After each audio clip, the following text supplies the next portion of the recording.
In the bustling underbelly of 1970s New York, where most criminal empires were built on the raw spectacle of violence and the loud roar of intimidation, Carmine DeLuca operated differently. He was known as the Quiet, a man rarely seen in public, whose power emanated not from a gun barrel but from the intricate web of numbers and legitimate-looking enterprises he meticulously wove. Carmine's empire wasn't carved out by bloody turf wars but by the insidious creep of financial control and the subtle leverage of information. He understood that true power lay not in force, but in making people believe they had no other choice. Carmine's rise began modestly, taking over his uncle's small, struggling construction outfit. Under his quiet guidance, it didn't just survive, it blossomed. He discovered early that a handshake and a well-placed whisper could achieve far more than a clenched fist.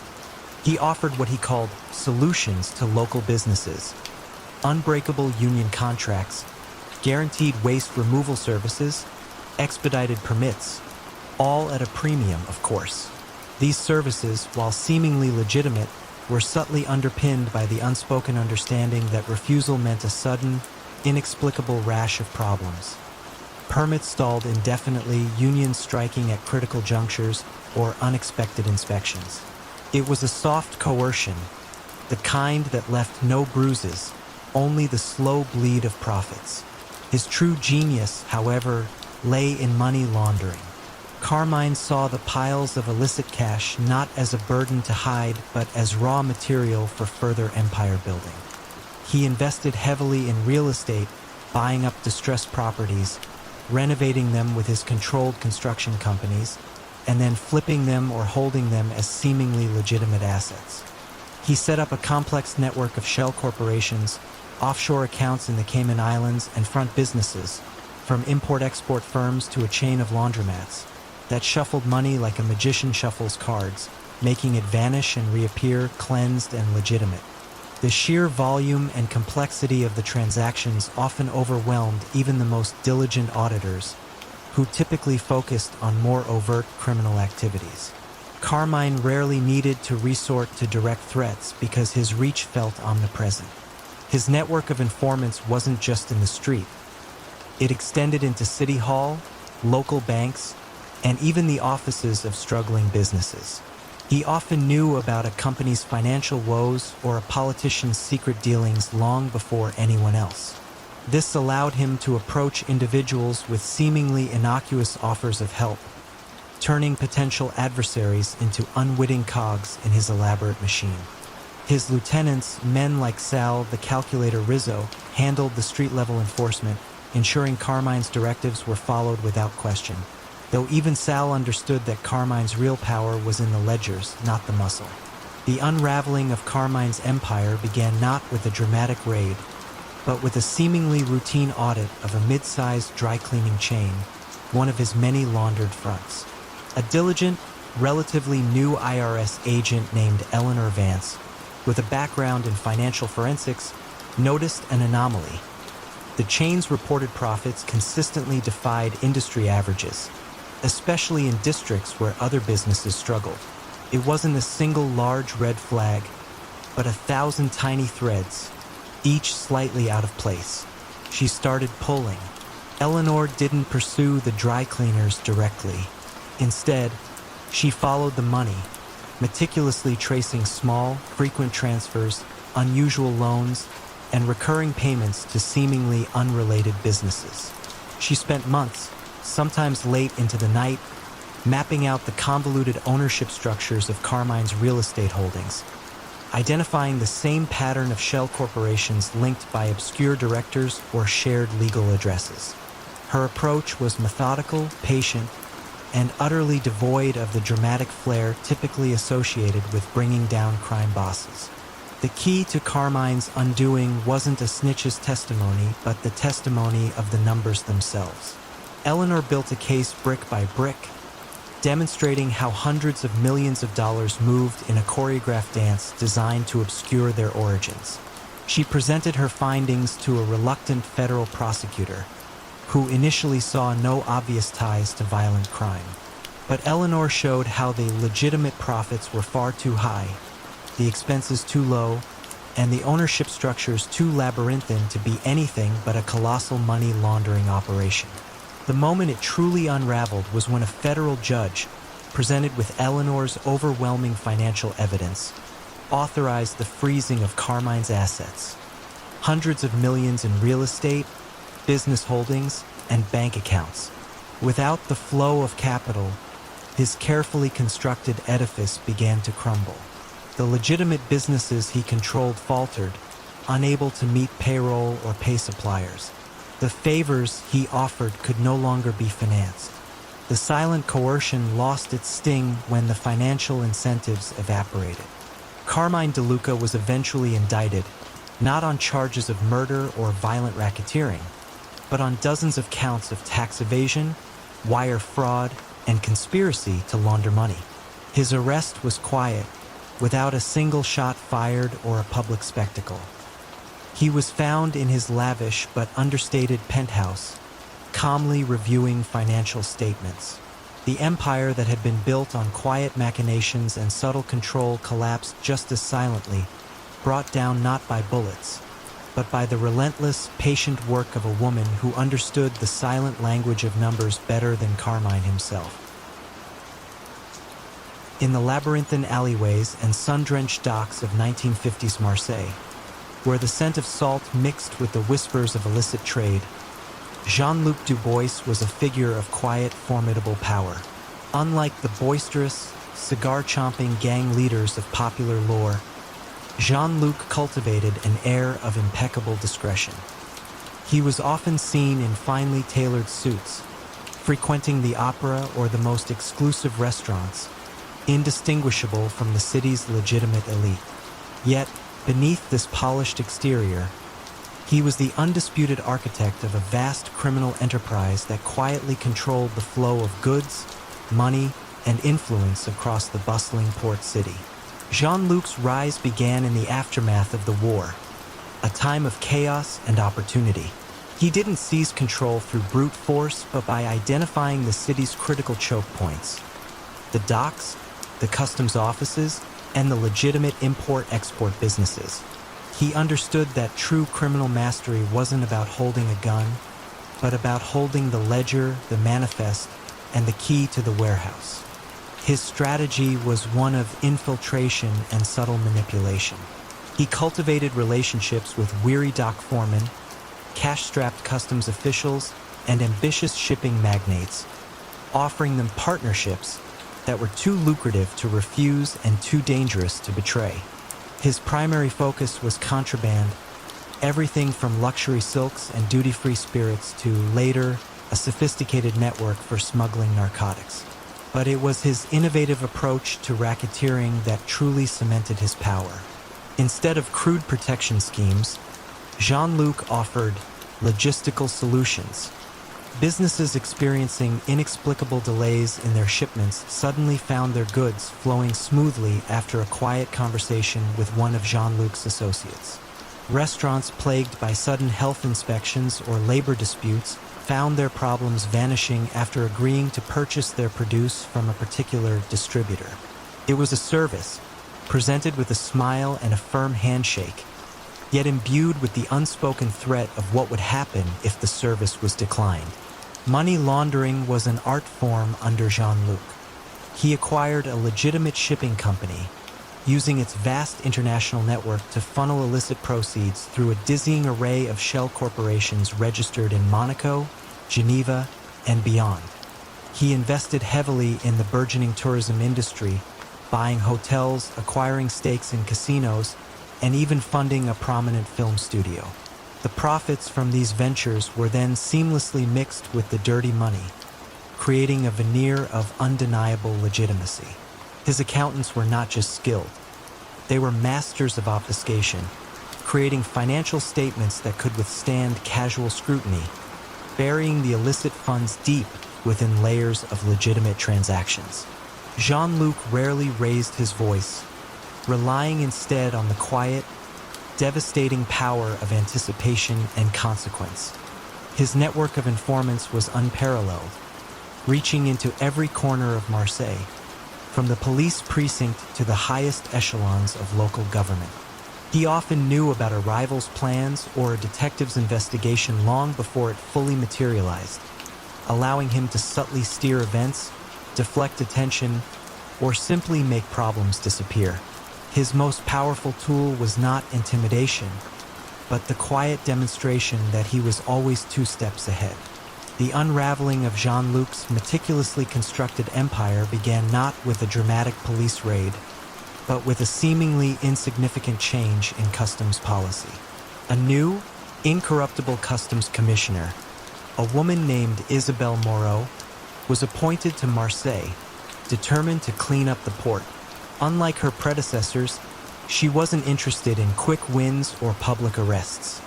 She was interested in systemic vulnerabilities. She noticed patterns.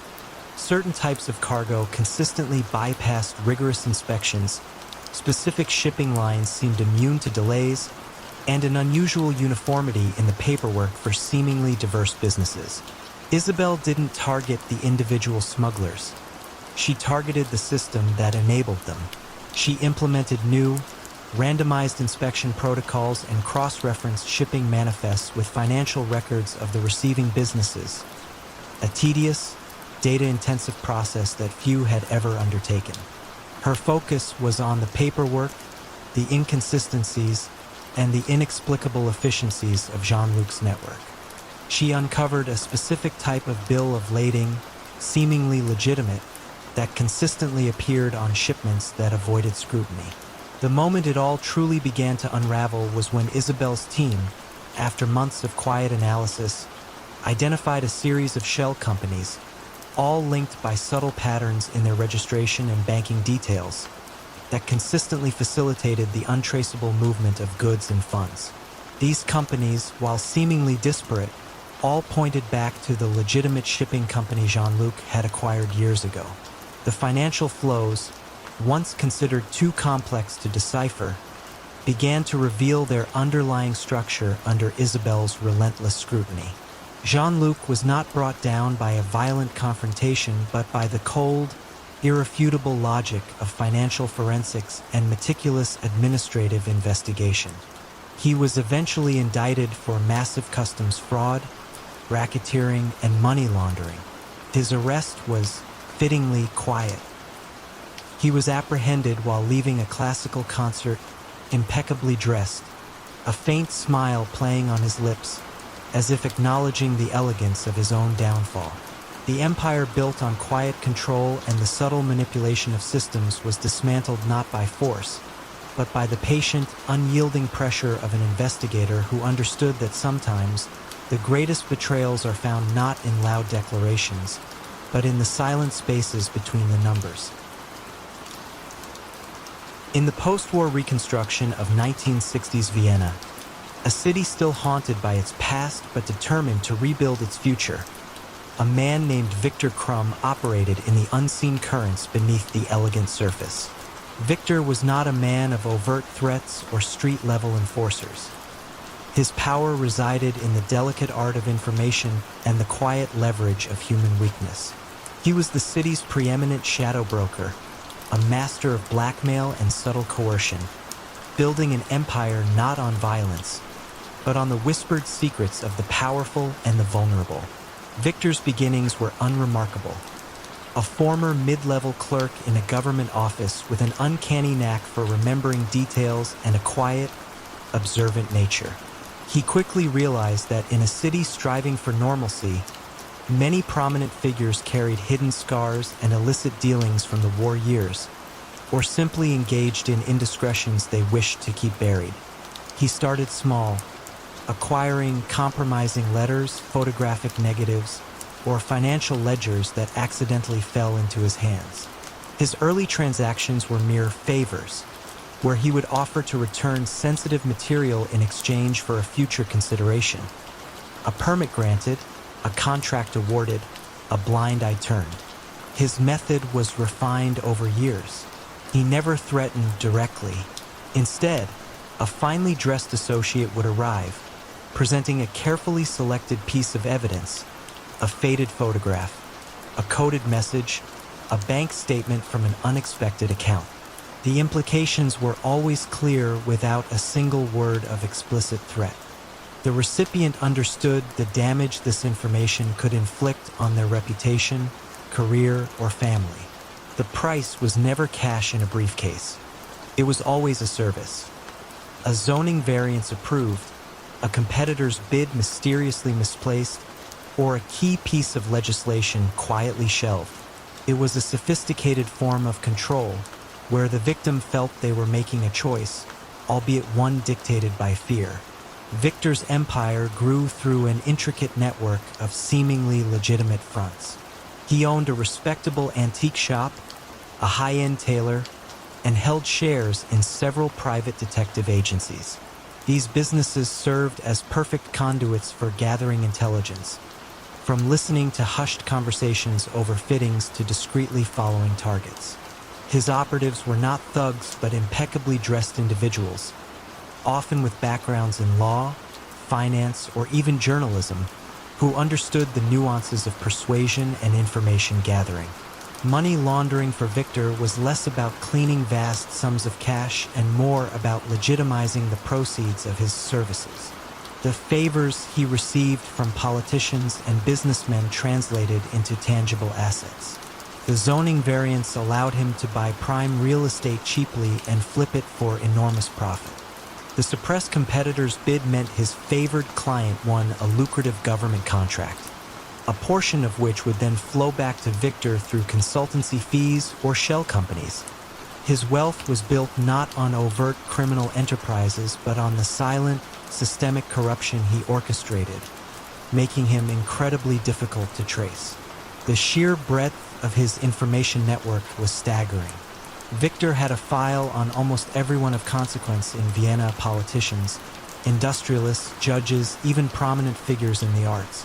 These dossiers were meticulously updated, stored in secure, hidden locations, and cross-referenced with an almost academic rigor. He understood that knowledge truly was power, and his power was absolute in its quiet reach. The unraveling of Victor's clandestine world began not with an investigation into his criminal activities, but with a series of unrelated disappearances. Several minor city officials, known for their upright conduct, vanished without a trace after seemingly innocuous meetings. There was no foul play evident, no bodies, just a sudden, inexplicable void. A young, tenacious police inspector named Klaus Richter, working outside the usual channels, noticed a subtle pattern. Each vanished person had recently made an unusual decision or approved a peculiar project that seemed to benefit a specific, obscure holding company. Klaus, initially skeptical of any grand conspiracy, started looking for connections between these seemingly random events and the holding company. He found that the holding company's official director was a man with no discernible background, but its registered legal address was a small, quiet law firm known for its discretion. He also noted that the last known contacts of the missing individuals all pointed back to the same general vicinity, the affluent districts where Victor Krumm's seemingly legitimate businesses operated.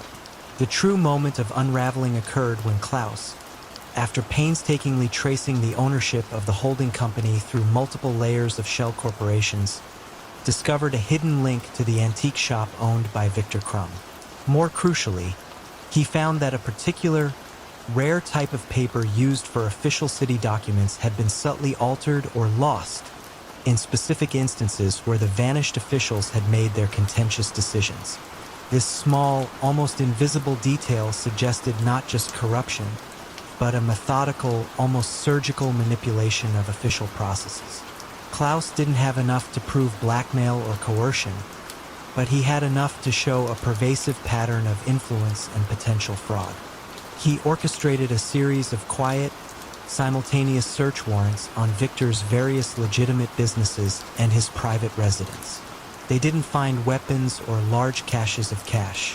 What they found, in a hidden room behind a false wall in his antique shop, was an archive. Hundreds of meticulously organized files, each containing compromising photographs, letters, financial records, and detailed notes on the weaknesses and secrets of Vienna's most influential citizens. Victor Krum was arrested, not amidst a hail of gunfire, but in the quiet, hushed silence of his meticulously organized archive. He was charged with extortion, fraud, and obstruction of justice, the evidence stemming directly from his own fastidious record-keeping. His empire, built on the invisible threads of secrets and the quiet manipulation of fear, collapsed not due to an act of violence, but from the relentless, patient pursuit of a dedicated inspector who understood that sometimes the most dangerous crimes leave no physical trace, only a chilling absence. In the neon glow and whispered promises of 1980s Atlantic City, where the grand casinos cast long shadows over the boardwalk, Arthur the Artisan Finch operated in a realm far more exclusive and insidious than the flashing slot machines. Arthur wasn't a casino owner, nor was he a street enforcer. He was a quiet, almost reclusive figure, a master of numbers and human psychology, who ran the city's most profitable high-stakes private gambling network. His empire was built on the meticulous calculation of odds, the subtle manipulation of information, and the absolute discretion of his clientele. Arthur's rise began not in backrooms, but in the hushed elegance of private suites, first in Las Vegas, then migrating east. He observed the legitimate casino world and found its flaws. While casinos relied on house edge and the allure of chance, Arthur specialized in maximizing his advantage through a blend of sophisticated card-counting teams, carefully cultivated inside information on fixed sporting events, and, most subtly, psychological profiling of high-roller players. His games were invitation only, held in opulent, soundproof penthouses or on private yachts, drawing a clientele of wealthy businessmen, minor celebrities, and even a few legitimate casino executives looking for a different kind of thrill. His genius lay in his discretion. Unlike the loud, flashy bookmakers, Arthur conducted his business almost entirely through coded messages, secure phone lines, and trusted intermediaries. Payments were never in large cash bundles. Instead, they moved through intricate offshore bank accounts, disguised as investments in art, real estate, or even legitimate financial services firms that Arthur secretly controlled. He employed a team of sharp, unassuming individuals. A former high-end hotel concierge who knew the habits of the wealthy, a quiet computer programmer who managed the encryption and data, and a few seemingly innocuous fixers who ensured that any minor disputes were resolved with a polite but firm finality. Racketeering for Arthur wasn't about shaking down small businesses. It was about influencing the games themselves, subtly shifting odds, or ensuring certain outcomes. He might quietly finance a struggling sports team owner, then leverage that debt for information on player injuries or internal team dynamics, feeding that knowledge to his high-stakes bettors. Or he might acquire a stake in a minor sporting event, ensuring the referee or certain players were incentivized to perform in a predictable manner. It was a form of soft coercion, where the victims were often unaware they were being manipulated, or felt they were simply accepting a generous offer. His money laundering operations were masterpieces of financial obfuscation. He owned a seemingly legitimate chain of high-end pawn shops and art galleries, where illicit winnings could be invested in valuable assets, then resold, leaving a clean paper trail. He also had a network of shell businesses, ostensibly consulting firms or real estate agencies, that facilitated large, seemingly legitimate transactions, burying the true source of his wealth deep within layers of complex corporate structures. The financial flows were so intricately woven that they appeared, on the surface, to be the natural ebb and flow of successful, albeit private, investments. The unraveling of Arthur's meticulously constructed world began not with an external investigation, but with an internal discord, a quiet crack in the facade of loyalty. His most trusted fixer, a man named Leo, had been with him since the early Vegas days.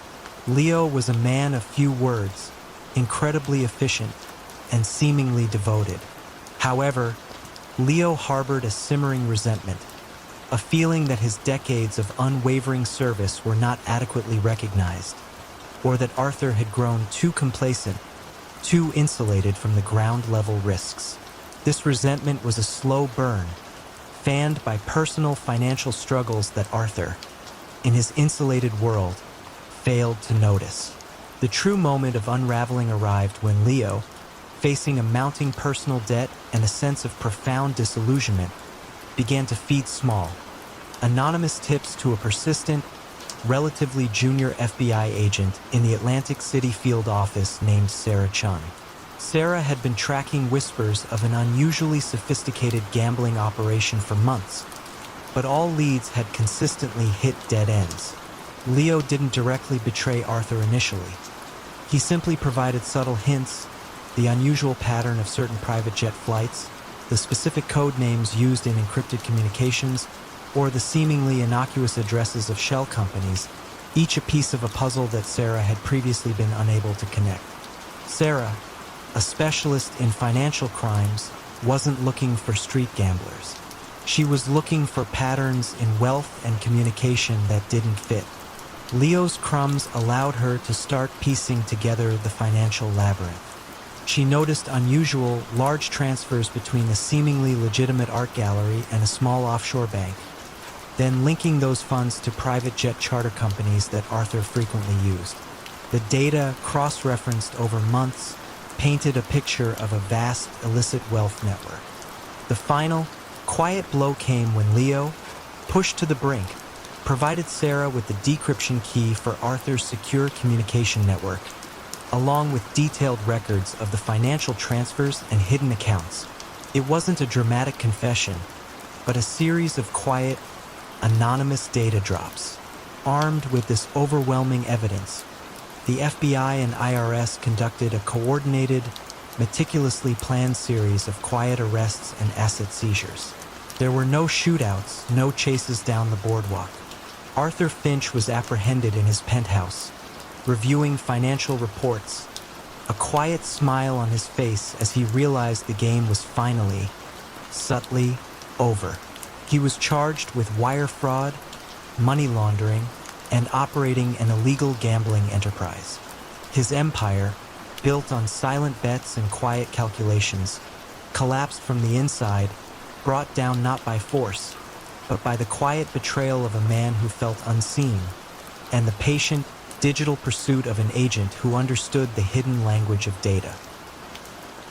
In the sun-drenched, ancient port city of Naples in the 1990s, where history clung to every stone and tradition held powerful sway, Paolo the Professor Rossi was not a man of loud proclamations or visible displays of power.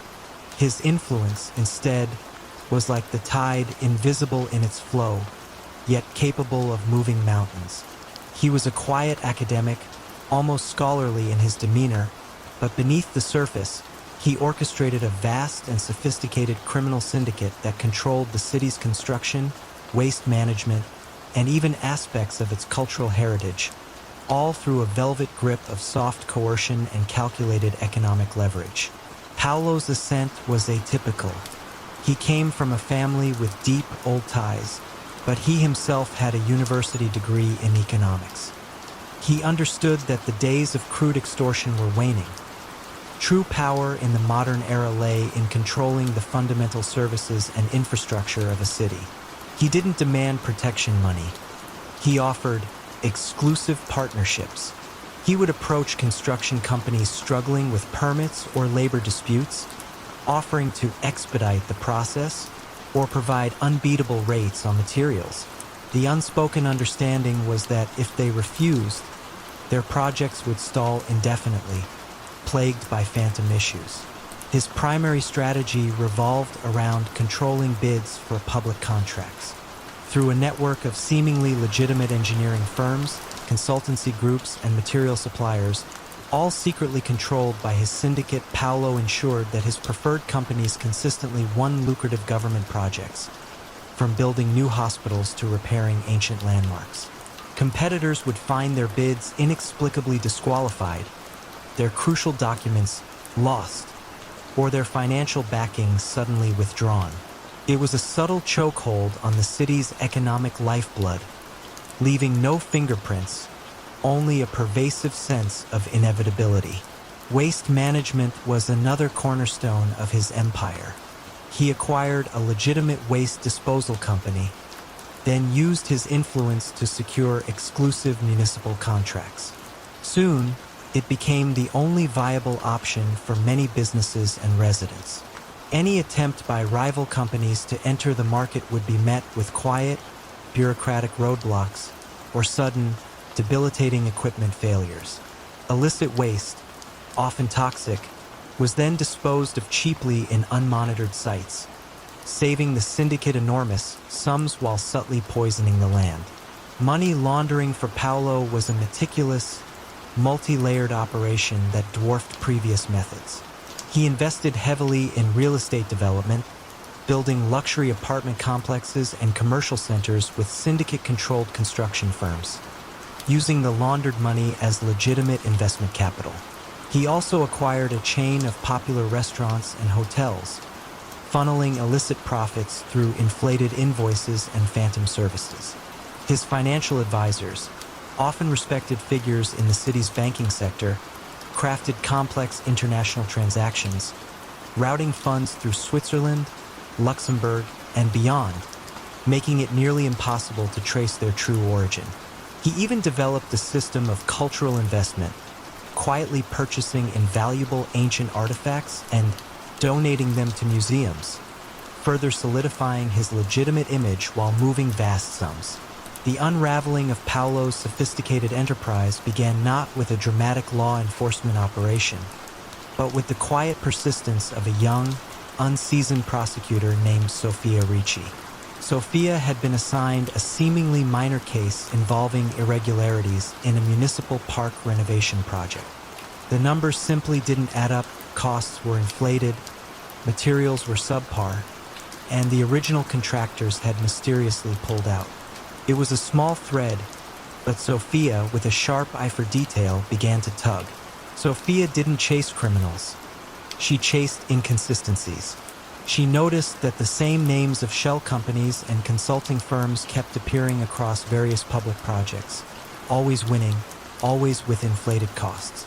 She cross-referenced these with land registry documents and corporate filings, meticulously mapping out the intricate web of ownership, a web that seemed to lead back, time and again, to entities loosely associated with Paolo Rossi, a man known for his impeccable reputation.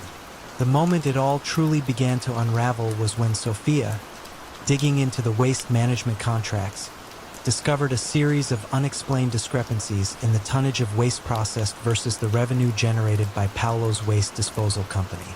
The discrepancies were small on a daily basis, but over years, they amounted to millions, strongly suggesting illicit dumping and a massive fraud against the city.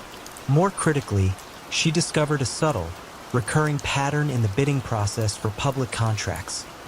An unusually high number of sole-source contracts awarded to a select few firms, all connected by subtle financial ties she could now trace. Sofia presented her findings to a federal anti-mafia judge, outlining not a case of overt violence, but one of systemic economic capture. She demonstrated how Paolo's syndicate had quietly, methodically, and legally, on paper, siphoned off immense public funds, turning city services into private profit centers. The evidence wasn't bloody. It was financial, manipulated spreadsheets, inflated invoices, carefully hidden beneficial ownership documents, and an overwhelming pattern of control over city infrastructure. Paolo Rossi was eventually indicted, not for murder or drug trafficking, but for extensive public fraud, racketeering, and environmental crimes related to illegal waste disposal. His arrest was a quiet affair, occurring while he was giving a lecture at a local university on the economics of urban development. He showed no surprise, only a slight, almost imperceptible nod of acknowledgement.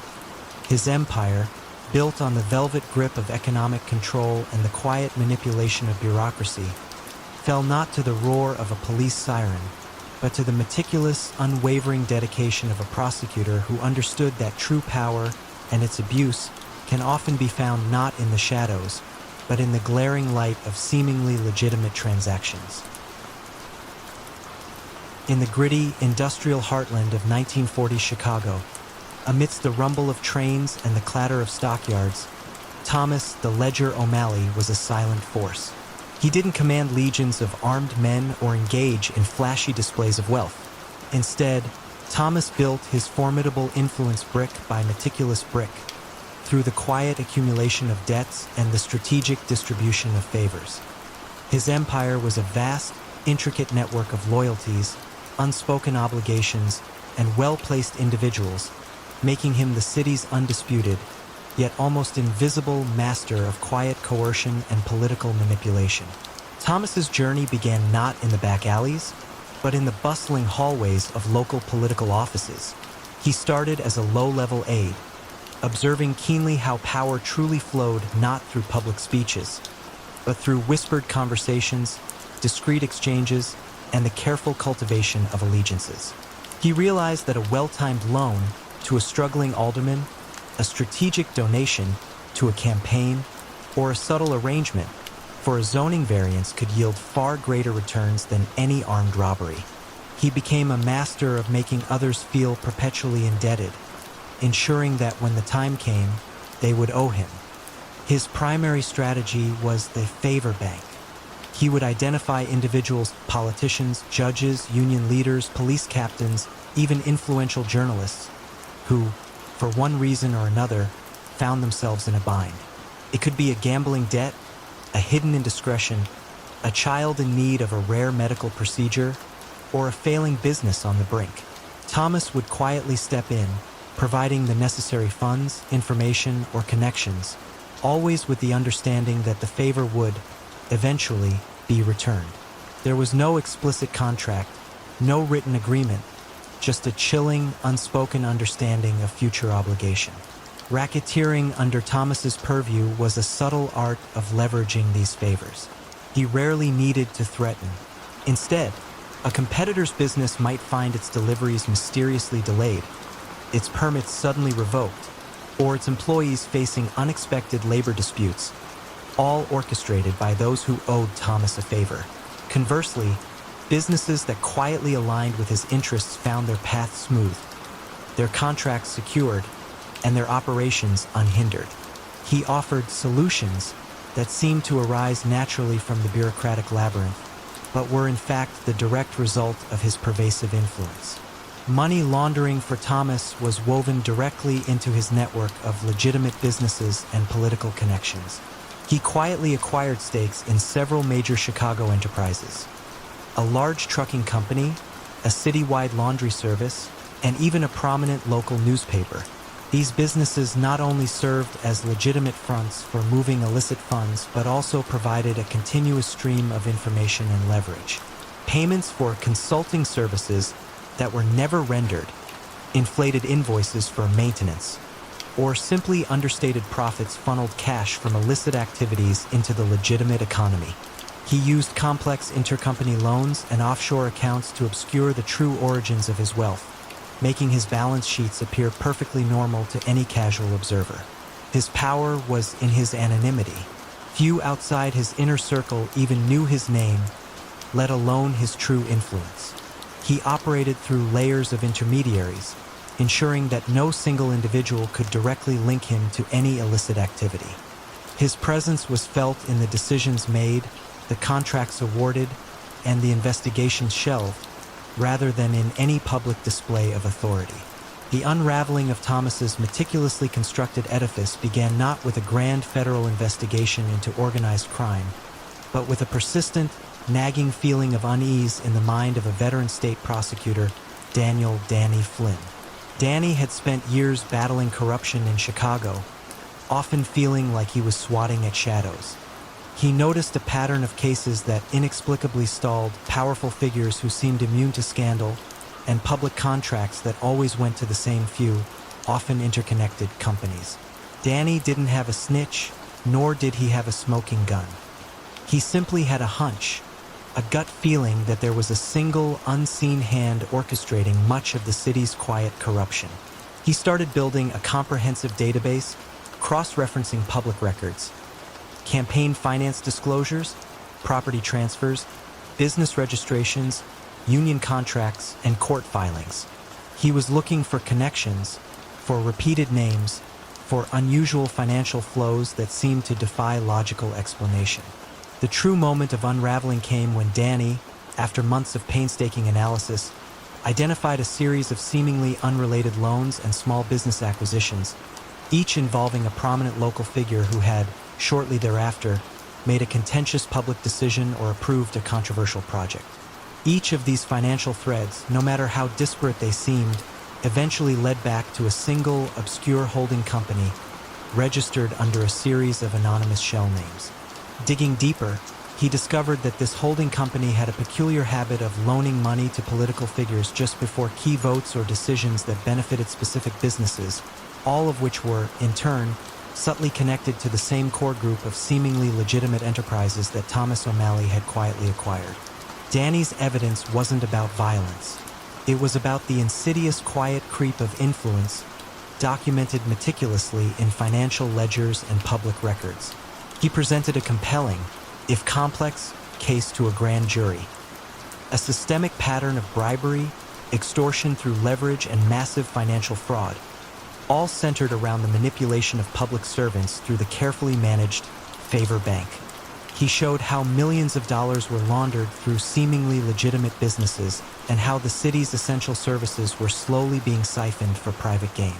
Thomas O'Malley was eventually indicted on a staggering array of charges, from racketeering and conspiracy to commit bribery to massive fraud and money laundering. His arrest was quiet, taking place in his unostentatious home, where he was found reading a book on municipal finance. He offered no resistance, only a faint, knowing look in his eyes, as if acknowledging the inevitable conclusion to a long, complex game.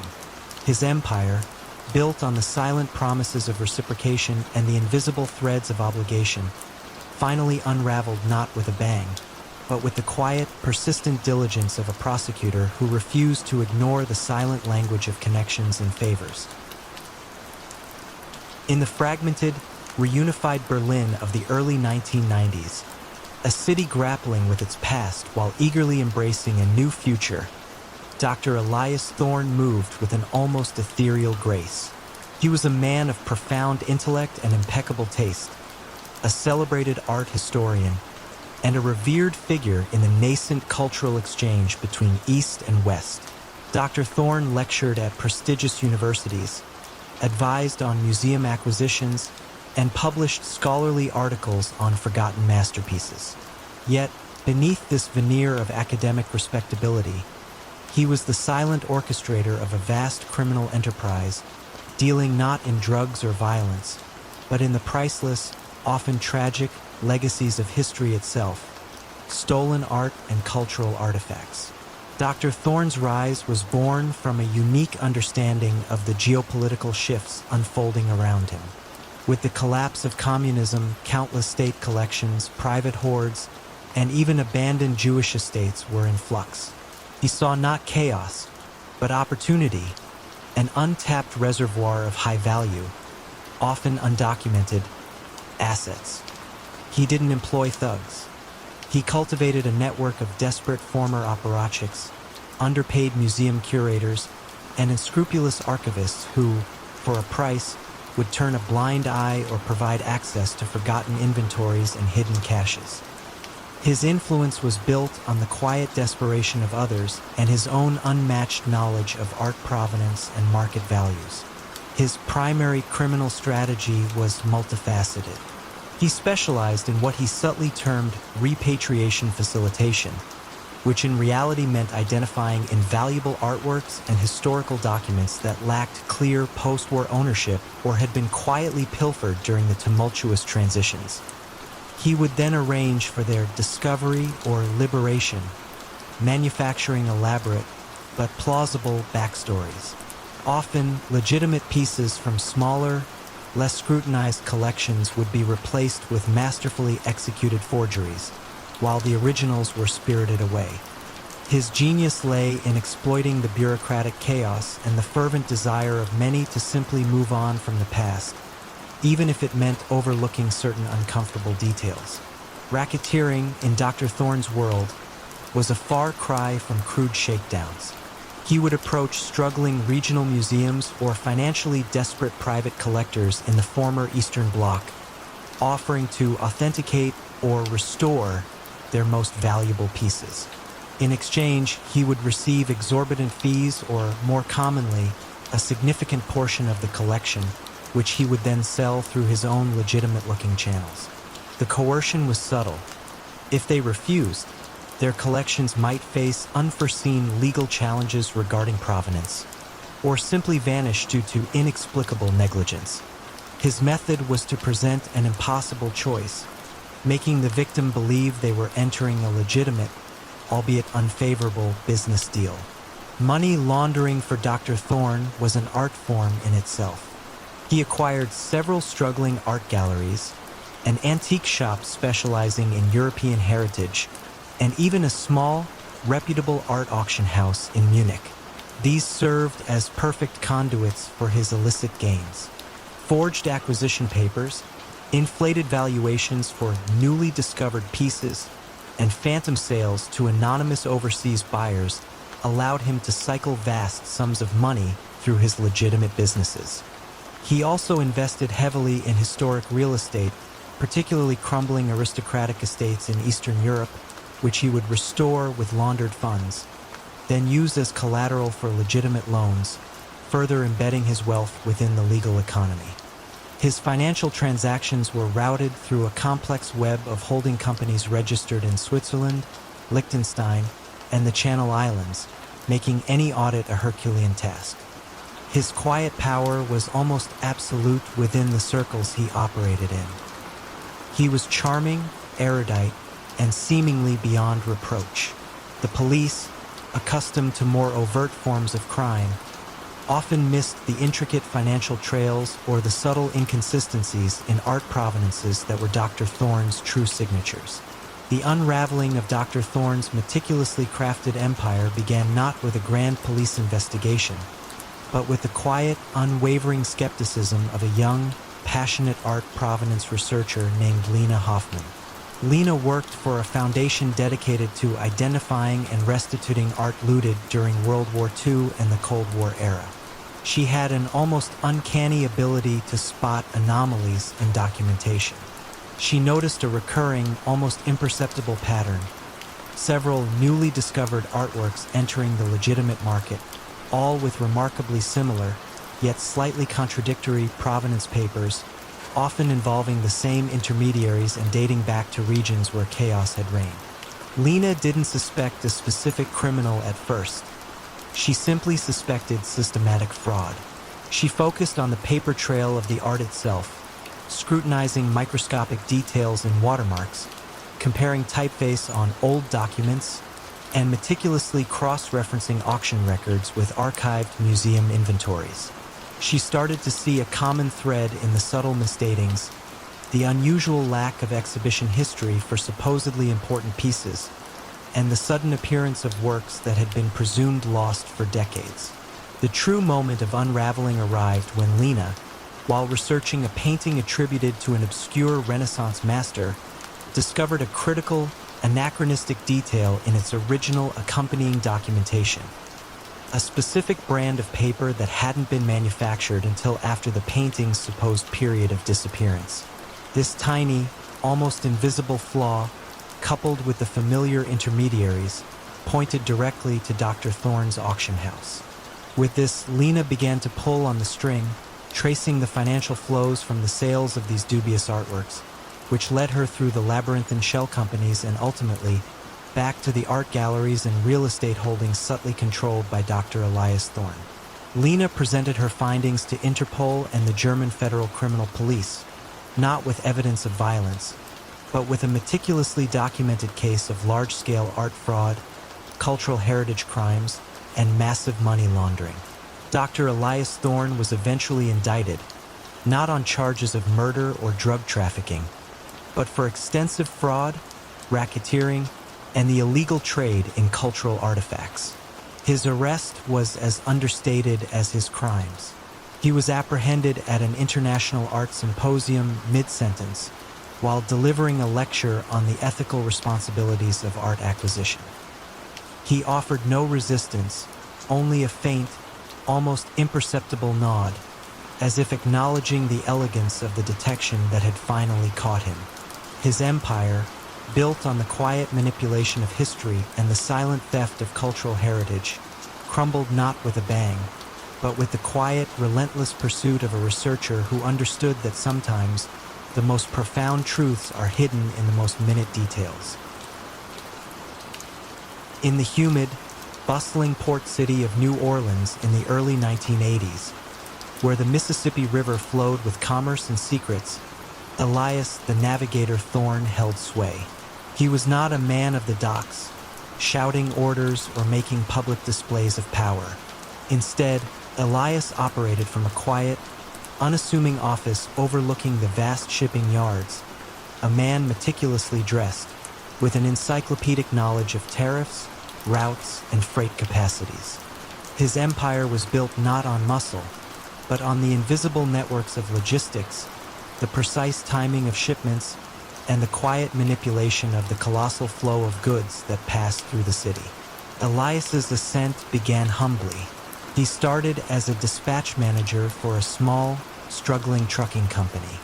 He quickly realized that the real power in the industry lay not in owning the most trucks, but in controlling the information flow, knowing which docks had bottlenecks, which customs officials were diligent, and which routes were least scrutinized. He developed an uncanny ability to make shipments disappear from one manifest and reappear on another, bypassing regulations, taxes, and often inspection. He understood that in the world of global commerce, opacity was a valuable currency. His primary strategy revolved around offering expedited services. For a significant premium, businesses facing critical deadlines or unusually difficult imports would find their cargo magically clearing customs ahead of schedule, their trucks always avoiding inspection checkpoints, and their deliveries arriving with unprecedented efficiency.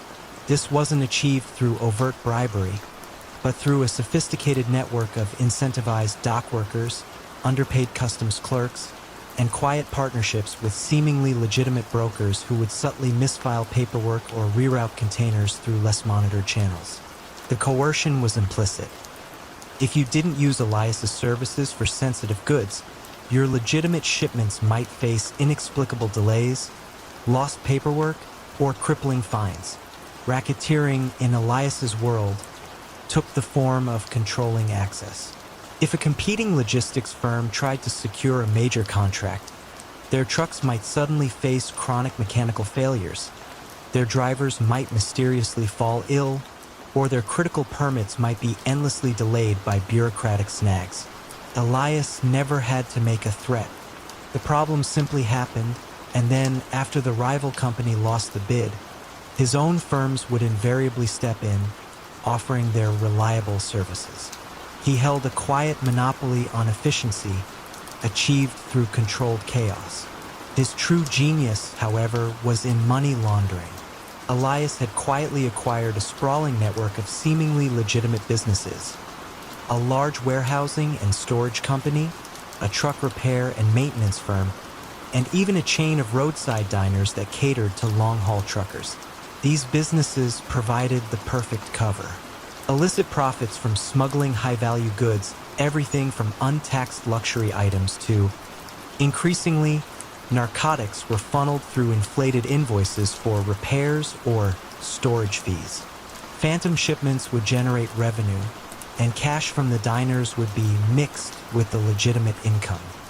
He utilized a complex web of shell corporations registered in Delaware and offshore in the Caribbean, all managed by a quiet, meticulous accountant who specialized in making large sums of money look like the modest, organic growth of small businesses. The sheer volume and complexity of the intertwined financial flows made it nearly impossible for casual scrutiny to detect the illicit core.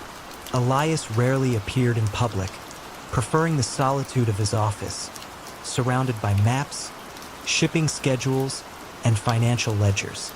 His power was in the unseen, the meticulous planning that ensured the smooth, quiet flow of his enterprise. He was a ghost in the machine of commerce, his influence felt but rarely seen. The unraveling of Elias's meticulously constructed edifice began not with a violent raid, but with the quiet, persistent curiosity of a former military intelligence analyst, Cassandra Cass Riley, who had recently joined the Port Authority's Internal Audit Division. Cass was a specialist in anomaly detection, trained to find patterns where none seemed to exist. She was initially assigned to review fuel consumption logs for all companies operating within the port, a task most considered tedious and unnecessary. Cass didn't find outright fraud at first. Instead, she noticed an unusual pattern in the fuel efficiency and mileage reports submitted by Elias Thorne's primary trucking company. Their trucks, particularly on certain routes, consistently reported mileage and fuel consumption that defied industry averages, suggesting either impossible efficiency or vastly understated cargo weights. It was a subtle statistical anomaly, a whisper in the data, but it caught Cass's attention. She started cross-referencing these logs with shipping manifests, customs declarations, and actual GPS data, a relatively new technology being trialed. The moment it truly began to unravel was when Cass discovered that a significant number of Elias's expedited shipments had customs declarations that consistently undervalued their contents, or listed innocuous items like textiles, when the truck's weight suggested something far heavier. She also found recurring, small discrepancies in the empty weight of containers upon return, tiny differences that, when aggregated over thousands of shipments, pointed to material that had simply vanished without a trace, only to be replaced by something else on the return leg. This suggested a sophisticated, systemic scheme of swapping cargo after initial customs checks. Cass presented her findings to a reluctant federal prosecutor, detailing a pattern of pervasive and statistically improbable logistical efficiency and financial discrepancies, not a single isolated crime. She showed how Elias Thorne's network had systematically defrauded customs, laundered vast sums, and engaged in widespread racketeering by controlling the flow of goods through the city's critical infrastructure. The evidence was not in intercepted calls or surveillance photos, but in the cold, hard numbers of shipping manifests, fuel logs, and bank statements, all meticulously cross-referenced. Elias Thorne was eventually indicted on dozens of counts of customs fraud, massive money laundering, and operating a continuing criminal enterprise. His arrest was quiet, taking place in his meticulously organized office. He offered no resistance, only a faint, almost imperceptible sigh, as if acknowledging that the intricate, silent dance of numbers he had orchestrated had finally, and quietly, betrayed him. His empire, built on the unseen flows of goods and the quiet manipulation of logistics, collapsed not with a violent confrontation, but with the relentless, patient precision of an analyst who understood that sometimes the most profound irregularities are hidden not in chaos, but in patterns that are simply too perfect. In the fog-shrouded port of Glasgow in the late 1960s, where the skeletal cranes loomed over the Clyde and the salt tang of the sea mingled with the metallic tang of industry, Hamish the Whisper MacLeod was an almost mythical figure. He was rarely seen, never directly implicated, yet his influence was as palpable as the damp chill in the air. Hamish was not a man of direct action. His power lay in the intricate web of debt, fear, and quiet coercion he wove among the city stevedores, shipping clerks, and even local law enforcement. His empire was built on the silent flow of pilfered goods, the pervasive control of the docks, and the artful manipulation of information. Hamish's ascendancy began not with violence, but with a deep understanding of the dock system's vulnerabilities. He started as a simple longshoreman, but possessed an uncanny knack for organization and an almost photographic memory for cargo manifests.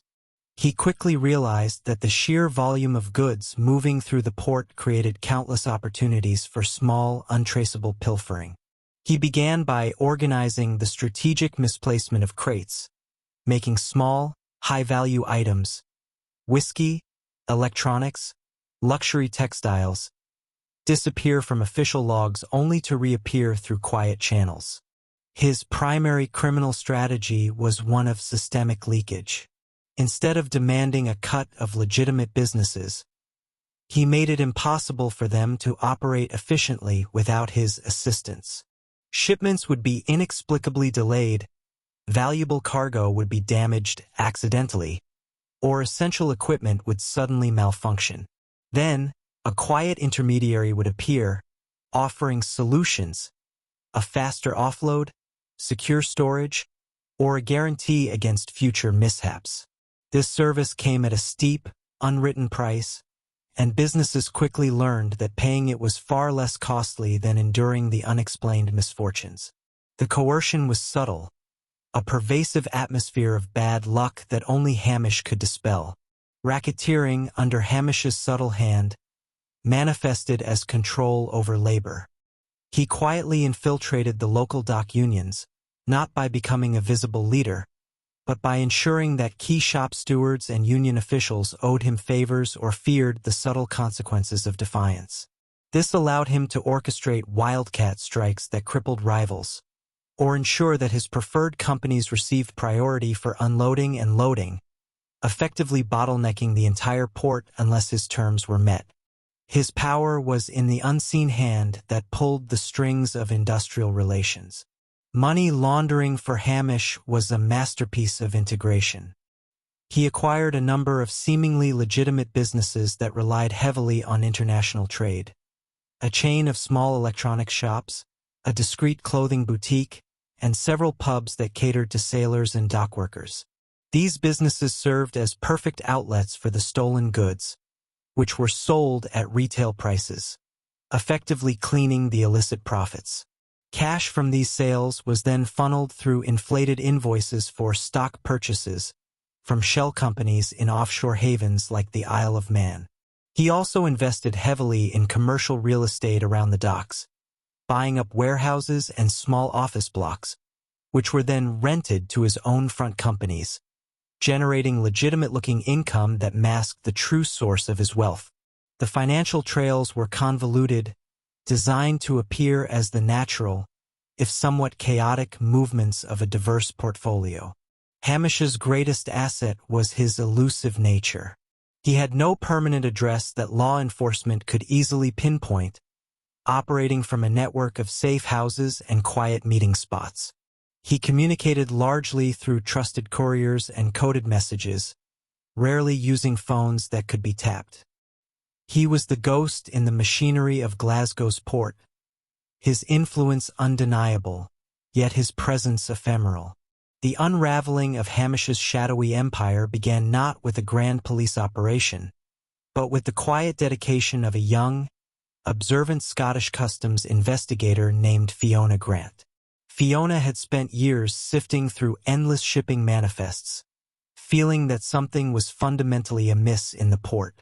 She noticed that certain types of high-value cargo electronics, designer clothing, high-end spirits had an unusually high loss rate, yet never seemed to generate the kind of official inquiries that such losses should warrant. Fiona didn't target individual thieves.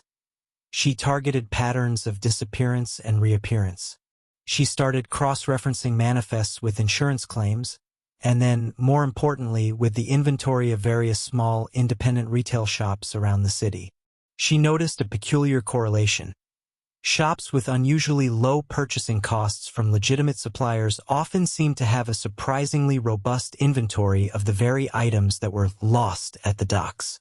She also tracked the subtle, recurring delays experienced by specific shipping lines that refused to pay for expedited services.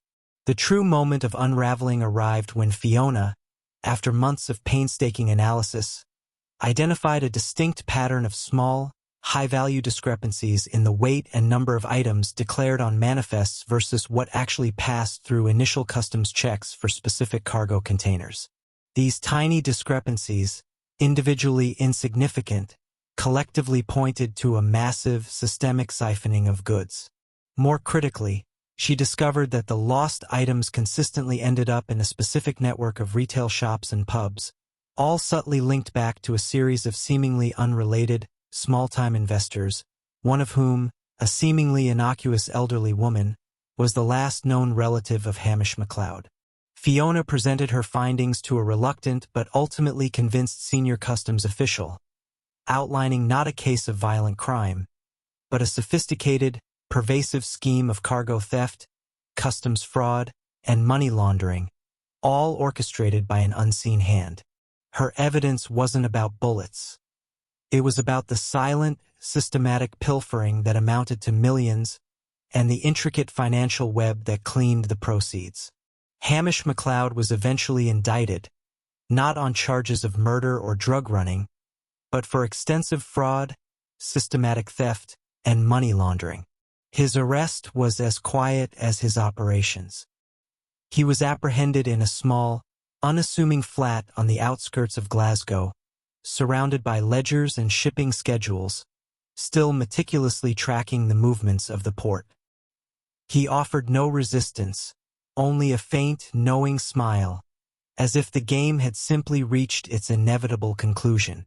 His empire, built on the unseen flow of goods and the quiet manipulation of the docks, finally unraveled not with a public spectacle, but with the relentless, patient precision of an investigator who understood that sometimes the most dangerous criminals are the ones you never see until the numbers quietly expose them.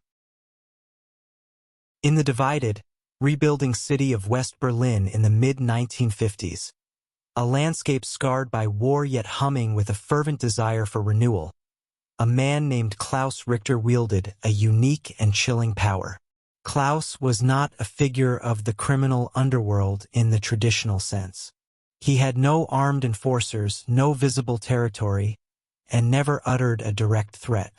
Instead, he operated from the quiet, almost invisible nexus of bureaucracy, permits, and supply chains that dictated the city's frantic reconstruction. His empire was built on the meticulous control of information, the subtle manipulation of official processes, and the quiet coercion born from desperation and opportunity. Klaus's ascent began modestly within the labyrinthine corridors of the city's building permit office. He was an unremarkable clerk, efficient but quiet, with an almost uncanny memory for regulations, loopholes, and the personal details of those who sought approval.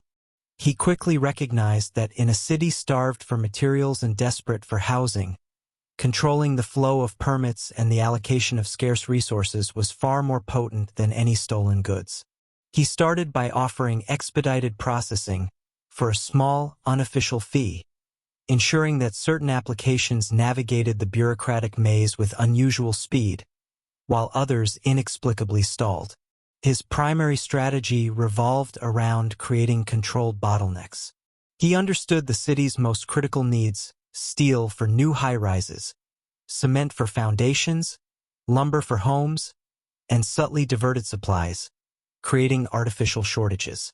Then, his network of seemingly legitimate consultancy firms would appear, offering to source these impossible-to-find materials at inflated prices, along with the necessary permits for their use.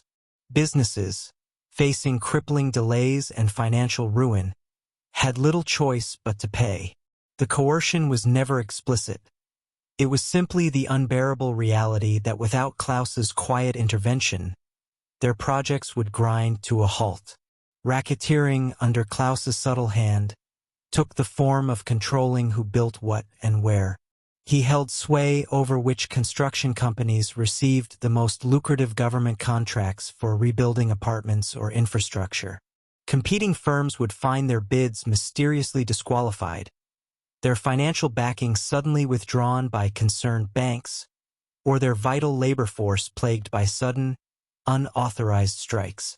Conversely, companies aligned with Klaus found their path cleared, their paperwork flawless, and their material deliveries always on time. He created a pervasive atmosphere where success in the booming reconstruction market seemed inextricably linked to his unspoken approval. Money laundering for Klaus was an extension of his bureaucratic mastery. He invested heavily in legitimate real estate development, using his controlled construction firms to build new apartment blocks and commercial spaces. The illicit proceeds from his consultancy fees and material diversions were funneled through inflated invoices for construction services, disguised as legitimate costs. He also acquired several small import-export businesses, using them to purchase non-existent goods from shell companies in Switzerland and Luxembourg, then selling them at a loss, thus cleaning the original illicit funds. The profits from his legitimate property rentals were then seamlessly mixed with the laundered funds, creating a veneer of undeniable prosperity that auditors found difficult to penetrate, especially given the chaotic financial environment of post-war Berlin. Klaus rarely appeared in public forums, preferring to operate from the shadows, pulling strings through intermediaries. His power was in the unseen. He was the ghost in the machine of Berlin's rebirth, his influence felt in every brick laid, every permit granted, and every development that quietly shaped the city.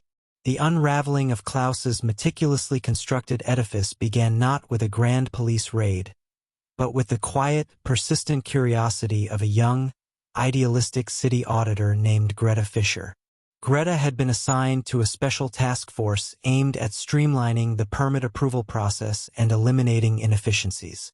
She quickly noticed that certain types of applications, despite their complexity, were approved with astonishing speed, while simpler ones languished for months.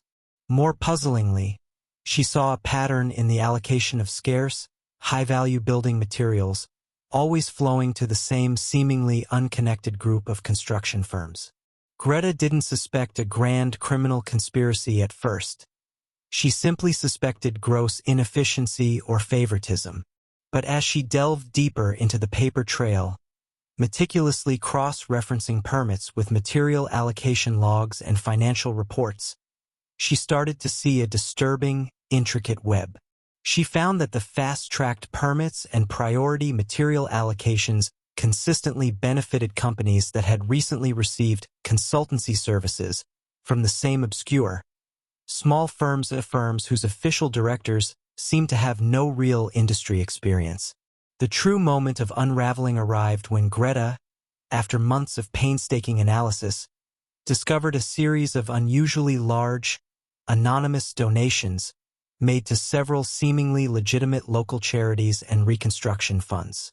Tracing these donations through various bank accounts and shell corporations, she eventually uncovered a hidden link to a specific Swiss holding company, which in turn was tied to Klaus Richter's legitimate property development ventures in West Berlin.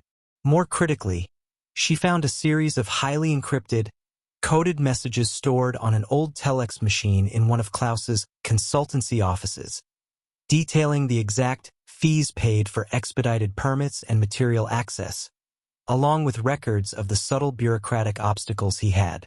Greta presented her findings to the federal prosecutor, outlining not a case of violent crime, but one of systemic fraud, widespread racketeering, and sophisticated money laundering that had siphoned off immense resources from Berlin's reconstruction. Her evidence was not in intercepted calls or surveillance photos, but in the cold, hard numbers of financial ledgers, permit logs, and a meticulously reconstructed paper trail that exposed the quiet, pervasive control Klaus had exerted. Klaus Richter was eventually indicted on dozens of counts of fraud, racketeering, and conspiracy to commit money laundering. His arrest was quiet, taking place in his unostentatious office, where he was found calmly reviewing city planning documents. He offered no resistance, only a faint, almost imperceptible sigh, as if acknowledging that the intricate, silent dance of bureaucracy he had orchestrated had finally, and quietly, betrayed him. His empire, built on the unseen levers of official processes and the quiet manipulation of resources, collapsed not with a public spectacle, but with the relentless, patient precision of an auditor who understood that sometimes the most dangerous criminals are the ones hidden in plain sight, within the very fabric of the system. In the opulent yet discreet financial districts of Zurich and Geneva in the late 1990s, where numbered accounts and banking secrecy were sacrosanct, a man named Adrian the banker Haas was a silent titan. He wasn't a criminal in the conventional sense, nor did he issue threats or wield any visible power. Adrian was a distinguished private banker, impeccably dressed, with an air of unflappable discretion, whose true expertise lay in the masterful art of financial obfuscation. His empire was built on providing the ultimate service to the world's illicit elite, making dirty money vanish and reappear, utterly clean and untraceable. Adrian's ascent began within the highly regulated, yet surprisingly porous, Swiss banking system. He possessed an extraordinary understanding of international financial regulations, cross-border tax treaties, and the subtle nuances of corporate law in various jurisdictions. He recognized that while traditional money laundering often left crude trails, a truly sophisticated operation could leverage the very legitimate structures of global finance to create an impenetrable labyrinth. He started by offering creative investment solutions to wealthy clients whose funds had ambiguous origins, quickly earning a reputation for his unparalleled ability to make problems disappear. His primary criminal strategy was the mirror company scheme. He would establish identical shell corporations in multiple countries, for instance, one in Panama, another in the British Virgin Islands, and a third in Liechtenstein, each appearing to be involved in legitimate business like international trade or intellectual property licensing. Funds would be moved between these entities through a complex series of seemingly legitimate loans, investments, and service fees, creating a dizzying, untraceable flow. The money would then enter the Swiss banking system through a series of back-to-back loans, where the illicit funds were used as collateral for a legitimate loan, effectively divorcing the money from its criminal origin. Racketeering, in Adrian's refined world, was about controlling financial access and information. He would discreetly approach legitimate businesses or individuals with minor financial irregularities or tax problems, offering his discreet financial restructuring services. The unstated understanding was that once they entrusted their funds to him, they became utterly dependent on his network to keep their secrets. Any attempt to withdraw or transfer funds outside his carefully managed ecosystem would be met with inexplicable delays, unexpected audits, or even the subtle threat of anonymous tips to tax authorities. He built a silent, pervasive control over his clients' financial lives, ensuring their loyalty through the sheer impossibility of disentangling themselves. Money laundering, for Adrian, was not merely a service. It was a bespoke financial architecture. He acquired stakes in several high-end art dealerships, luxury watch manufacturers, and even exclusive resort properties across Europe. These served as perfect exit points for the newly laundered funds. Clients could invest in these legitimate ventures, purchasing high-value assets with their now clean money, or simply draw upon legitimate-looking dividends. The sheer volume of transactions, combined with the impenetrable layers of offshore trusts and corporate veils, made his operations almost immune to conventional financial forensics. He even used the burgeoning digital currency market in its early days, subtly converting laundered fiat currency into nascent cryptocurrencies, then back again, adding another layer of untraceability. Adrian's power was in his utter discretion. He rarely met clients directly, preferring to communicate through highly encrypted channels and trusted legal intermediaries. He left no paper trail that could directly link him to illicit funds, only a perfectly curated professional facade. He was the ghost in the global financial system, his influence felt in the quiet wealth of his clients, yet his presence was fleeting and untraceable. The unraveling of Adrian's meticulously constructed financial fortress began not with a direct investigation into money laundering, but with the quiet, persistent frustration of a brilliant, albeit unorthodox, financial intelligence analyst named Marcus Thorne, no relation to Elias Thorne from a previous story. Marcus worked for a newly formed international task force focused on detecting global financial anomalies, rather than specific criminal activities. He was fascinated by the inexplicable wealth of certain individuals who seemed to have no discernible legitimate income source, yet lived lives of extreme luxury. Marcus didn't target individuals. He targeted patterns in global financial flows, using cutting-edge data analysis software to map connections that were invisible to the human eye. He noticed a peculiar phenomenon: unusually large sums of money originating from high-risk jurisdictions, flowing through multiple layers of shell companies, and then consistently entering the legitimate financial system through a specific small network of Swiss private banks, always managed by the same handful of seemingly independent, low-profile fund managers. The money would then quickly diversify into luxury assets and legitimate businesses, leaving a remarkably clean trail.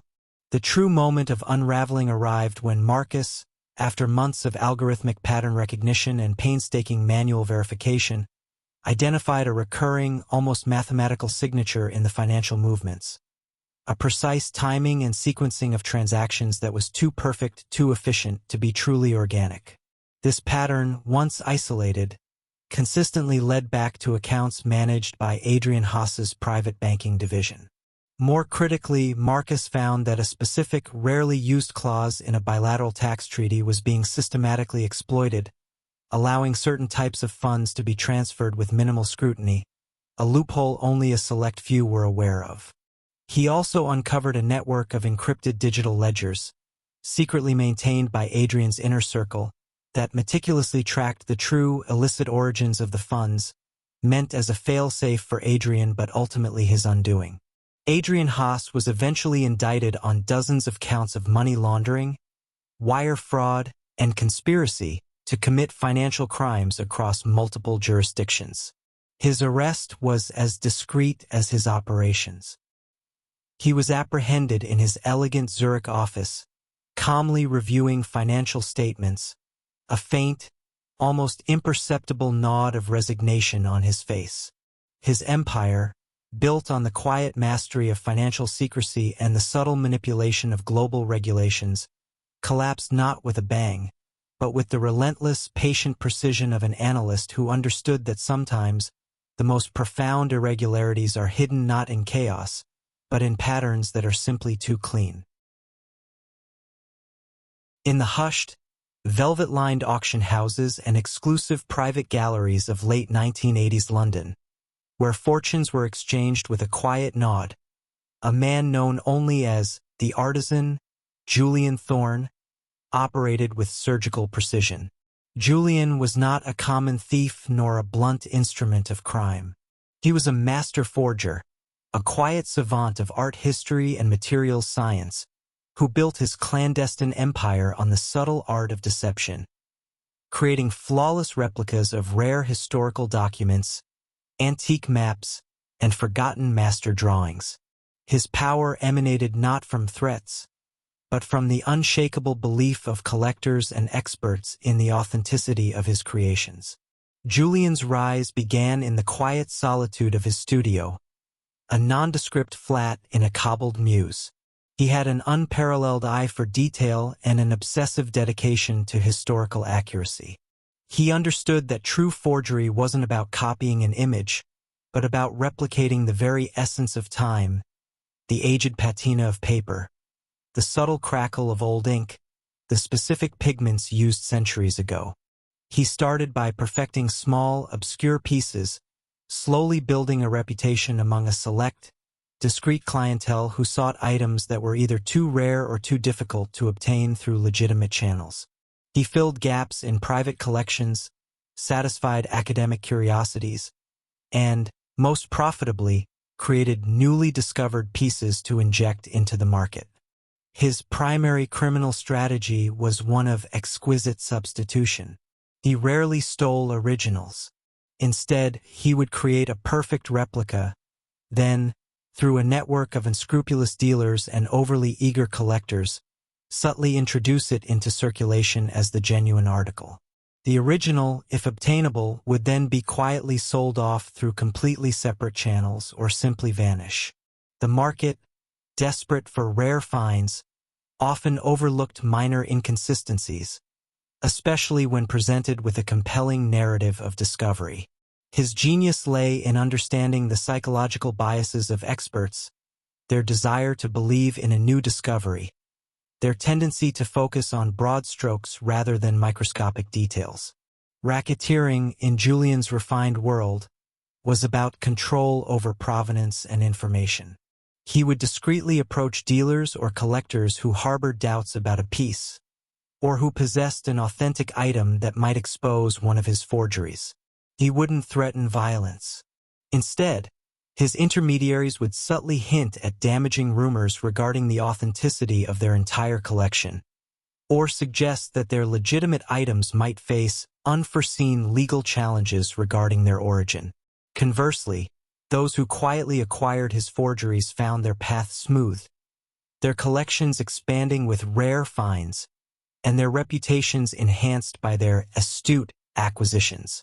The coercion was intellectual, a quiet threat to their standing in the rarefied world of art and antiques. Money laundering for Julian was intricately woven into the very fabric of his illicit trade. He owned a small, reputable antique print shop and held silent partnerships in several regional art galleries, all seemingly legitimate.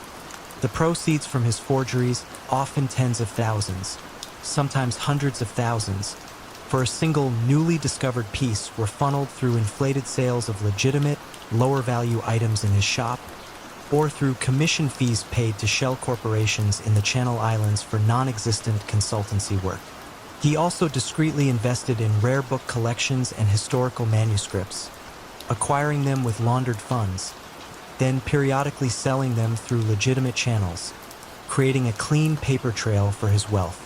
The financial movements were slow, deliberate, and designed to mimic the often opaque nature of the high-end art market. Julian maintained an almost monastic existence, spending most of his time in his studio, meticulously recreating the past. He cultivated an image of eccentric brilliance, a recluse dedicated to his craft.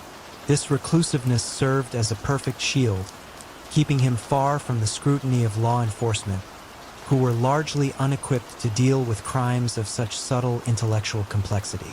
The unraveling of Julian's meticulously crafted world began not with a direct police investigation, but with the quiet, scholarly persistence of Dr. Evelyn Reed, a renowned art historian specializing in Renaissance drawings. Evelyn had a particular fascination with the provenance of newly discovered works, a field often fraught with academic disputes. She noticed a peculiar pattern. Several recently surfaced drawings, each attributed to different masters and found in disparate locations, shared a subtle, almost imperceptible commonality in their paper type and a peculiar minute flaw in the aging process of their ink, something that defied natural wear. Evelyn didn't suspect a criminal at first. She simply suspected a shared, unacknowledged provenance, perhaps from a single forgotten collection. But as she delved deeper, using new forensic techniques like microscopic analysis of paper fibers and chemical analysis of ink compositions, she uncovered an unsettling consistency. The imperfections were too perfect, too uniform across supposedly disparate centuries and artists. She realized it wasn't a shared history, but a shared creator. The true moment of unraveling arrived when Evelyn, while examining a newly acquired 17th century map, noticed a microscopic inclusion of a synthetic fiber within the paper pulp, a material that simply did not exist in the 17th century. This tiny, uncharacteristic detail, almost invisible to the naked eye, was the definitive anachronism, the subtle signature of the forger. Further chemical analysis of the ink on this map, and then on several other newly discovered pieces, revealed the repeated presence of a specific modern chemical compound used in contemporary ink production, a compound that had been cleverly aged to mimic historical patterns. The commonality pointed to a single, highly skilled hand, Evelyn, with the assistance of a skeptical but intrigued detective from Scotland Yard, meticulously cross-referenced the sale records of these anomalous pieces with the acquisition logs of various art galleries and private collections, eventually drawing a direct line back to Julian Thorne's seemingly legitimate antique print shop. Julian Thorne was eventually indicted, not on charges of violence or grand theft, but for extensive art fraud, conspiracy to defraud, and systematic money laundering. His arrest was quiet, taking place in his Muse studio, surrounded by his tools and his unfinished masterpieces. He offered no resistance, only a faint, almost imperceptible smile, as if acknowledging the elegance of the scientific and scholarly pursuit that had finally exposed his artful deceptions. His empire, built on the quiet mastery of artistic mimicry and the subtle manipulation of historical truth, crumbled not with a loud public outcry, but with the silent, meticulous revelation of a single anachronistic fiber. In the nascent digital landscape of London at the turn of the millennium, where the internet was still a wild frontier for many, Julian Vance, known to his select clientele as the Architect, operated from an understated office in Mayfair. Julian was not a man of loud threats or physical intimidation. His power resided in the invisible currents of information, the subtle manipulation of public perception, and the chilling certainty that he could, with a few keystrokes, reshape a reputation or derail a fortune. His empire was built on the quiet, insidious art of digital coercion, leveraging the emerging vulnerabilities of the online world. Julian's rise began modestly as a sharp, innovative public relations consultant.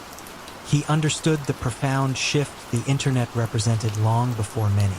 He saw that information, once confined to print and broadcast, could now spread globally, instantly, and often anonymously. His initial legitimate work involved managing corporate crises and burnishing public images. But he soon realized the true power lay not just in building, but in subtly dismantling. He began offering reputation management services to high-net-worth individuals and corporations with something to hide or something to gain. His primary criminal strategy was a sophisticated form of digital blackmail and subtle sabotage. He would identify individuals or companies vulnerable to public scrutiny, or those engaged in delicate negotiations like corporate takeovers. He would then approach them, not with an explicit threat, but with an offer to safeguard their public image from potential attacks. If they refused, a drip feed of damaging, often fabricated or exaggerated, information would begin to appear online. Anonymous blog posts, seemingly innocuous forum discussions, obscure news site articles, or even carefully crafted email leaks to minor media outlets. The information was never blatant. It was just enough to sow doubt, to trigger speculation, to create an atmosphere of quiet disgrace that would slowly erode their standing or derail their plans. Racketeering, under Julian's quiet direction, took the form of exorbitant consultancy fees paid by those seeking to protect their reputation or to subtly undermine a competitor. He didn't demand payment. He demonstrated capability. A rival firm's acquisition might inexplicably falter due to a sudden online campaign questioning its ethics. A politician's campaign could be subtly undermined by a resurfaced, out-of-context quote widely circulated on early internet forums. These problems would then vanish, or their severity significantly lessen, once Julian's services were quietly engaged, leaving the victim with no recourse but to pay for the solution to a problem Julian himself had orchestrated. Money laundering for Julian was intricately woven into his legitimate-looking consulting firm. The high fees from his covert operations were disguised as payments for extensive market research, strategic digital campaigns, or crisis communication planning for a rotating roster of anonymous offshore clients. He invested heavily in early-stage tech startups, often acquiring significant stakes with laundered funds, then liquidating them as the startups matured, transforming illicit gains into seemingly legitimate capital appreciation. His financial trails were obscured through multiple layers of shell companies registered in nascent internet havens and complex cross-border transfers, making his wealth appear to be the natural product of a highly successful, pioneering digital consulting empire. Julian's operational security was obsessive. He used burner phones, encrypted communications, and a labyrinth of anonymous proxy servers. His few trusted associates communicated only through secure, one-time channels and were compartmentalized, knowing only their small piece of the larger puzzle. He was a ghost in the machine, his influence undeniable in the fluctuating fortunes of his targets. Yet his presence was fleeting and seemingly untraceable. The unraveling of Julian's meticulously constructed digital fortress began not with a direct police investigation, but with the quiet, obsessive curiosity of a disgruntled former client. Eleanor Vance, no relation to Julian Vance from a previous story, a mid-level corporate executive, had once reluctantly paid Julian to manage a minor scandal. Years later, she noticed an eerily similar pattern of online smear tactics being used against a friend's startup, reminiscent of her own ordeal. Eleanor, deeply ethical and now retired, harbored a quiet resentment towards Julian and a profound suspicion that the problems he solved were often of his own making. Eleanor, with a quiet determination, began to meticulously document every unusual online anomaly, every subtle smear campaign, and every inexplicable corporate downturn that seemed to benefit Julian's known associates. She wasn't a cyber expert, but she had a keen eye for human patterns.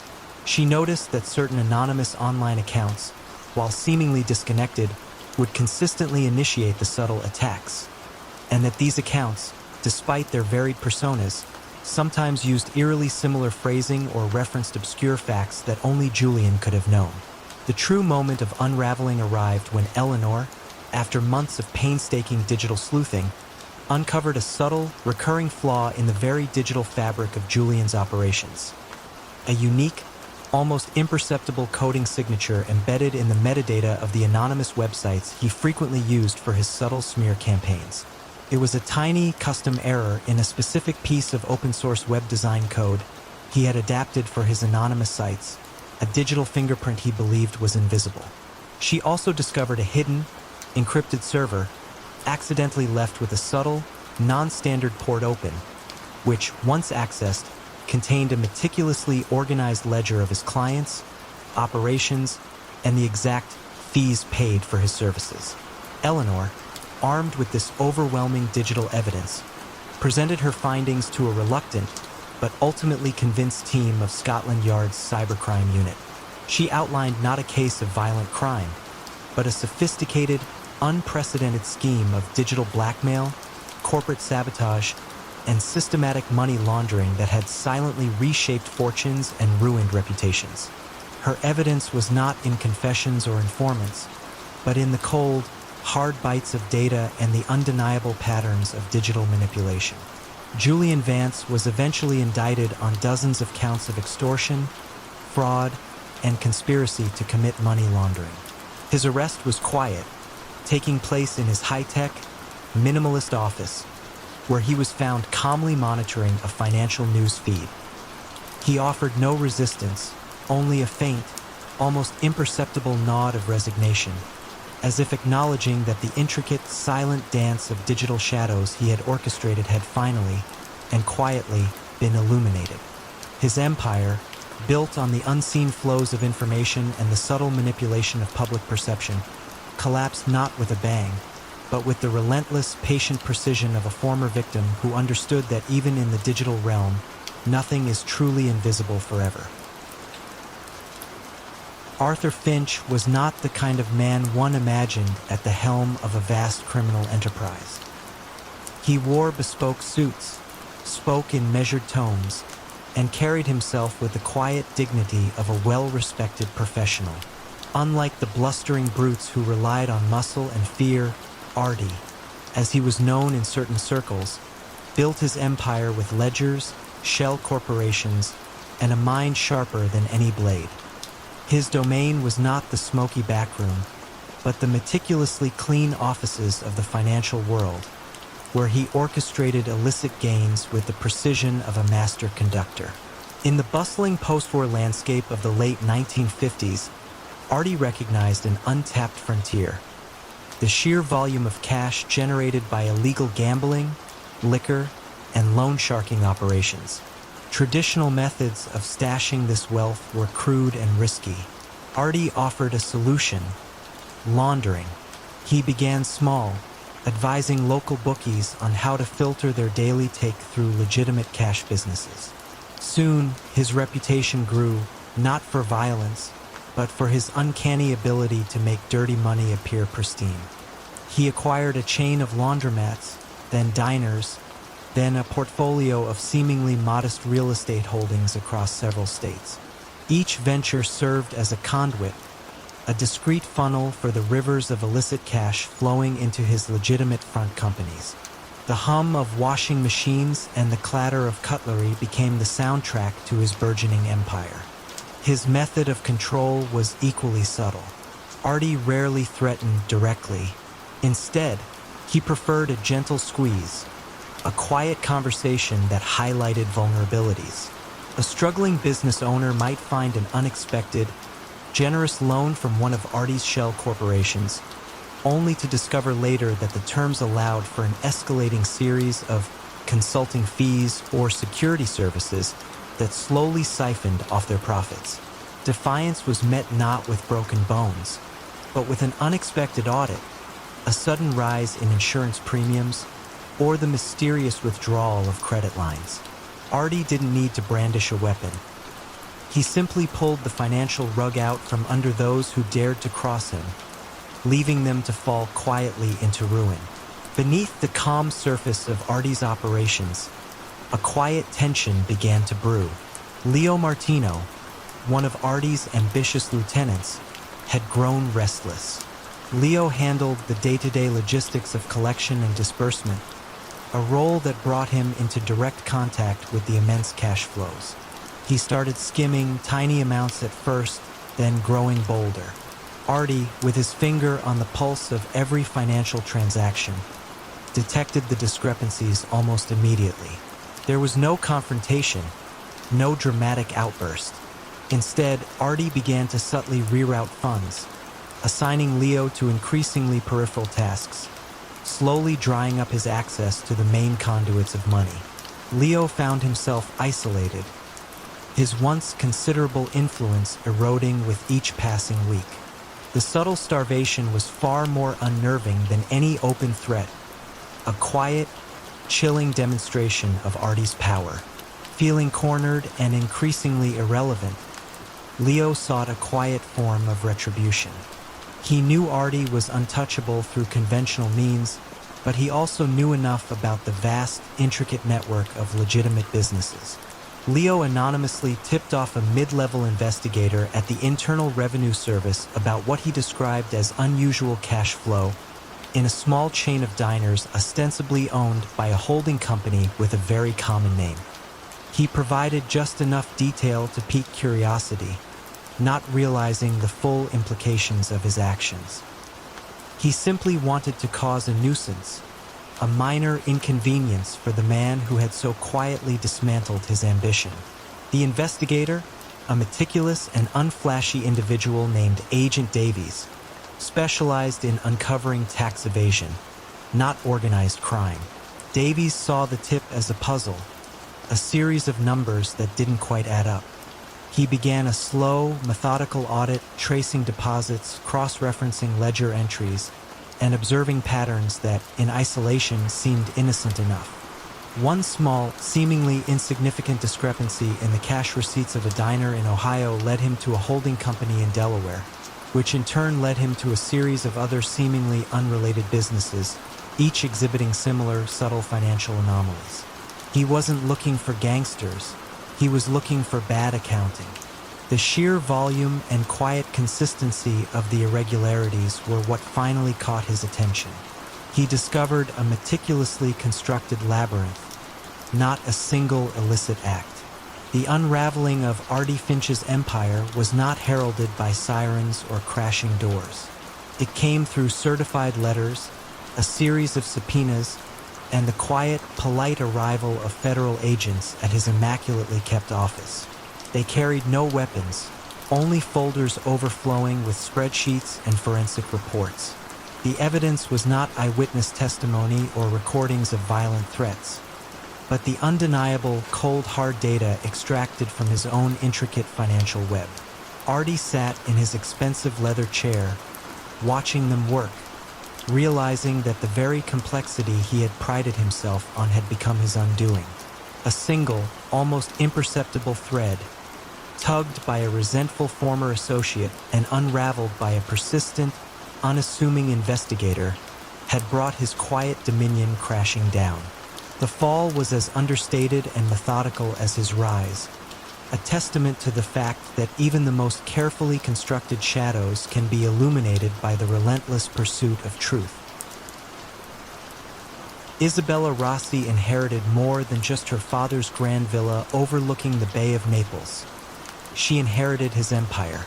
It was the late 1970s, and Don Alessandro Rossi, a man whose quiet influence permeated every corner of the city, had passed on. Isabella, educated abroad, sophisticated and shrewd, understood the volatile nature of the legacy she now held.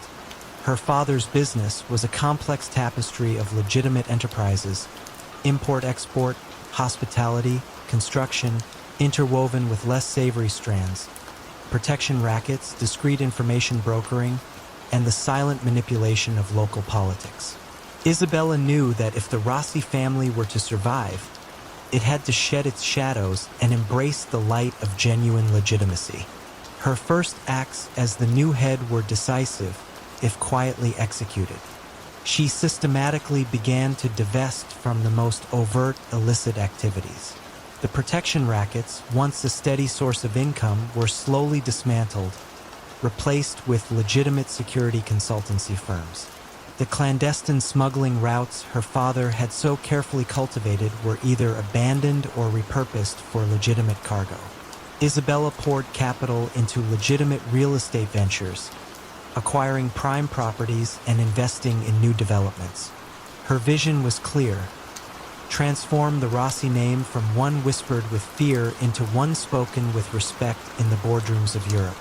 This radical shift, however, created immediate friction. Many of her father's old associates, accustomed to easy money and swift justice, resented Isabella's methodical, almost academic approach. They saw it as weakness, a betrayal of the very principles that had built their power.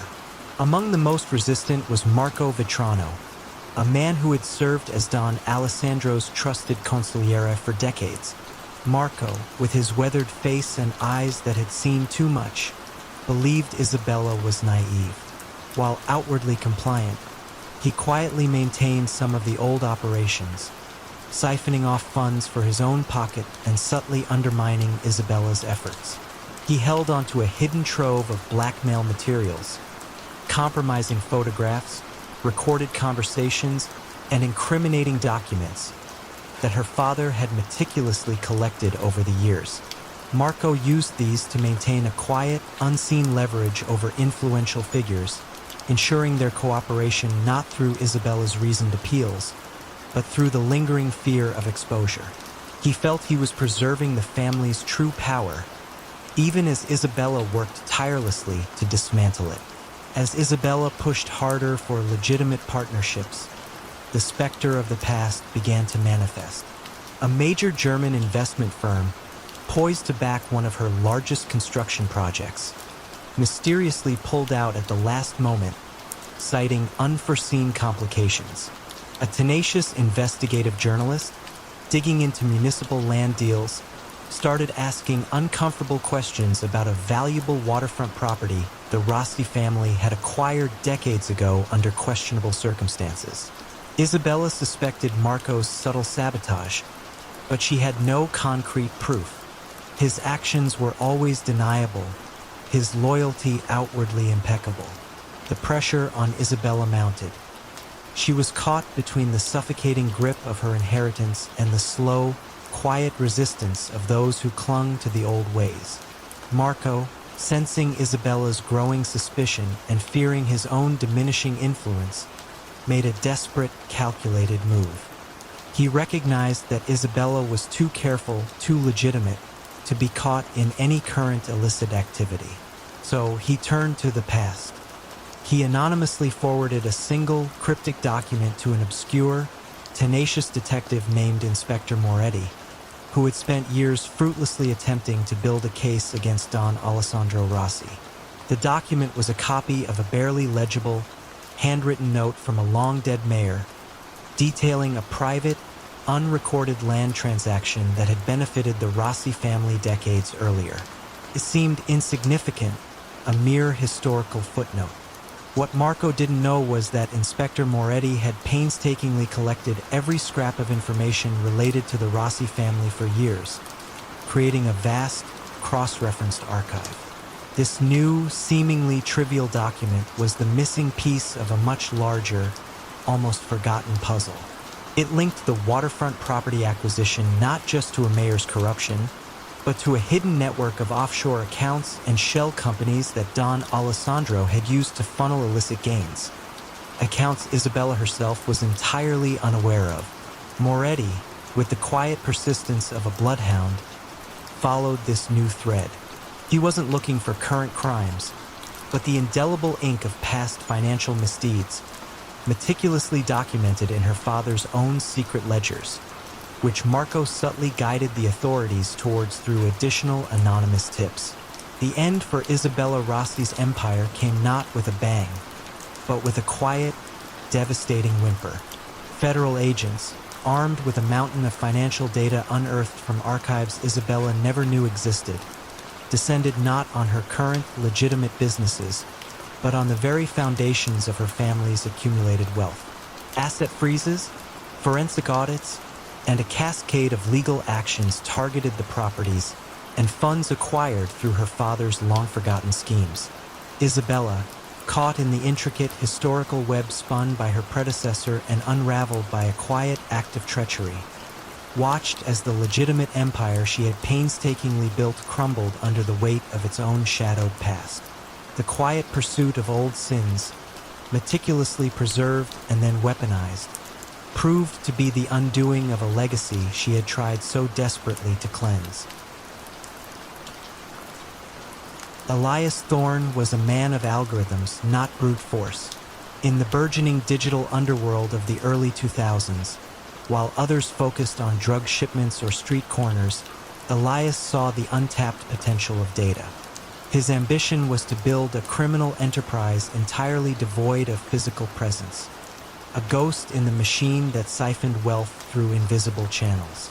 Operating from a nondescript office building in a bustling European city, Elias assembled a small, brilliant team of programmers, hackers, and financial analysts.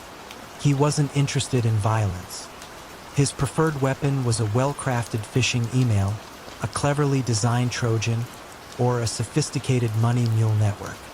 His initial ventures were focused on identity theft and credit card fraud, but Elias quickly pivoted to something far more lucrative and less traceable: corporate espionage and market manipulation.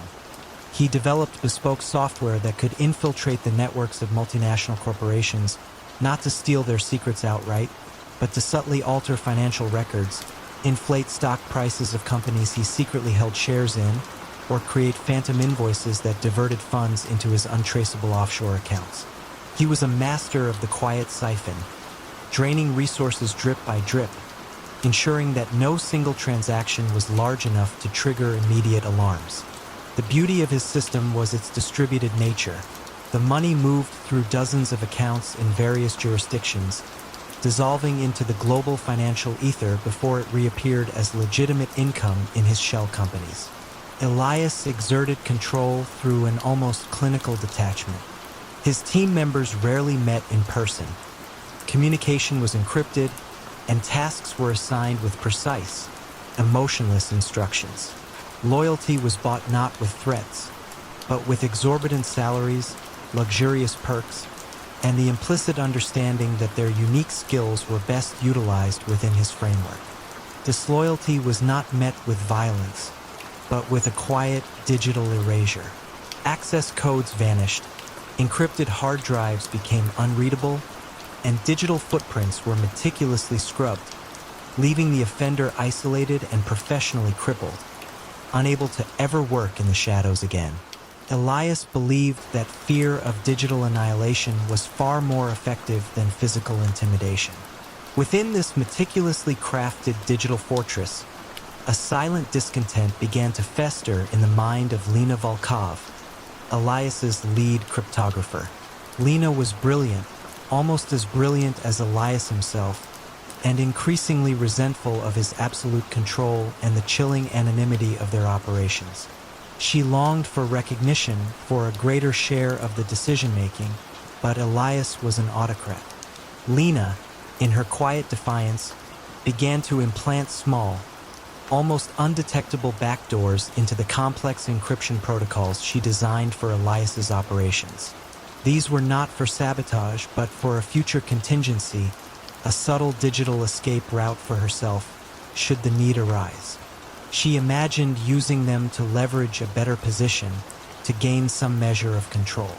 The turning point came when Elias, in a rare miscalculation, overextended himself. He initiated a highly ambitious, multi-pronged attack designed to manipulate the stock prices of 3 major tech companies simultaneously, promising an unprecedented payout. The scale of the operation required Lena to design an even more intricate and robust encryption system. As she worked, she discovered a subtle flaw in Elias's overall architecture, a single point of vulnerability he had overlooked in his grand design. This flaw, combined with the extreme volume of transactions, created a fleeting, almost imperceptible digital echo, a recursive loop that, if triggered, could expose the entire network. Lena, feeling the immense pressure of the operation and realizing the opportunity, made a choice. She didn't betray Elias directly. Instead, she anonymously submitted an academic paper to a highly specialized cybersecurity journal, detailing a hypothetical, extremely complex distributed network vulnerability. The paper was theoretical, seemingly harmless, but embedded within its equations and conceptual diagrams was a subtle, almost poetic description of the very flaw she had discovered in Elias's system, alongside the precise, unique digital signature that would indicate its presence. She did not reveal the who or what, only the how and where of a particular kind of digital anomaly. The paper caught the eye of a lone, tenacious analyst at Europol, a quiet woman named Dr. Anya Sharma, who had spent years researching the very kind of ghost networks Elias was building. Dr. Sharma was an academic at heart, fascinated by patterns in data. The theoretical vulnerability described in Lena's paper resonated deeply with some of the inexplicable digital noise she had observed in her own investigations, ghostly echoes of illicit financial transfers that seemed to vanish into thin air. Using the paper as a conceptual map, Dr. Sharma began to trace the almost invisible digital trails, not seeking a specific crime, but rather the unique signature of the theoretical anomaly. The unraveling was silent and swift. There were no raids, no dramatic arrests. Instead, the digital gates began to close. One by one, the offshore accounts were frozen, not because they were directly linked to a specific crime, but because the patterns of their transactions now matched the anomalous signature Dr. Sharma had identified. The shell corporations found their assets seized without warning, their digital infrastructure quietly deactivated. Elias, watching his financial network evaporate like mist, understood immediately. He was not caught by a traditional investigation, but by the theoretical exposition of his own digital masterpiece, quietly broadcast by the very mind that had helped construct it. The ghost had been detected, not through its actions, but through the subtle mathematical resonance of its hidden form. Silas Blackwood was a man of routines. Every morning, he walked the bustling docks of Liverpool, a man seemingly engaged in the honest business of shipping and logistics. He owned a thriving freight company, a warehouse full of goods, and maintained impeccable records. Yet, beneath this veneer of legitimate trade, Silas orchestrated a sophisticated network of smuggling and subtle coercion that had, for decades, allowed him to control the flow of illicit goods in and out of the city's port. His kingdom was built on whispers, strategic silences, and the meticulous exploitation of vulnerabilities within the complex international shipping industry. In the mid-1970s, as global trade expanded, Silas saw an opportunity beyond traditional contraband. His true genius lay in exploiting customs loopholes and bribing low-level officials to misplace or misclassify high-value, lightly taxed goods. He didn't deal in drugs or weapons directly. His trade was in luxury items, electronics, designer clothing, high-end spirits that could be bought cheaply abroad and sold at immense profit domestically, avoiding hefty import duties. He used his legitimate shipping containers as Trojan horses, burying smaller, undeclared consignments deep within legal cargo. His warehouse, ostensibly for storage, was a masterclass in discreet transshipment, where hidden compartments and false walls allowed for swift, untraceable movement of goods. Silas's power was rooted in a quiet form of leverage. He knew the secrets of nearly everyone who mattered on the docks. The struggling freight forwarder deeply in debt, the customs officer with a gambling problem, the union representative with a hidden past. He offered favors, a loan, a promotion, a quiet word in the right ear, creating a web of quiet obligation. Defiance wasn't met with violence, but with the sudden, inexplicable refusal of a crucial permit, a dockworker strike that only affected their shipments, or an unexpected, crippling customs inspection. Silas didn't need to threaten. He simply created an environment where cooperation was always the path of least resistance, and dissent led to quiet, inexorable ruin. For years, Silas's system worked flawlessly, a well-oiled machine humming beneath the surface of legitimate commerce. However, the slow, methodical habits that had built his empire also became its vulnerability.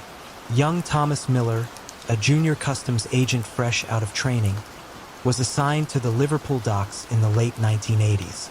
Thomas was an idealist, earnest and meticulous, completely devoid of the cynicism that pervaded much of the port. He noticed small, seemingly insignificant patterns that others overlooked. Certain containers belonging to Silas's company always cleared customs faster than others. Certain manifests always seemed to have minor, easily explainable discrepancies, and the same few low-level customs officials always seemed to be on duty when Silas's larger, legitimate shipments arrived. Thomas, with a quiet, almost obsessive focus, began compiling a separate, unofficial ledger of these anomalies. He cross-referenced shipping manifests with port schedules, observed the subtle shift changes, and meticulously documented the contents of containers that, on paper, appeared entirely normal. He wasn't looking for a smoking gun, but for a consistent, subtle deviation from the norm. He noticed that the container weights for Silas's electronics shipments were often slightly heavier than they should have been. A difference so minimal it could be attributed to packing materials, but consistent enough to pique his curiosity. He suspected that the packing materials were, in fact, undeclared, high-value goods hidden within the declared cargo. The true moment of unraveling began with a container listed as carrying household appliances from Italy. Thomas, through his quiet observation, noted that a specific low-level customs official, known for his gambling debts, was on duty that day.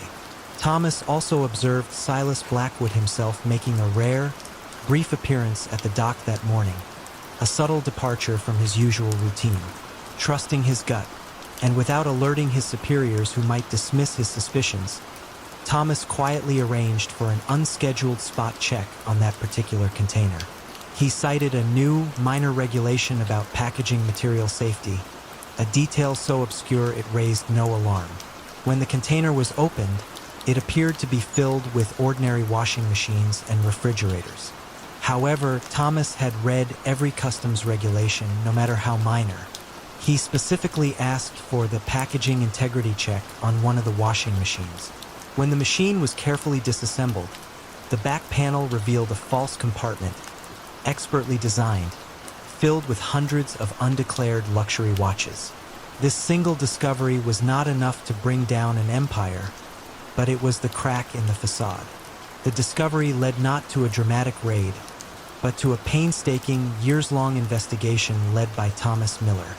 He used his meticulous notes, his quiet understanding of the port's rhythms, and the now-proven existence of a hidden compartment to secure warrants for forensic audits of Silas's shipping records. The Quiet King's undoing came not from a violent informant or a spectacular bust, but from the relentless, quiet observation of a junior agent who paid attention to the almost imperceptible deviations from ordinary patterns. The weight discrepancies, the consistent officials, the subtle visits, each piece, insignificant on its own, formed a damning mosaic when assembled by a mind trained to see the quiet truth. Silas Blackwood, the Quiet King of the docks, was brought down not by a roar, but by a whisper, and the methodical pursuit of a truth hidden in plain sight. Vincent Moretti was, to all outward appearances, a pillar of the community. In the bustling East Coast city of the 1990s, he was known as a shrewd real estate developer and a generous patron of the arts, schools, and hospitals. His annual charity galas were the highlight of the social calendar, attracting politicians, business leaders, and celebrities. Yet, behind the glittering facade of philanthropy, Vincent Moretti orchestrated a sophisticated web of racketeering and financial manipulation, using his seemingly legitimate enterprises and charitable foundations as conduits for illicit gain and quiet control. He was the quiet king of the city, not through overt threats, but through the subtle leverage of obligation and the strategic placement of his donations. Moretti's ascent began not with violence, but with calculated investment. He acquired struggling construction companies and waste management firms, rehabilitating them into ostensibly successful enterprises. These companies, however, were merely fronts for his true genius, controlling city infrastructure contracts. Through carefully placed political donations to mayoral campaigns and council members, always channeled through a labyrinth of PACs and non-profit organizations he secretly controlled, Moretti ensured that his companies consistently won lucrative public works bids. Kickbacks were disguised as consulting fees to shell corporations, and inflated costs were buried deep within complex subcontracting agreements. Businesses that resisted his services, whether for waste removal or construction, found themselves mysteriously entangled in red tape, facing sudden permit issues, or experiencing unexpected supply chain disruptions. Vincent didn't need to break legs. He simply slowed the wheels of progress until compliance became the only sensible option. His method of ensuring loyalty was equally insidious. He cultivated a reputation as a benevolent benefactor. A politician facing a tough re-election campaign might find a timely, anonymous donation to their super PAC, or a struggling community center might receive a substantial grant from one of Moretti's charitable trusts. These acts of generosity created a powerful, unspoken bond. Those who accepted his largesse found themselves quietly indebted, subtly compelled to return the favor when his legitimate businesses needed a zoning variance, a regulatory bypass, or a particular city contract. The coercion was soft, almost imperceptible, built on the slow erosion of moral lines rather than open intimidation. Within Moretti's tightly controlled network, a quiet disquiet grew in the heart of Elena Ramirez, his chief financial officer for nearly a decade. Elena was the architect of his intricate money laundering schemes, the one who meticulously crafted the false invoices and managed the dozens of offshore accounts. She was brilliant, indispensable, and increasingly burdened by the ethical compromises her work demanded.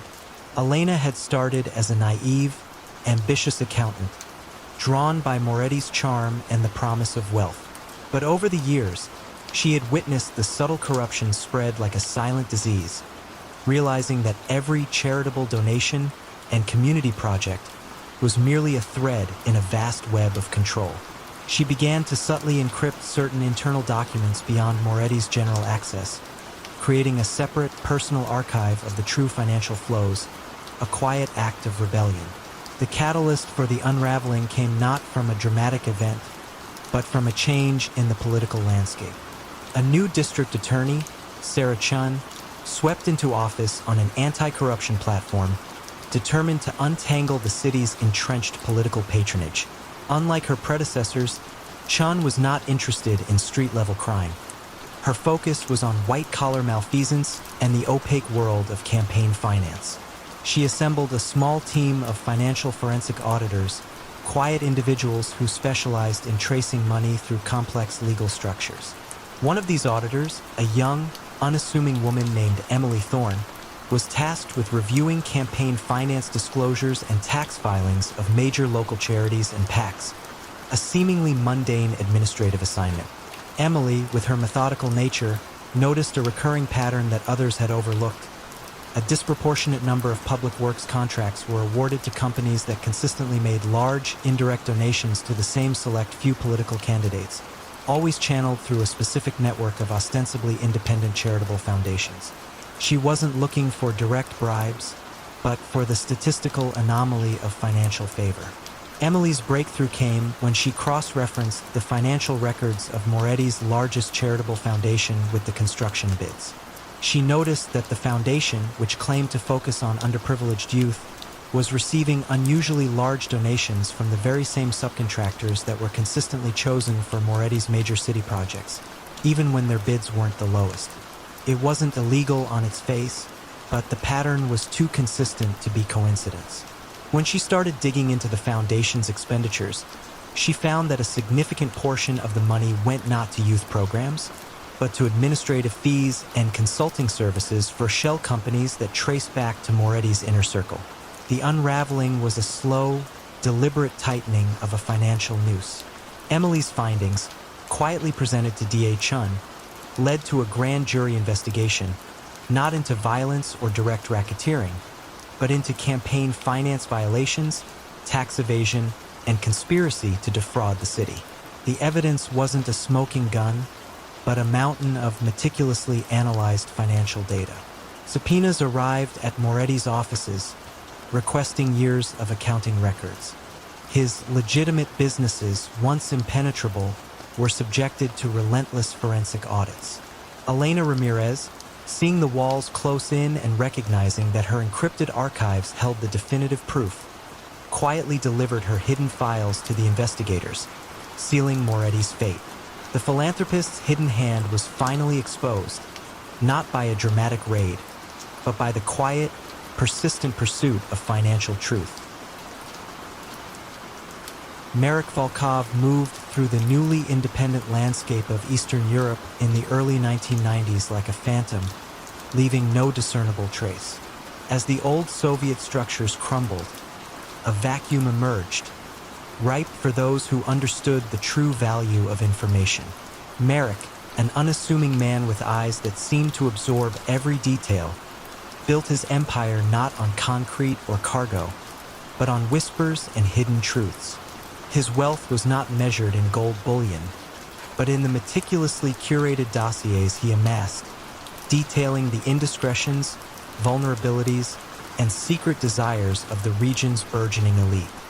His power emanated from knowing everything and revealing only what served his quiet agenda. His rise began with a modest consultancy firm, ostensibly offering corporate intelligence and risk assessment to foreign investors navigating the chaotic market. In reality, Marek was brokering a different kind of commodity. He employed a network of disaffected former intelligence agents, resourceful journalists, and brilliant, financially struggling data analysts. Their task was to gather information, illicit currency movements, hidden offshore accounts, compromising photographs, and hushed political alliances. Marek never used violence. Instead, he leveraged. A struggling industrialist might find a critical loan suddenly approved after Marek's quiet advice to a bank executive. A rising politician might discover a damaging scandal from their past conveniently suppressed after a discreet meeting with Marek's intermediaries. His control was based on the simple, chilling knowledge that he possessed the key to their past, present, and future. Loyalty within Marek's circle was forged through a unique blend of fear and unparalleled opportunity. He paid his people handsomely, far more than they could earn elsewhere, and provided them with an almost intellectual challenge in uncovering secrets.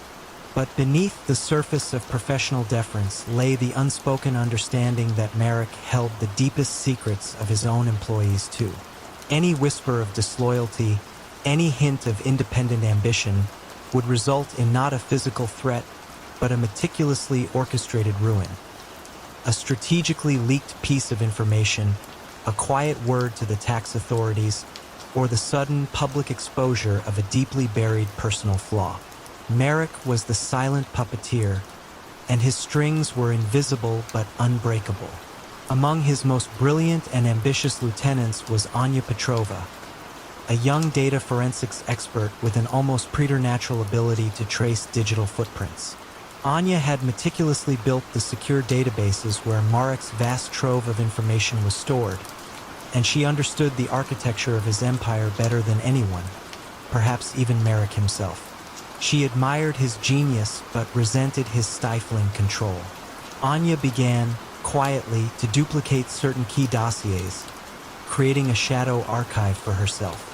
She wasn't planning an immediate betrayal, but rather a future leverage, a silent insurance policy. She believed Marek's reliance on purely human sources was becoming outdated. The future, she knew, lay in raw, untraceable data. The subtle shift in power dynamics began to ripple when Anya, driven by a desire to prove her own capabilities and perhaps to accelerate the network's reach, started to initiate small, unauthorized information interventions. She subtly manipulated market sentiment by leaking carefully curated, partially true financial rumors, or nudged political outcomes by anonymously publishing embarrassing but verifiable details about minor figures. These were not Marek's measured, precise operations. They were faster, bolder, and left a faint but detectable digital signature. Her actions, though seemingly minor, created a subtle disturbance in the global financial and political ether. An international anti-money laundering task force, monitoring cross-border financial flows, began to notice a series of unusual market fluctuations tied to seemingly unrelated political controversies originating from this region. They weren't looking for Merrick Volkov, but for patterns of manipulative behavior. A meticulous forensic analyst named Inspector Dubois, reviewing a mountain of data, identified a recurring, almost imperceptible digital fingerprint in the flow of information, a unique metadata signature embedded in certain public domain documents, news articles, and financial reports that seemed to correlate with the observed market anomalies. The unraveling was not a dramatic raid, but a quiet, methodical process of digital triangulation. Inspector Dubois and his team began to trace the unique digital fingerprint, following the faint breadcrumbs across encrypted networks and public servers. They found that these digital trails consistently led back, not to a specific person or organization directly, but to a complex web of seemingly legitimate information service companies, all connected by subtle, shared digital infrastructure. Anya, watching the investigation from within, realized that her bolder moves had created the very signature that was now being traced. Fearing exposure and seeing a path to her own salvation, she made a decisive move. She anonymously uploaded a small, encrypted file to a public data sharing site, making it appear as an innocuous research dataset. This file, however, contained the metadata mapping that connected the unique digital fingerprint to Marek's primary servers and, crucially, to the specific financial accounts associated with his consultancy. Merrick Volkov's empire did not fall with a roar, but with a sudden, profound silence. His encrypted communication channels went dead. His offshore accounts were quietly frozen. His consultancy was served with asset forfeiture orders and subpoenas based not on intercepted conversations or witness testimony, but on irrefutable digital evidence meticulously traced by Inspector Dubois and subtly amplified by Anya's desperate act of self-preservation. The man who had controlled everything through information found his own carefully guarded secrets, once his ultimate weapon, turned against him, revealing the invisible threads of his vast and silent dominion. Arthur Davies was a man who understood foundations, both literally and figuratively. In the bustling construction landscape of London in the 1980s, his company, Davies and Sons Builders, was a name synonymous with reliability. Yet, beneath the veneer of legitimate contracts and gleaming new high-rises, Arthur, known quietly as the architect, had built an empire rooted in the methodical control of an entire industry. He rarely raised his voice, never resorted to overt threats. His power lay in the intricate web of influence he wove through material suppliers, trade unions, and local planning offices. His vision was clear: to own the very ground upon which London was being rebuilt. Arthur's initial ascent was purely legitimate, building a reputation for efficiency. But he quickly recognized the immense financial opportunities presented by subtle manipulations within the complex ecosystem of large-scale development. He began by quietly acquiring stakes in key building material suppliers, ensuring preferential pricing for his own projects and discreetly inflating costs for competitors. He then extended his reach into the powerful trade unions, not through intimidation, but by offering lavish consultancy fees to union officials and ensuring steady, if slightly overinflated, work for their members through his projects. His control over planning permits was similarly subtle, achieved through a constant stream of donations to obscure local government initiatives and the strategic employment of politically connected advisors. Businesses that resisted his unofficial services found their material deliveries perpetually delayed, their workforces mysteriously striking, or their crucial planning applications caught in endless bureaucratic limbo. Arthur simply waited, knowing that time and financial pressure would eventually compel compliance. His primary method of wealth accumulation was a sophisticated form of racketeering disguised as legitimate business overhead. He consistently inflated material costs, billed for phantom ghost employees on union payrolls, and added layers of unnecessary subcontracting fees, all of which served to launder illicit funds through his legitimate projects. The vast sums generated were then quietly absorbed into new property acquisitions, further legitimizing his empire. Loyalty within his firm was maintained through generous salaries and the quiet understanding that Arthur's reach extended far beyond the construction site. Disloyalty was not punished with violence, but with a gradual, suffocating withdrawal of opportunities, a sudden inability to secure new work, or an unexpected tax audit that brought legitimate operations to a grinding halt. Arthur was a master of the quiet chokehold, leaving his adversaries to slowly wither on the vine. For nearly 2 decades, Arthur's empire thrived, a testament to his understated genius. However, a quiet resentment simmered beneath the surface, nurtured in the heart of Frank Riley, one of Arthur's oldest and most loyal foremen. Frank had been with Arthur since the legitimate early days, a man who built things with his hands and prided himself on honest work. As Arthur grew more powerful and distant, Frank felt the soul of the company erode, replaced by quiet corruption. The final straw came when Frank's son, a skilled carpenter, was repeatedly denied entry into the union despite his qualifications. A subtle signal, Frank suspected, orchestrated by Arthur as a reminder of his pervasive control, perhaps for some minor, long-forgotten transgression. Frank, a man of few words, felt a slow burn of quiet fury. Frank didn't seek open confrontation. Instead, he began to meticulously document the subtle inconsistencies he observed on various project sites. The exact number of concrete loads delivered versus the volumes billed, the precise hours his genuine crews worked versus the inflated timesheets. These were not grand secrets, but mundane, technical details easily dismissed by anyone outside the trade. He knew that the key to Arthur's financial manipulations lay in these small, consistent discrepancies. He discreetly passed these observations, anonymously, to a young, tenacious investigative journalist named Eleanor Vance, who was then researching union irregularities for a local paper. He presented them as odd accounting practices. Nothing more. Eleanor, initially overwhelmed by the sheer volume of seemingly dry data, was on the verge of dismissing Frank's tips. But a single detail caught her eye: the consistent overbilling of a specific high-grade concrete mix on a major public housing project. It seemed too precise, too consistent to be random. She shared the obscure details with the forensic accountant she knew, a quiet, analytical woman named Dr. Evelyn Thorne, who specialized in construction fraud. Dr. Thorne, using Eleanor's cryptic notes, began to meticulously compare invoices, material delivery logs, and engineering blueprints. She found that Davies and Sons consistently billed for 10 to 15% more materials than could physically be incorporated into the structures as designed, and that specific union overheads were inexplicably tied to these inflated material costs, not actual labor.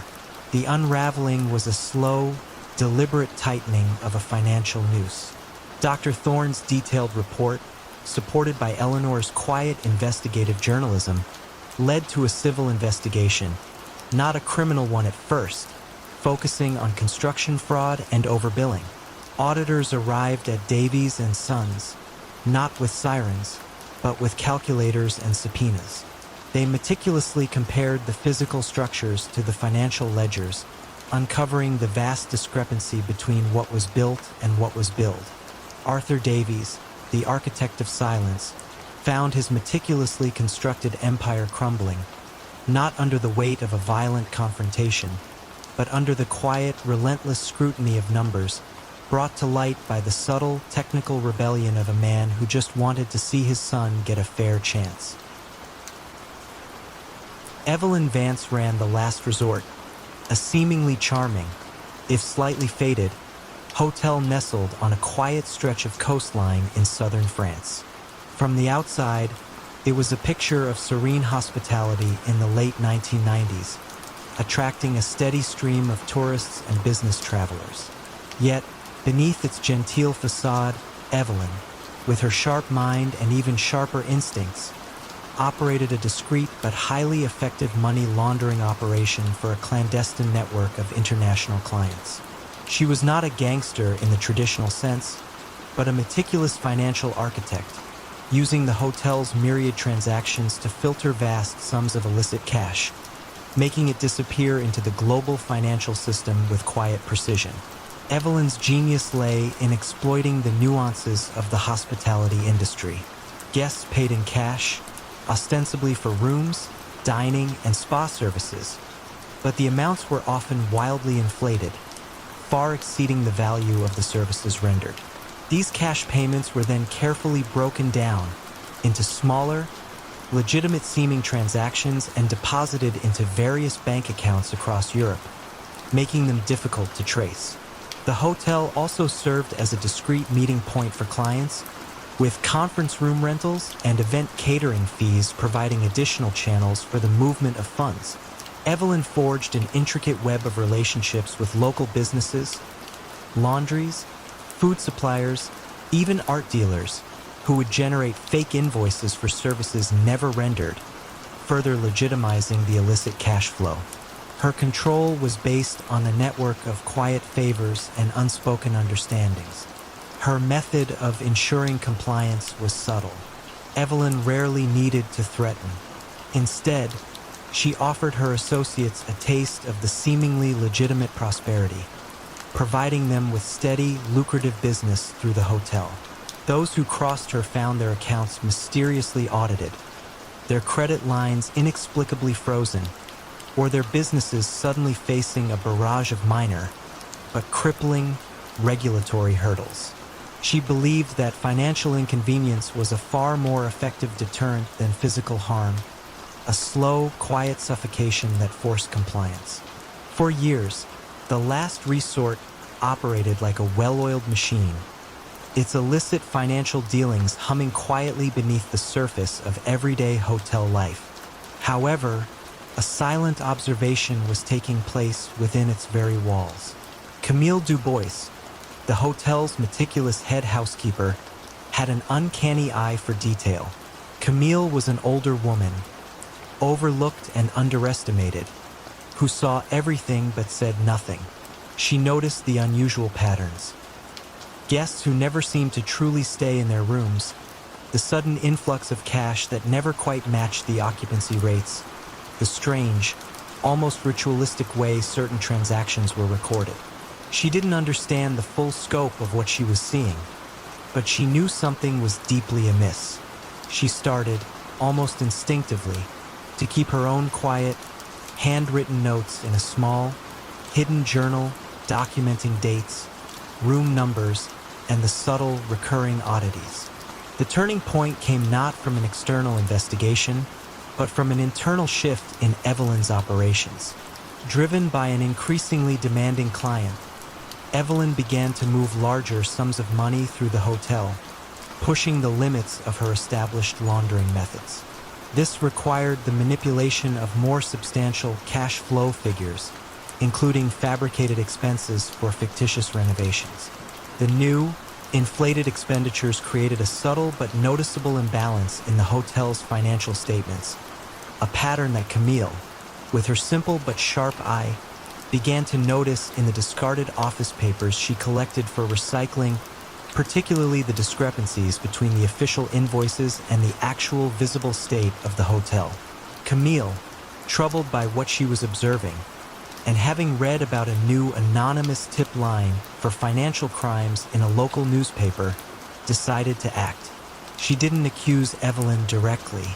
Instead, she anonymously submitted a series of very specific dates and corresponding hotel renovation expenditure figures from her notes, alongside observations about rooms that remained untouched despite being billed as occupied. She made it seem like the concerns of a diligent employee worried about financial waste, not criminal activity. Her tip landed on the desk of Inspector Jean-Luc Moreau, a financial crimes investigator known for his quiet persistence. Moreau was accustomed to receiving vague accusations, but Camille's tip was different. It provided precise, verifiable details, specific dates, room numbers, and curious financial entries. Intrigued by the mundane precision of the information, Moreau began a quiet, almost imperceptible investigation. He didn't raid the hotel. Instead, he initiated a routine tax audit, focusing on the hotel's renovation budgets and cash receipts. He brought in forensic accountants who methodically compared the actual physical state of the hotel's rooms and public areas to the detailed invoices for upgrades and repairs. The unraveling of the last resort secrets was a slow, meticulous process of financial forensics. The auditors found significant discrepancies between the millions billed for renovations and the actual, relatively minor, improvements observed. They noticed the consistent pattern of inflated cash payments that far outstripped the hotel's capacity for legitimate revenue generation.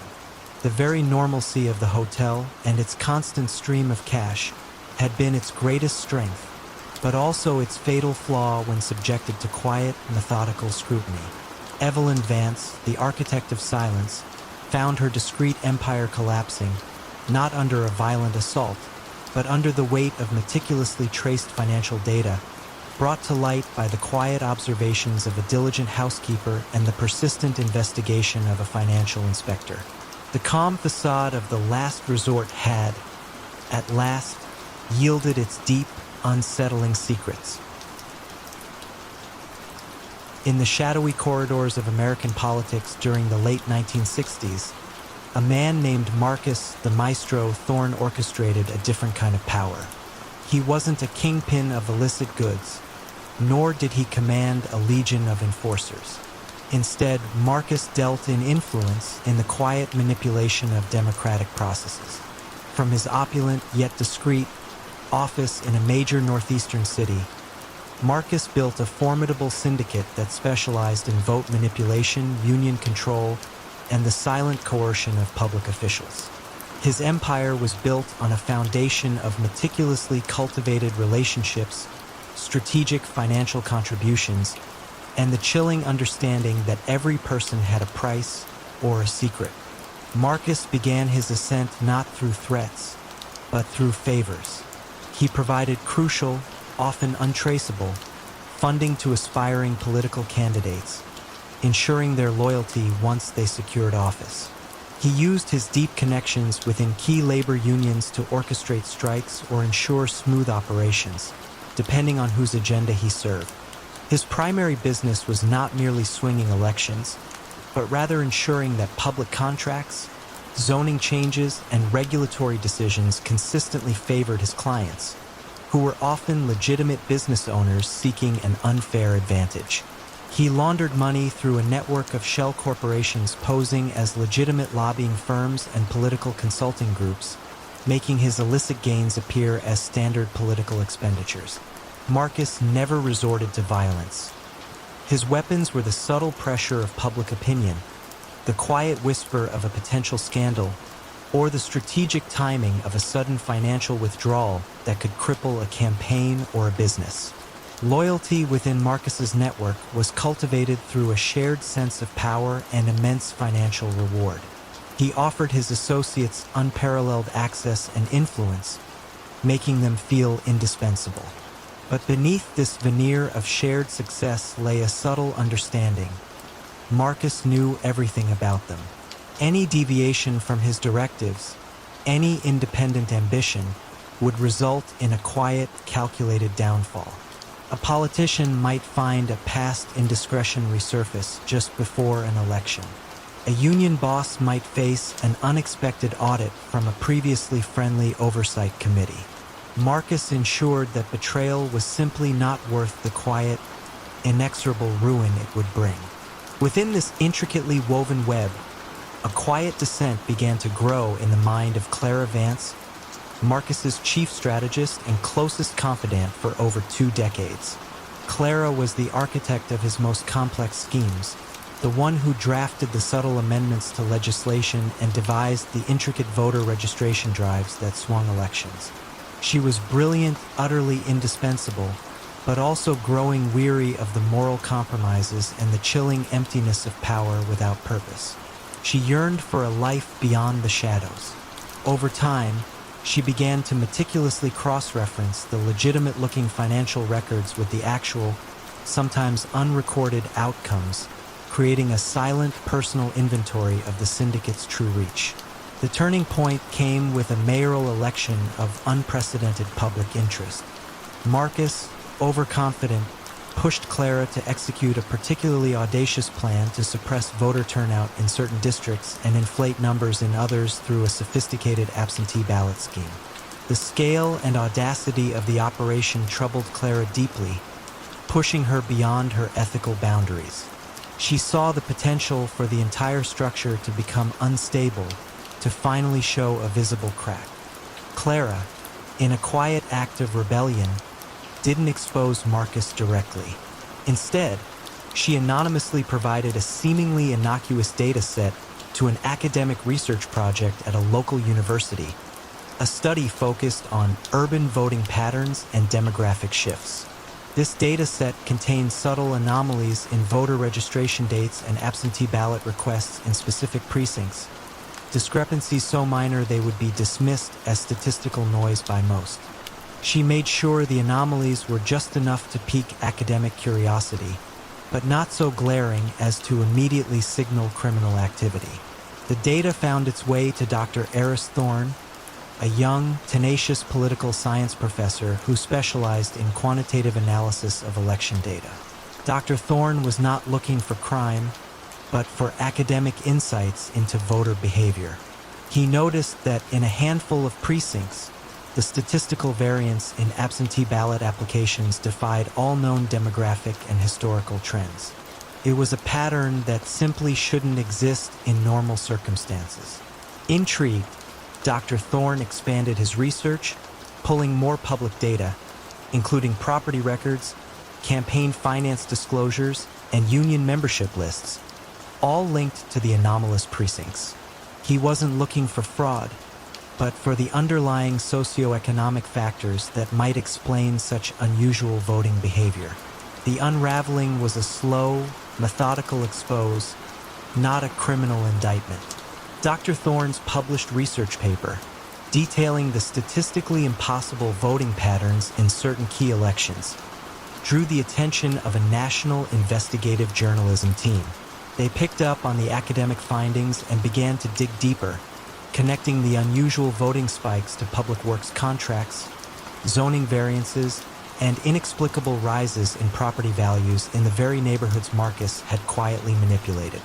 The journalists, with Dr. Thorne's framework as their guide, began to trace the financial and political connections, uncovering the layers of shell corporations, the silent beneficiaries of legislative decisions, and the subtle ways money flowed from legitimate businesses to obscure political action committees. Marcus Thorne, the maestro of votes, was never caught in a dramatic raid. Instead, his empire crumbled under the weight of relentless public scrutiny. A series of scathing newspaper articles, backed by irrefutable statistical and financial analysis, exposed the intricate web of influence, making it impossible for his political allies to remain associated with him. The quiet power he wielded, once his greatest strength, was dissolved by the relentless illumination of truth. His clients quietly withdrew, his political protégés distanced themselves, and his legitimate businesses found their contracts mysteriously drying up.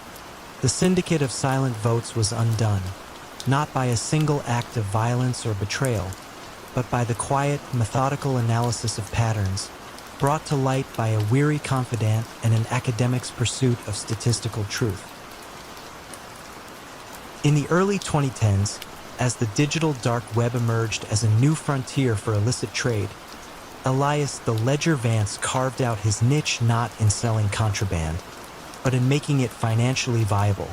Operating from a series of anonymous, encrypted servers scattered across the globe, Elias was the silent, indispensable financial architect of the digital underworld. He built a sophisticated cryptocurrency laundering service, enabling anonymous transactions on platforms like the original Silk Road, turning untraceable digital coins into clean, usable fiat currency. His empire was built on the premise of absolute anonymity and an unparalleled understanding of decentralized finance. Elias's service was deceptively simple.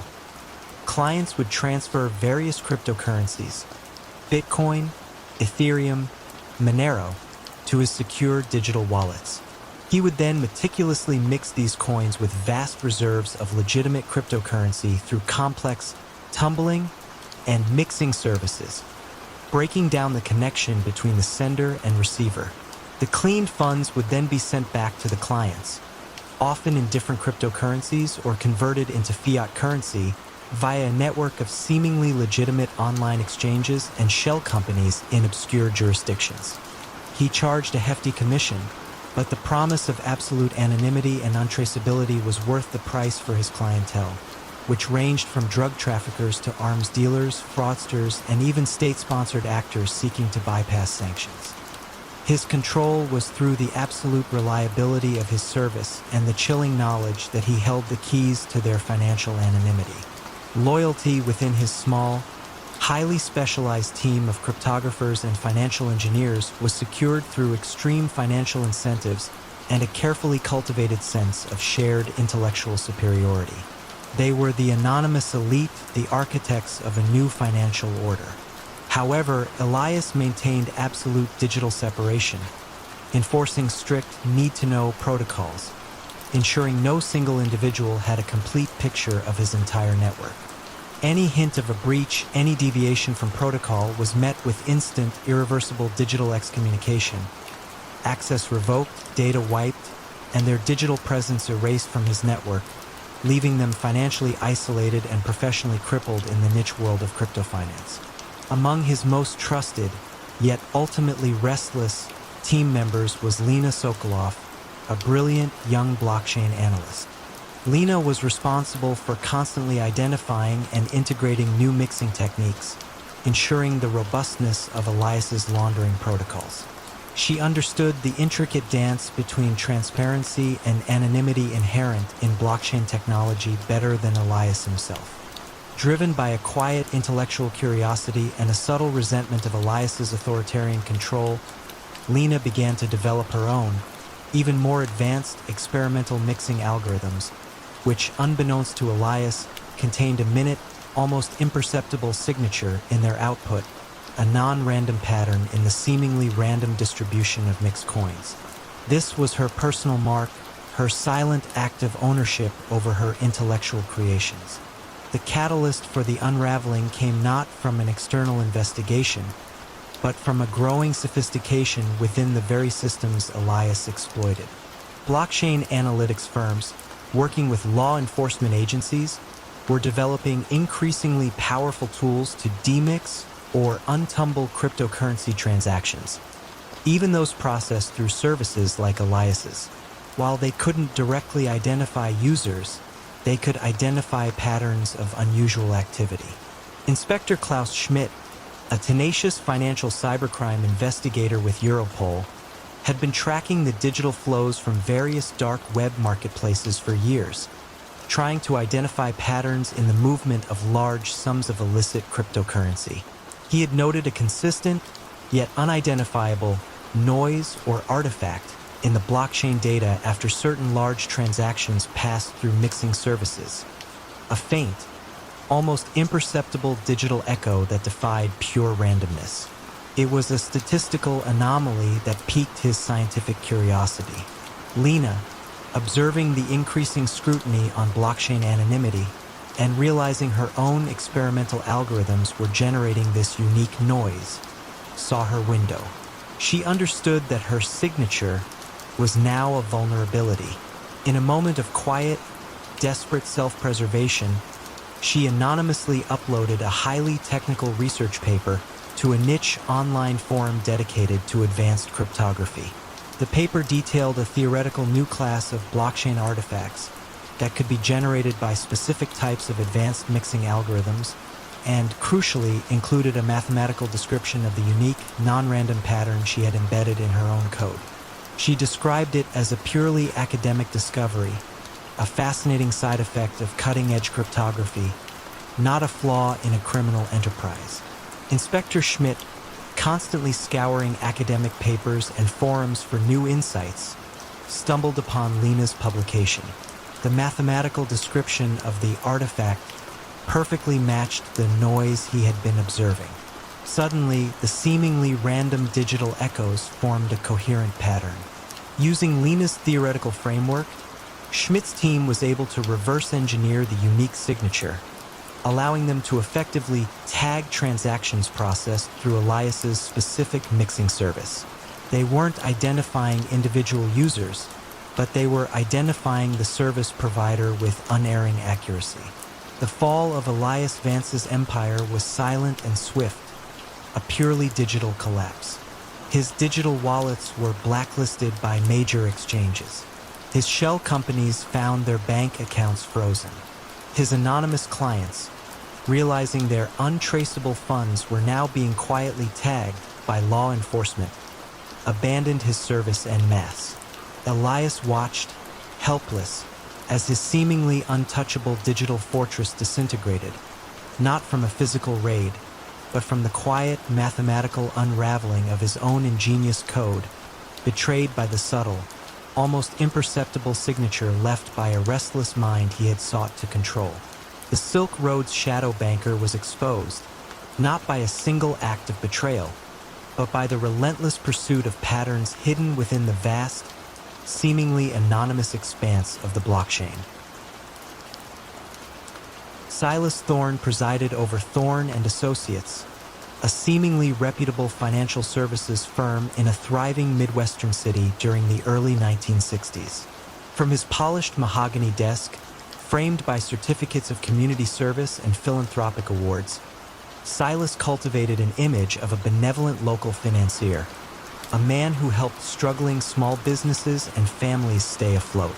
Yet, beneath this carefully constructed facade, Silas operated a vast and ruthless loan-sharking enterprise, expertly disguised within the legitimate framework of his lending institution.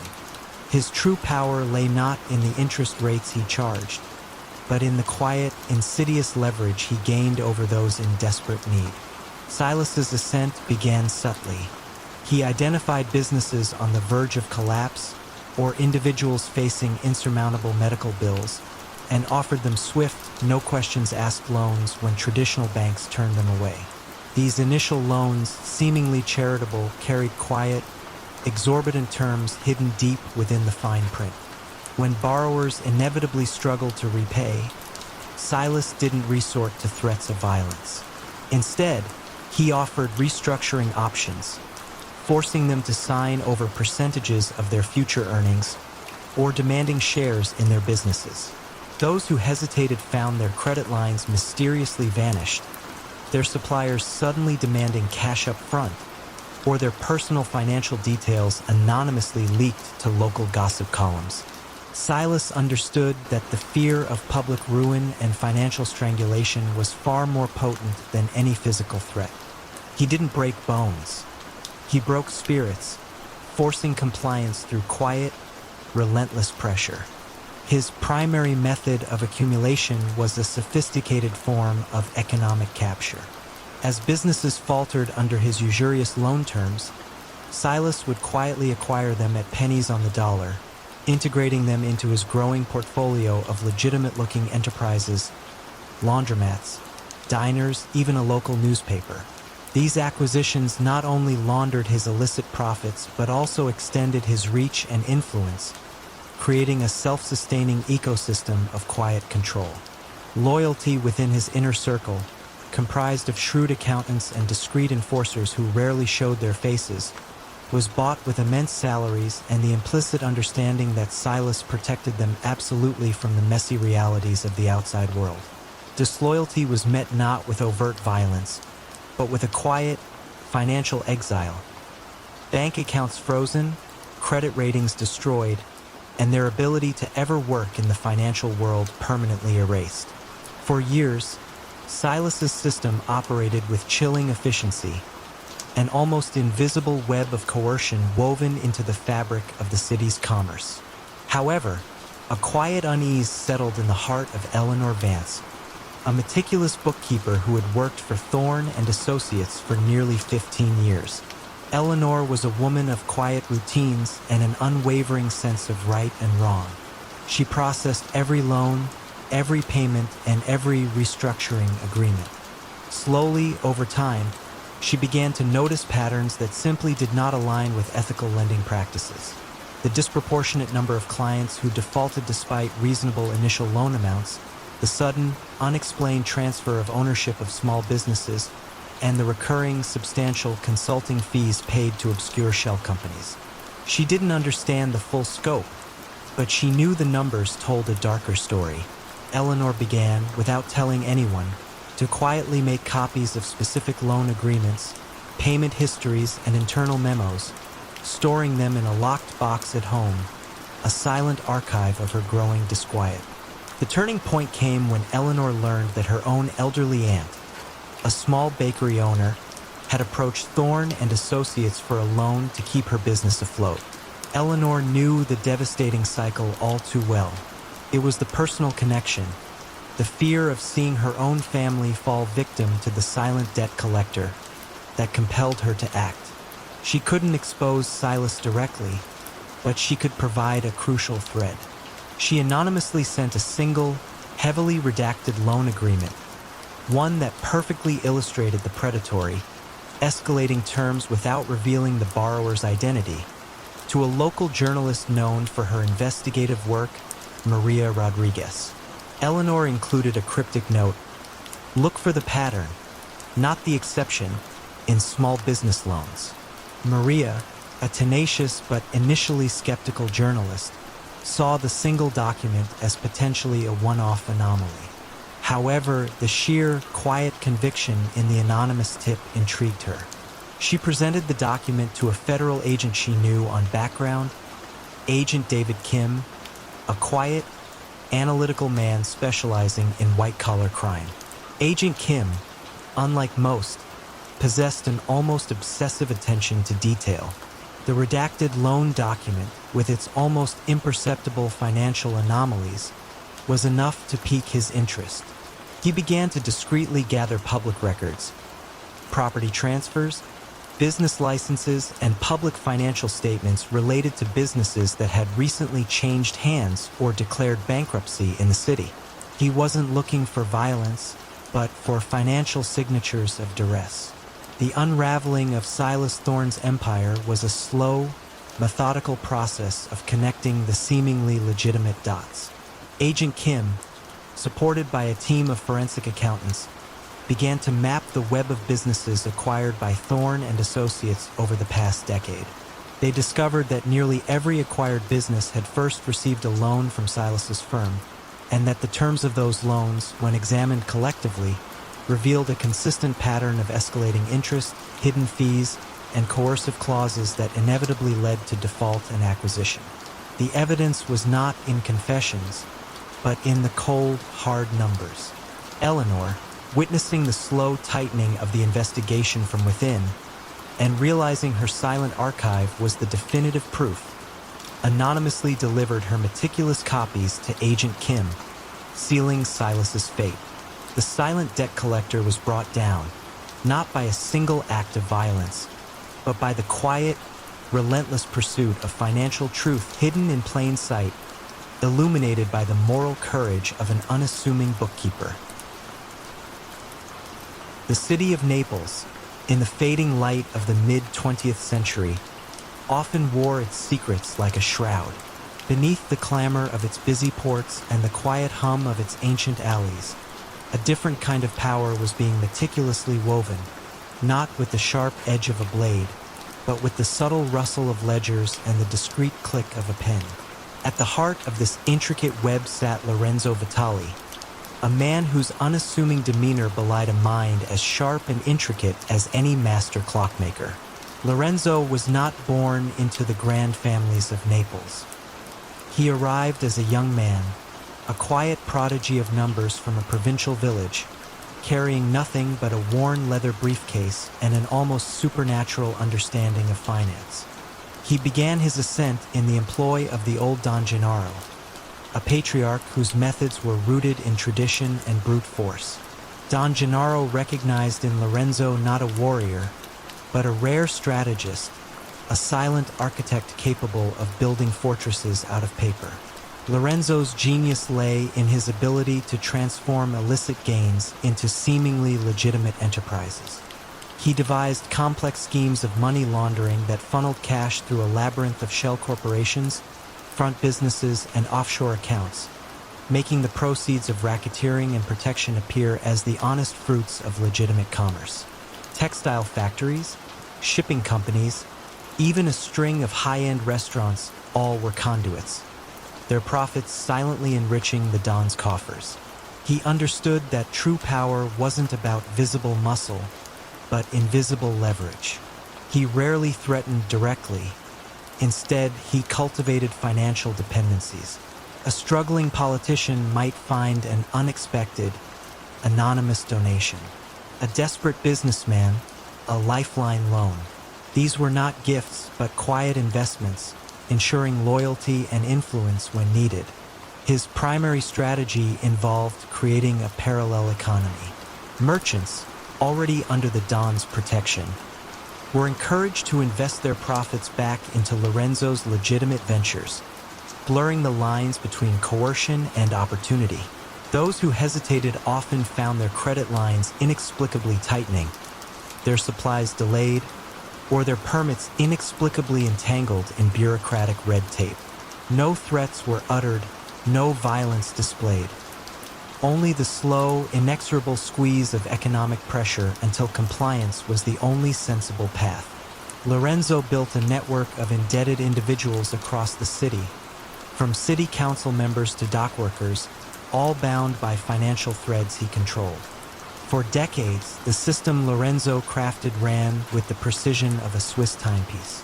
The Don's family thrived, expanding their influence far beyond Naples, all facilitated by Lorenzo's intricate financial architecture.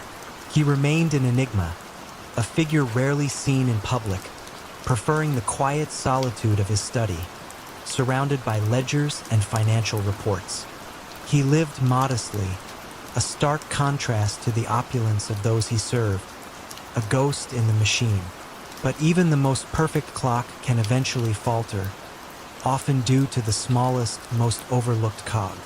The unraveling began, not with a grand betrayal or a police raid, but with a junior bank clerk named Sophia.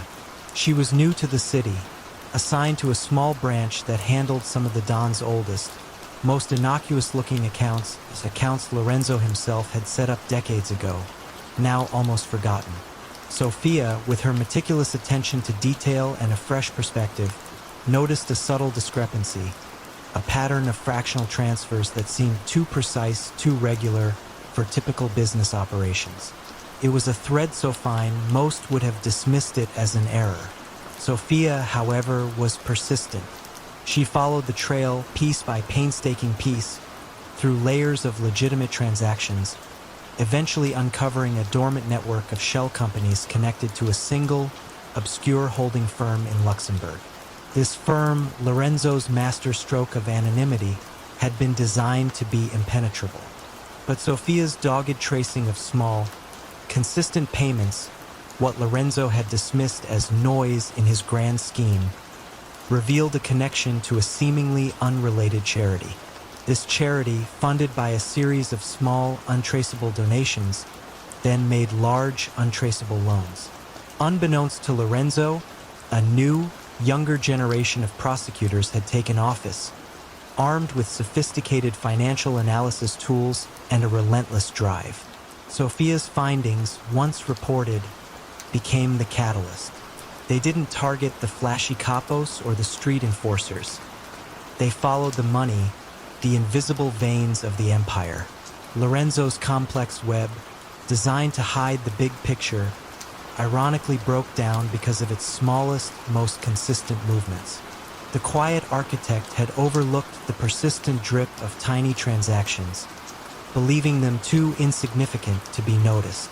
It was a slow, deliberate dismantling taking months, then years. The authorities didn't storm a compound. They audited, subpoenaed, and froze assets. When the indictments finally came, they landed not on the Don or his capos, but on a vast array of seemingly legitimate businessmen, politicians, and accountants, all tangled in Lorenzo's financial net. Lorenzo himself was found in his study, calmly reviewing a balance sheet when the plainclothes officers arrived. There was no struggle, no dramatic chase, only the quiet click of handcuffs, a final, understated punctuation to a life spent in the shadows, brought down not by a roar, but by the whisper of numbers and the persistence of a young woman with a sharp eye for details. He had built an empire of shadows, and it vanished almost as silently as it was built. In the sprawling concrete jungle of Chicago, a city often defined by its blustery winds and even fiercer ambitions, the 1970s saw a quiet yet formidable power emerge from the shadows of its established criminal syndicates. This power belonged to Arthur the Iceman Jenkins, a man whose nickname wasn't earned through acts of chilling brutality, but through his unyielding composure and an uncanny ability to turn complex logistical puzzles into lucrative criminal enterprises. Arthur was a ghost in the machine, rarely seen, even less often heard, yet his influence permeated the city's underbelly like a pervasive chill. Arthur's rise was unconventional. He began not as a street enforcer or a backroom gambler, but as a meticulously organized middleman for a network of petty thieves and smugglers. His initial forte was in stolen goods, but he quickly saw the inefficiencies in the fragmented operations of the various crews. He proposed a centralized system, a silent distribution hub that could move anything from hijacked electronics to illicit liquor with remarkable speed and discretion. His genius lay in logistics, identifying vulnerable transit points, establishing secure warehousing, and creating untraceable payment flows. His calm demeanor and near-obsessive attention to detail made him indispensable. Unlike the fiery personalities of the older generation of mobsters, Arthur operated with a surgical precision that eschewed grand gestures. His power struggles were not fought with bullets. but with meticulous planning and subtle manipulations. When rival factions vied for control over a certain smuggling route, Arthur wouldn't send enforcers. Instead, he would subtly disrupt their supply chains, perhaps by offering their key transporters more lucrative and equally illicit work elsewhere, or by creating artificial bottlenecks in the very channels they relied upon. He would then step in, offering a solution that invariably placed him in a position of quiet control. He understood that true leverage came from making oneself indispensable, from being the unseen linchpin that held disparate criminal operations together. His primary criminal strategy revolved around sophisticated racketeering and silent coercion. He identified legitimate businesses, trucking companies, warehouses, even certain import-export firms that were struggling or vulnerable. Through a series of carefully orchestrated financial maneuvers, often involving anonymous loans or manipulated contracts, he would gain de facto control. Once intertwined, these businesses became integral parts of his illicit network, their legitimate operations masking the flow of contraband, their honest employees unknowingly contributing to his enterprises. For instance, a seemingly legitimate trucking company would deliver legitimate goods during the day, while its trucks, loaded with untaxed cigarettes or stolen designer clothes, would operate under cover of darkness, utilizing routes and schedules meticulously planned by Arthur. The coercion wasn't overt. It was the slow, steady pressure of financial dependence, the quiet threat of ruin if one stepped out of line. Arthur's most innovative scheme involved the art market. He used a network of seemingly legitimate art dealers and restorers to move vast sums of money. He would acquire stolen or forged artwork, significantly undervalued, and then sell it through a series of anonymous transactions to shell corporations he controlled. The sudden inflation of the art's value, masked by legitimate-looking provenance papers, allowed him to inject large sums of illicit cash back into the legitimate economy. This wasn't about the art itself, but the meticulous paperwork that transformed dirty money into cultural capital, allowing him to subtly influence legitimate auction houses and galleries. For years, the Iceman's empire functioned with chilling efficiency. Law enforcement had glimpses, fragments of information about a highly organized individual who seemed to coordinate vast criminal networks without ever getting his hands dirty. But Arthur left no direct fingerprints, no violent history. He was a puzzle, a whisper in the wind. The unraveling of Arthur's silent reign began, not with a wiretap or a disgruntled associate, but with a highly unusual piece of art. A small, seemingly insignificant Renaissance sketch, stolen years prior, surfaced at a legitimate auction in London. An unassuming art historian, Dr. Evelyn Reed, recognized the sketch from a database of stolen works she maintained as a passion project. What caught her attention wasn't just its reappearance, but the extraordinarily rapid and improbable appreciation of its value through a series of anonymous sales, all meticulously documented but strangely devoid of any genuine art market logic. Dr. Reed, driven by academic curiosity rather than criminal investigation, began tracing the paper trail, following the same methodology Arthur had used to obfuscate his dealings. She uncovered a chain of transactions that, while legally sound on paper, made no sense from an art historical perspective. She shared her findings with a former student, now an FBI agent specializing in financial crimes. The agent, intrigued by the cleanliness of the paper trail, saw the potential. They didn't focus on the theft of the art, but on the unnatural financial activity surrounding it. They used sophisticated data analysis, something Arthur had not fully accounted for, to identify recurring patterns of rapid value inflation across multiple, seemingly unrelated art sales. This led them to the shell corporations, then to the legitimate businesses Arthur had quietly infiltrated. It wasn't a direct line to Arthur, but a slow, methodical peeling back of layers, each revealing another piece of his intricate financial web. Arthur was finally located in a quiet, unassuming office building in downtown Chicago, an address he'd used for years for his logistics consulting firm. When agents arrived, he was, as always, meticulously reviewing shipping manifests. There was no dramatic confrontation, no struggle. He simply looked up, a faint, almost imperceptible nod of understanding crossing his face. The Iceman had built his empire on the illusion of legitimacy and the power of meticulous detail, but it was those very details, when viewed through a different lens, that ultimately led to his quiet, inevitable thaw. In the hushed, intellectual enclaves of New York City during the late 1980s, amidst the soaring towers of finance and media, a different kind of power broker was quietly establishing his domain. Elias Thorne was not a man of brawn or outward intimidation. His strength lay in his mind, his meticulous nature, and his profound understanding of human vulnerability. He was known to some as the Archivist, a seemingly innocuous title for a man who built an empire on the currency of secrets.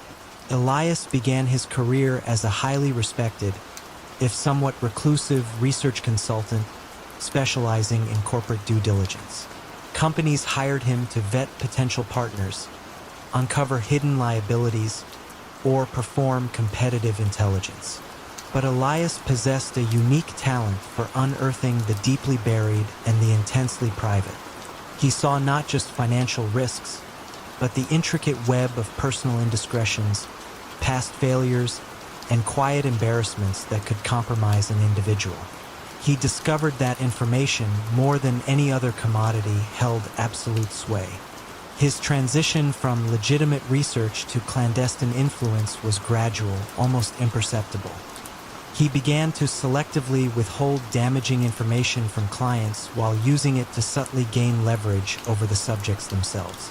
A struggling CEO facing a hostile takeover might suddenly find an anonymous, detailed dossier on his rival's offshore accounts landing on his desk, implicitly suggesting a similar exchange could be made for a price. That price was rarely cash directly. It was often a quiet investment in a fledgling tech startup Elias secretly controlled, or the inclusion of his security consulting firm in their corporate structure. Elias's criminal strategy revolved around soft coercion and anticipatory blackmail. He wouldn't directly threaten. Instead, he would let the mere existence of his knowledge hang in the air like an unspoken promise of ruin. His network wasn't built on fear of physical harm, but on the terror of exposure. He had an uncanny knack for knowing what secrets would shatter a career, a marriage, or a reputation. He developed a sophisticated system of intelligence gathering, employing a small, dedicated team of former journalists, disaffected private investigators, and tech-savvy individuals who specialized in open-source intelligence and digital forensics long before these fields became mainstream. His office, a nondescript brownstone in a quiet part of Brooklyn, housed an extensive, meticulously cross-referenced archive of files, both digital and physical, on thousands of influential figures.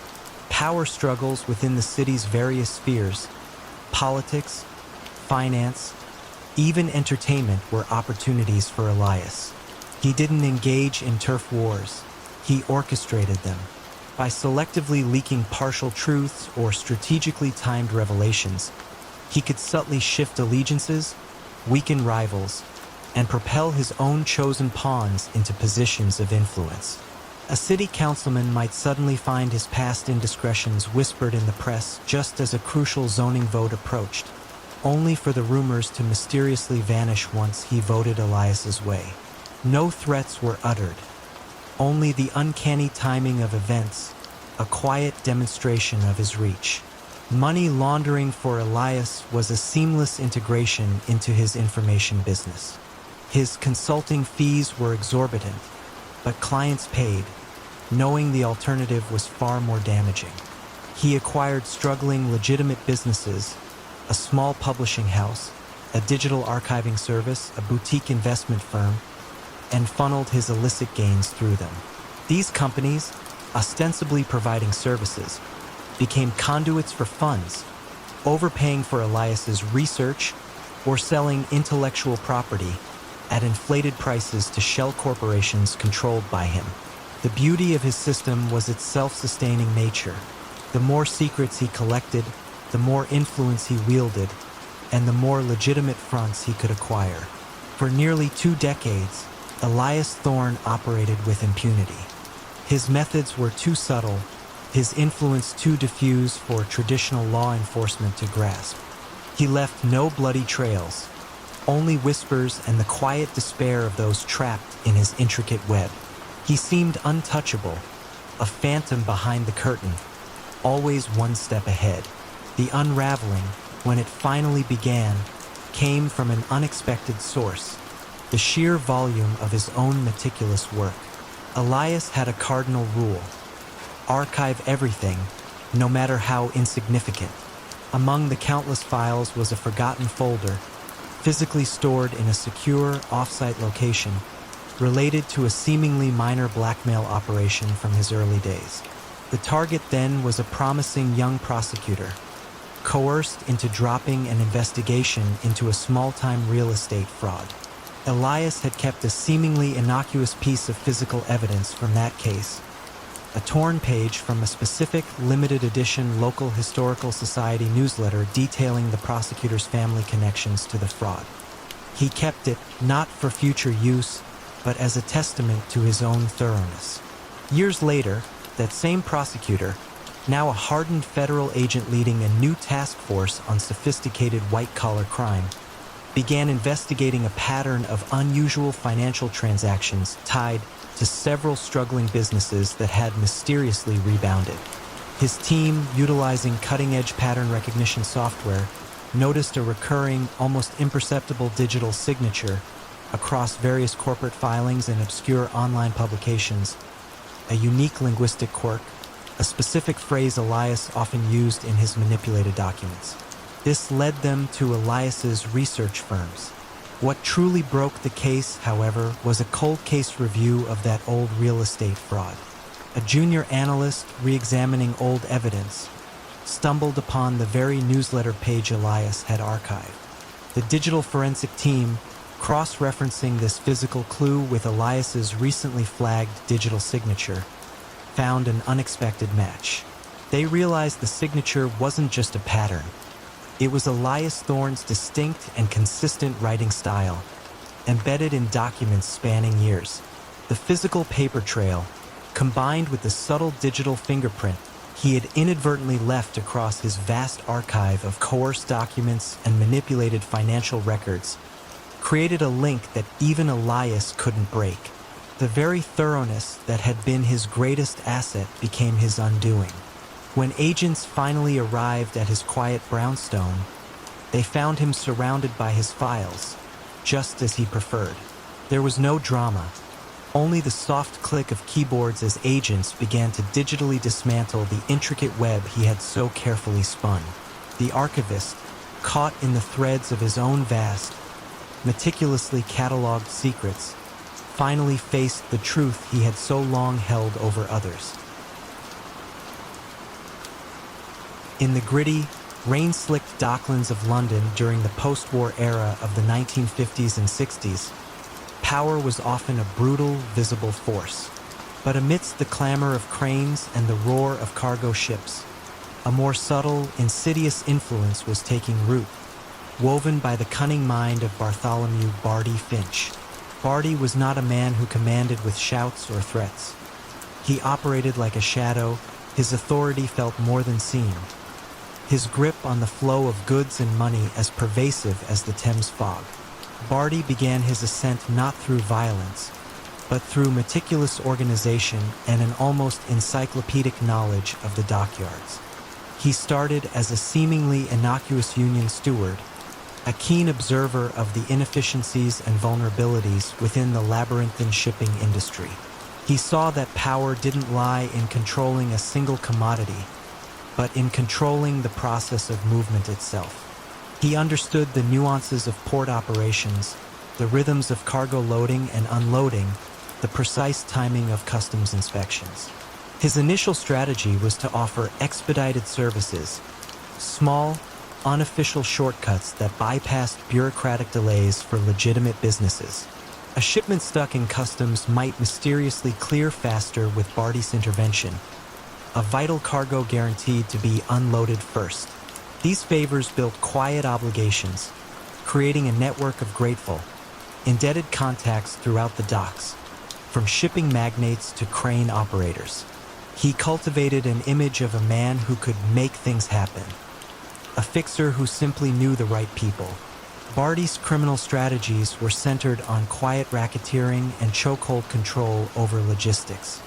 He established a system where no significant cargo could move in or out of the docks without his tacit approval. This wasn't achieved through overt threats, but through subtle, almost imperceptible delays. A particular shipment might face inexplicable paperwork issues, a vital piece of equipment might mysteriously malfunction, or a crucial team of stevedores might be unavailable. These delays were costly for businesses, and soon, they understood that a quiet payment to Barty's expediting services fund ensured smooth passage. Those who resisted found their operations grinding to a halt, their profits eroding until they conceded. His control became so absolute that even legitimate shipping companies implicitly factored in Barty's fee as a cost of doing business. Power struggles within the docklands were managed with a quiet ruthlessness. When a rival attempted to muscle in on a particular commodity, Barty would not engage in a direct confrontation. Instead, he would systematically make it impossible for the rival to operate. Their incoming shipments would be inexplicably damaged, their outgoing cargo would go missing, or their dock workers would face sudden, overwhelming union grievances. The rival would find themselves facing insurmountable logistical and financial hurdles, bleeding money until they either withdrew or sought Barty's mediation, which always ended with Barty consolidating more power. Money laundering for Barty was ingeniously tied to the very operations he controlled. He acquired legitimate, but struggling, businesses connected to the shipping industry. A chandlery selling ship supplies, a warehouse storage firm, even a small tugboat company. The vast sums generated from his expediting fees and protection rackets were laundered through inflated invoices for supplies, phantom storage costs, and inflated charter fees for his tugboats. The sheer volume of legitimate shipping traffic provided perfect cover, blending illicit income seamlessly into the legitimate flow of commerce. For nearly 3 decades, Barty Finch was the undisputed, though largely unseen, monarch of the London docklands. He was a myth whispered among the longshoremen, a quiet dread among shipping magnates. He lived a comfortable, though not ostentatious, life in a respectable London suburb, a family man who was always home for dinner. His true empire hidden behind ledgers and the quiet hum of his legitimate businesses. The unraveling of Barty's reign began with a seemingly innocuous change in international trade regulations. The European Economic Community, EEC, expanding its reach, introduced new, stringent customs protocols designed to combat international smuggling, with a particular focus on containerized shipping, which was becoming increasingly prevalent.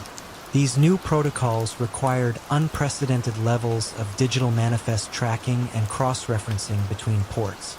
Barty's system, while brilliant for its era, relied heavily on manipulating paper manifests and exploiting the isolated nature of individual port operations.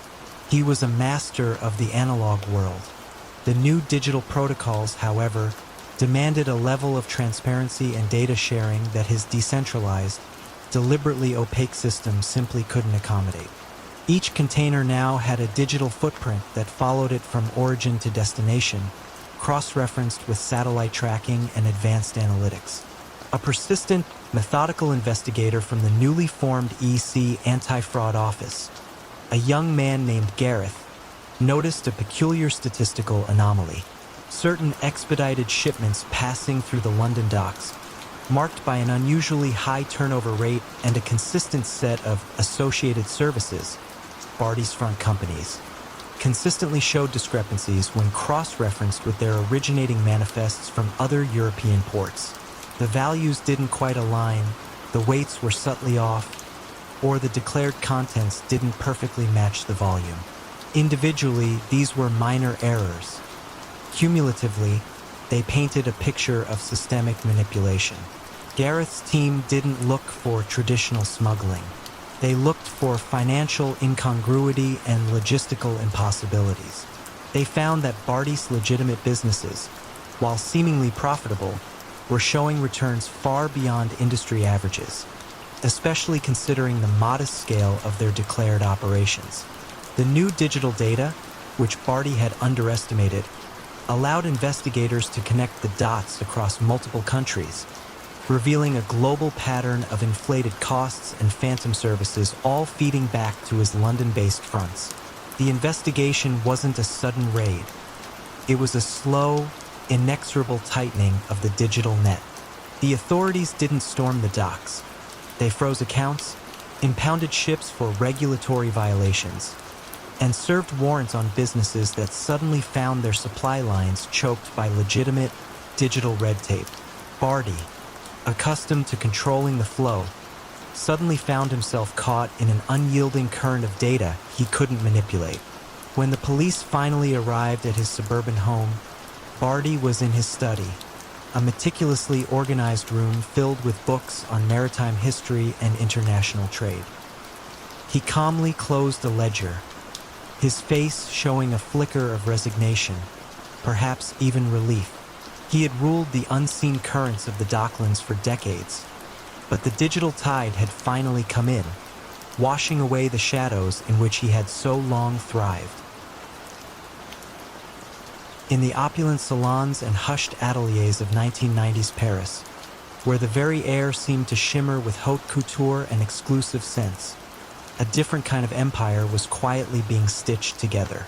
It belonged to Vivienne Dubois, a woman whose name, whispered in the city's most exclusive circles, evoked images of unparalleled elegance and refined taste. Officially, Vivienne was the celebrated creative director of Maison Dubois, a rising star in the world of luxury fashion.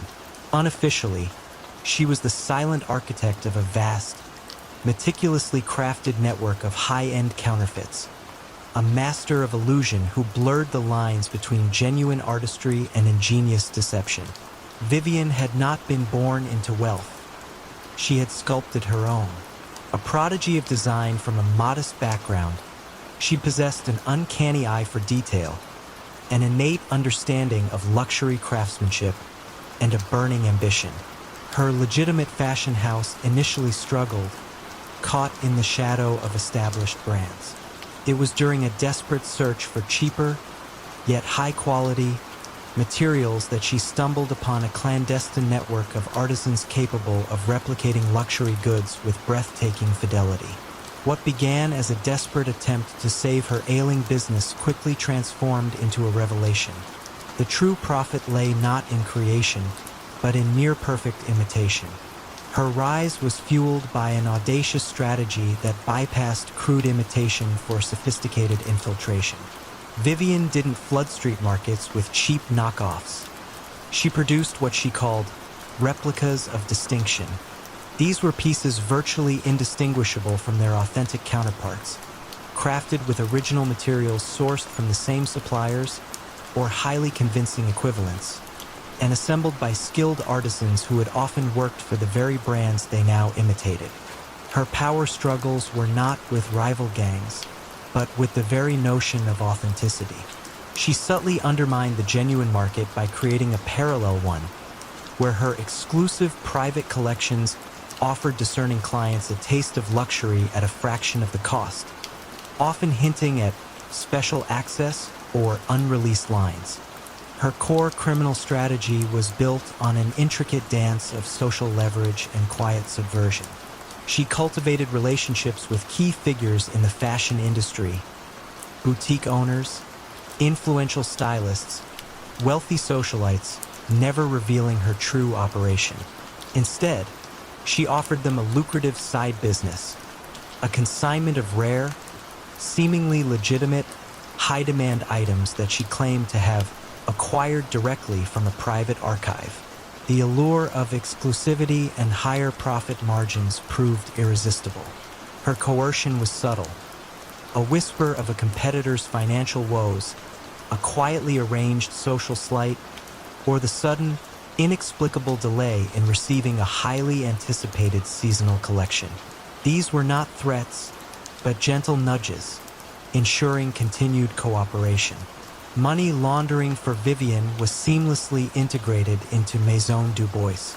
The immense profits from her counterfeit operation flowed directly into the legitimate accounts of her fashion house, disguised as sales from her own legitimate lines.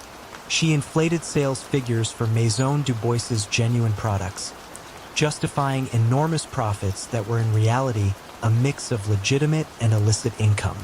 Furthermore, she invested heavily in high-value, tangible assets, real estate, antique furniture, and a private art collection, which served as both status symbols and convenient vehicles for converting illicit cash into legitimate wealth. She even commissioned her own counterfeit luxury goods through Maison Dubois, declaring them as legitimate sample pieces or archival reproductions, thus providing a paper trail for large expenditures that were, in fact, illicit transactions. For years, Vivienne Dubois reigned supreme, her name synonymous with French elegance, her true endeavors hidden behind a veil of silk and reputation. Her counterfeits were so perfect, so expertly placed, that even the most discerning experts often failed to detect them. The sheer audacity of her operation, combined with her impeccable social standing, made her almost untouchable. The unraveling of Vivienne's empire began, not with a tip-off or a dramatic raid, but with a scientific breakthrough in textile analysis. A team of material scientists at a prestigious European university developed a new spectroscopic technique capable of identifying minute variations in the molecular structure of fibers and dyes, allowing for unprecedented precision in dating and authenticating luxury fabrics. This technology, initially intended for art restoration and historical preservation, found its way into the hands of a consortium of luxury brands desperate to combat the burgeoning counterfeit market. One particular investigator, a quiet, tenacious textile engineer named Elise, was tasked with applying this new technology. She didn't look for glaring errors. She hunted for anomalies, for the almost imperceptible whispers within the fabric itself. Her breakthrough came with a seemingly perfect Maison Dubois handbag purchased from a high-end boutique. While visually flawless, Elise's new analysis revealed a microscopic inconsistency in the precise ratio of certain polymers in the leather's finish, a deviation so minuscule it was invisible to the naked eye. It was a signature not of forgery, but of a different, highly sophisticated, and subtly distinct production process. Elise's findings were initially met with skepticism. How could Maison Dubois be involved in counterfeiting when they were a brand themselves? But her persistence led her to analyze other Maison Dubois items, then other luxury items that had passed through the same distribution channels. She began to trace a pattern of these microscopic signatures, appearing in goods supposedly from different brands, all flowing through a complex network of boutiques and private sales that subtly converged on Maison Dubois. The authorities didn't swoop in with guns drawn. Instead, they began a quiet, methodical financial audit of Maison Dubois, cross-referencing its declared sales with the new textile analysis data. The disparity between the legitimate sales and the scientifically identified perfect fakes became undeniable. They found an empire built not on brute force, but on the delicate art of deception, a meticulous illusion woven with threads of lies. Vivienne Dubois was apprehended during a tranquil evening fashion show at her Grand Parisian atelier. She stood backstage, calmly adjusting a gown, her expression serene, as plainclothes officers approached. There was no struggle, no dramatic confession, only the quiet realization that her fabric of lies, so intricately spun, had finally been unraveled by the silent, unyielding truth hidden within the very fibers she had so masterfully manipulated. In the shadowy corners of post-war Sicily, far removed from the romanticized image of sun-drenched vineyards, a different kind of power was being quietly consolidated. Salvatore, the architect Messina, was not a man who wielded a gun, nor did he issue direct threats. His influence grew from an unnerving ability to understand and exploit human weakness, to craft intricate schemes of information control and social leverage that made him indispensable to the region's established criminal families. He was, in essence, a master of secrets, a quiet puppeteer whose strings were invisible, woven from fear and obligation. Salvatore's entry into the clandestine world was through the legal system. He began as a junior clerk in a small-town courthouse, meticulously organizing documents and transcribing testimonies. This mundane work provided him with an unparalleled understanding of the mechanisms of justice, and more importantly, the subtle pressure points within individual lives revealed in civil disputes and minor criminal records. He learned that every person, no matter how powerful, possessed a vulnerability, a secret they guarded above all else. His ascent was built upon a unique form of information brokerage. He would identify individuals, small-town officials, businessmen on the cusp of expansion, even rival low-level enforcers who had something to hide. Rather than extort them, he would offer seemingly innocuous services, like discreetly resolving a minor zoning dispute or ensuring a quiet loan for a struggling family business. These favors were always presented as acts of goodwill, but they came with an implicit understanding. Salvatore now possessed a piece of their hidden life. This quiet obligation, rather than overt threat, was his preferred tool.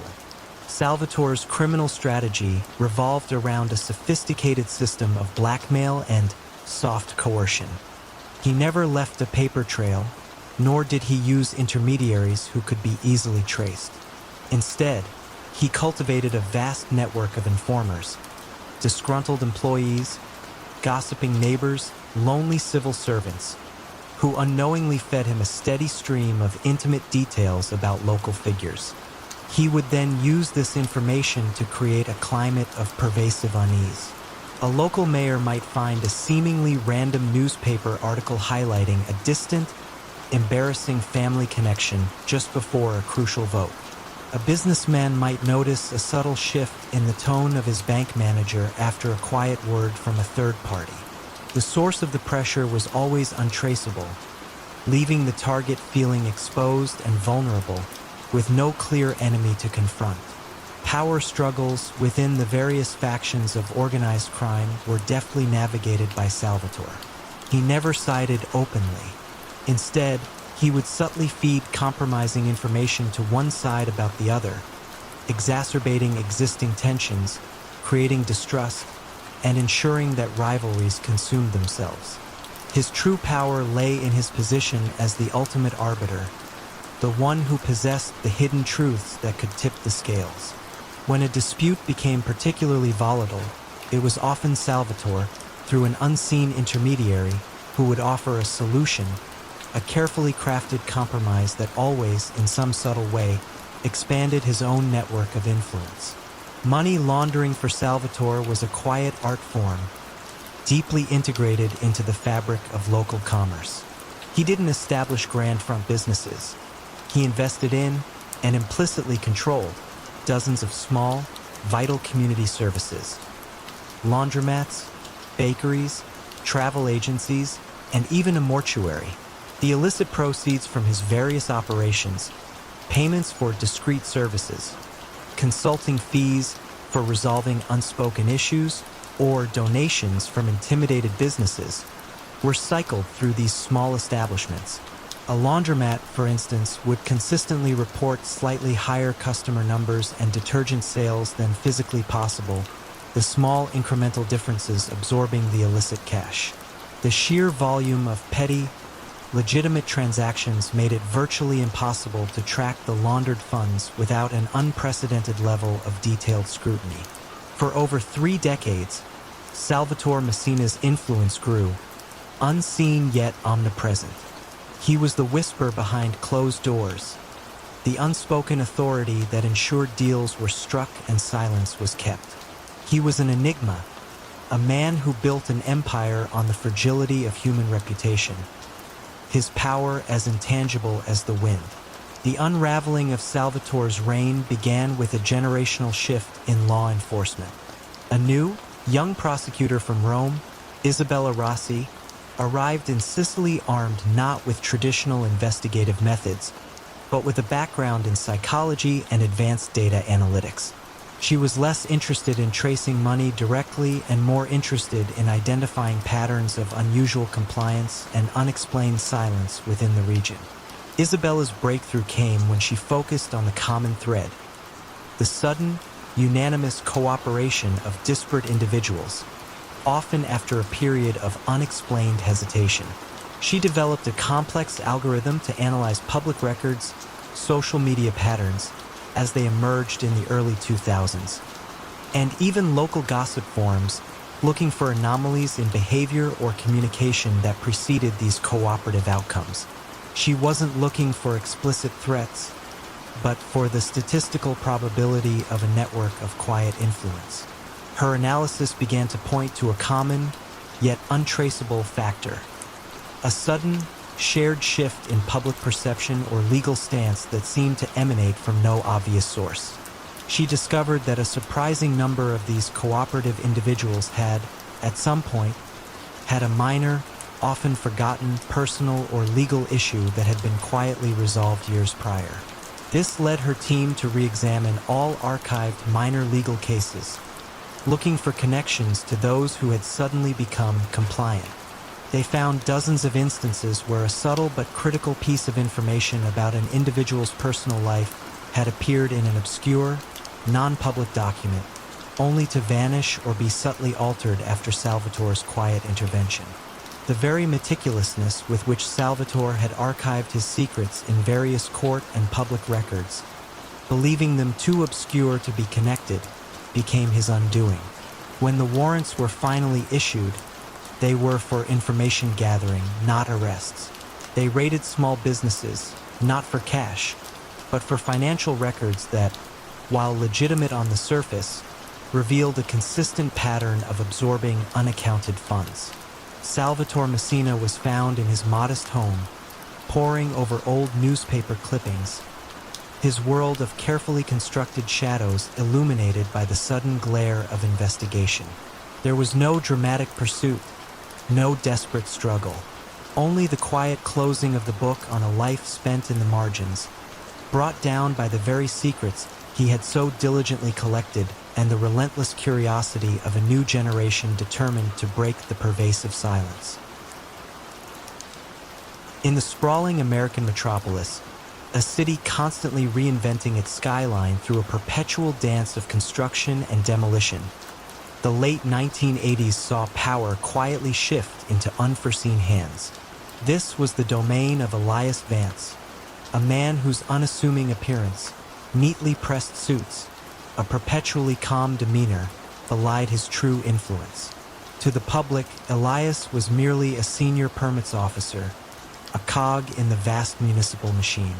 To those truly in the know, he was the quiet grid controller, a silent conductor orchestrating the city's very growth. Elias began his career with an idealistic vision, fresh out of engineering school, eager to contribute to urban development. He quickly rose through the ranks of the city's planning department. His genius, however, wasn't in grand architectural designs, but in understanding the intricate, often frustrating pathways of municipal bureaucracy. He saw the permits, inspections, and utility connections not as mere paperwork, but as powerful choke points. He realized that control over these processes could bring a city to its knees or lift it to new heights for a price.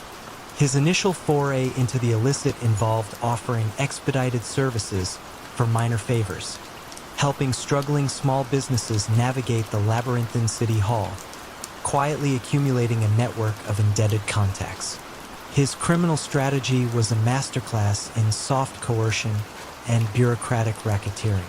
He never threatened, never raised his voice. Instead, he weaponized inefficiency. Developers, desperate to break ground on a new skyscraper or shopping mall, would find their vital permits inexplicably delayed, their building inspections postponed indefinitely, or their utility connections inexplicably lost in the system. The financial bleeding for these projects was immense, and soon they understood the unspoken solution. Elias had established a series of legitimate-sounding urban development consulting firms. A generous consulting fee to one of these firms, ostensibly for navigating complex regulations, would magically resolve all bureaucratic hurdles. The construction would then proceed with uncanny speed, while non-compliant projects languished. Power struggles within the city's underbelly rarely involved Elias.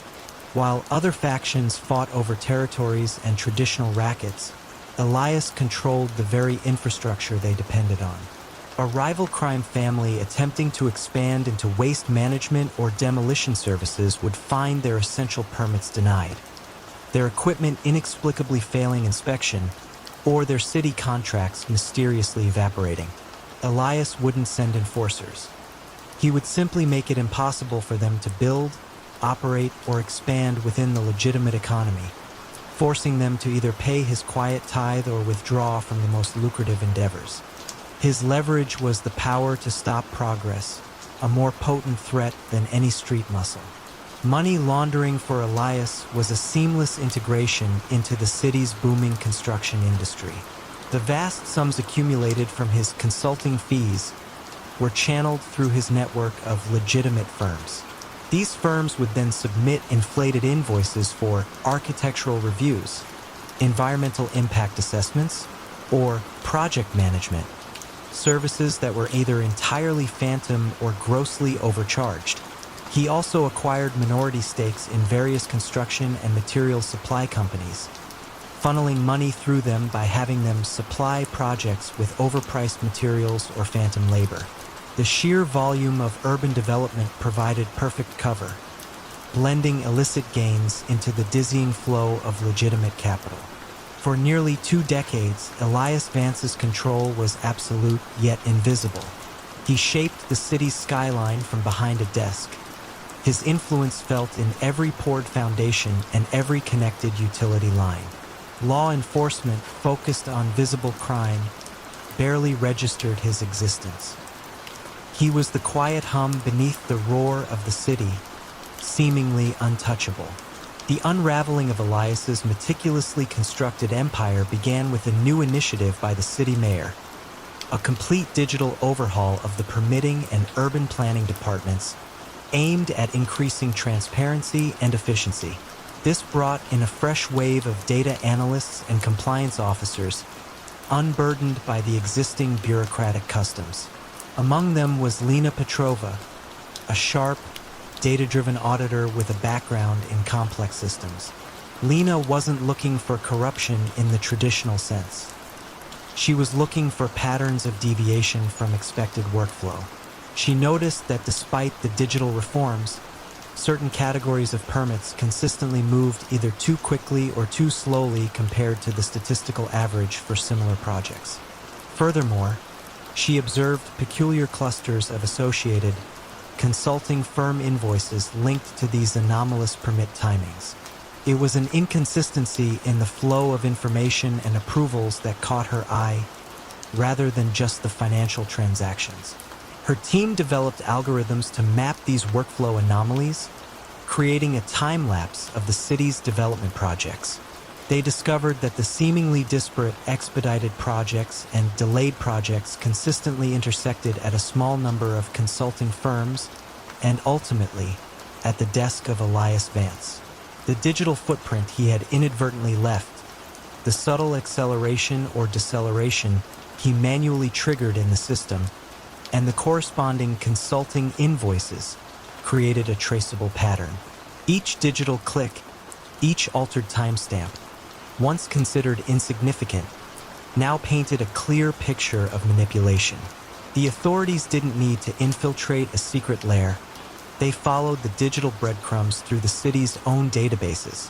When the federal agents arrived at Elias's office, he was quietly reviewing a stack of building plans, a faint, almost imperceptible smile on his face as he surveyed a new skyscraper proposal. He looked up, his expression remaining perfectly calm, as if he had been expecting them all along. His empire, built on the quiet manipulation of the city's very grid, had finally been short-circuited by the relentless logic of data and the inexorable march towards digital transparency. In the hushed corridors of Zurich's old financial district, where discrete power was wielded through whispers and carefully placed zeros, lived Arthur Finch. To the casual observer, Arthur was an unremarkable man, a senior accounts manager at a reputable private bank, his life as meticulously organized as the ledgers he oversaw. His suits were always pressed, his spectacles perpetually perched on his nose, and his voice a soft, almost hypnotic murmur. Yet, beneath this veneer of quiet competence lay a mind of extraordinary cunning, an architect of illicit finance who had built an empire not with bricks and mortar, but with intricate layers of paper and digital shadows. Arthur's journey into the world of shadow banking began not with a dramatic pact, but with a series of intellectual puzzles. Years ago, a shrewd investor had approached him with an unusual proposition: how to move substantial sums of money across borders without drawing undue attention. Arthur, then a junior analyst with an insatiable curiosity for financial loopholes, saw it as a grand challenge. He devised a system, a labyrinth of shell corporations registered in obscure island nations, intermingled with legitimate art acquisitions and high-value real estate investments in burgeoning European capitals. Funds flowed from one entity to another, each transaction appearing innocuous on its own, a legitimate business expense or a calculated market move. The real genius lay in the sheer volume and complexity, designed to overwhelm and confuse any casual inquiry. This initial success cemented Arthur's reputation among a certain clientele. Soon, his services were exclusively sought by the most powerful criminal enterprises, those who understood that true power lay not in overt violence, but in the quiet, untraceable movement of wealth. He never met his clients in dark alleys, but in sunlit cafes, discussing abstract market trends while coded instructions for millions changed hands. He knew their faces, their preferred aliases, but never their true names or the bloody nature of their origins. He maintained a detached professionalism, viewing their illicit gains merely as raw data to be transformed. Racketeering funds from Naples flowed through Geneva, emerging as legitimate capital in London. Blackmail payoffs from Paris materialized as shares in a seemingly innocuous German manufacturing firm. Arthur was the silent engine of their global reach, his influence radiating through the financial arteries of Europe. For nearly 2 decades, Arthur's system was impregnable. He meticulously updated his complex algorithms, anticipating regulatory changes, devising new obfuscation techniques.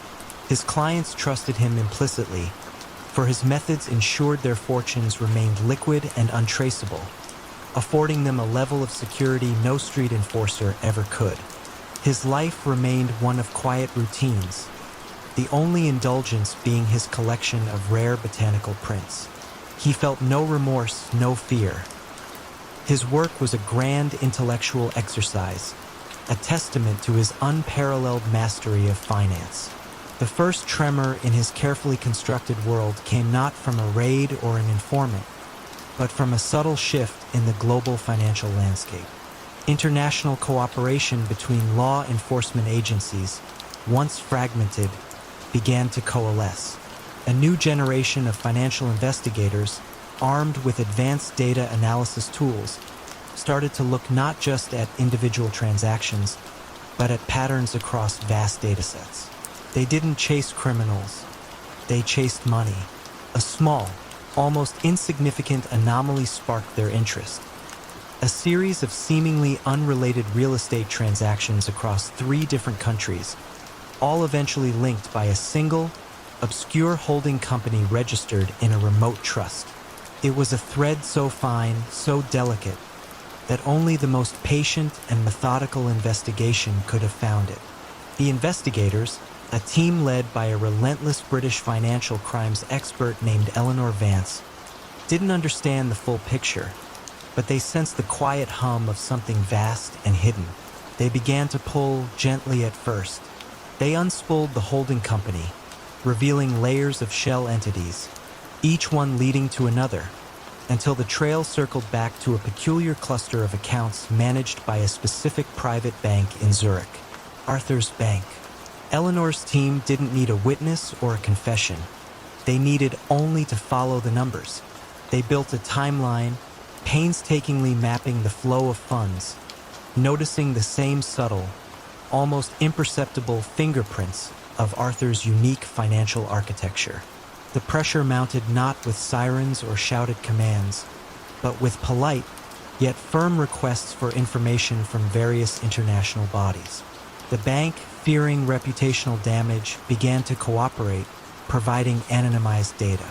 Arthur, still calm, oversaw the responses, confident his system remained unbreachable. But Eleanor's team was not looking for a single crime. They were looking for the network. One chilly autumn morning, a team of Swiss federal agents arrived at Arthur's office, not to arrest him with a flourish, but to politely request his presence for a routine inquiry. They didn't accuse him.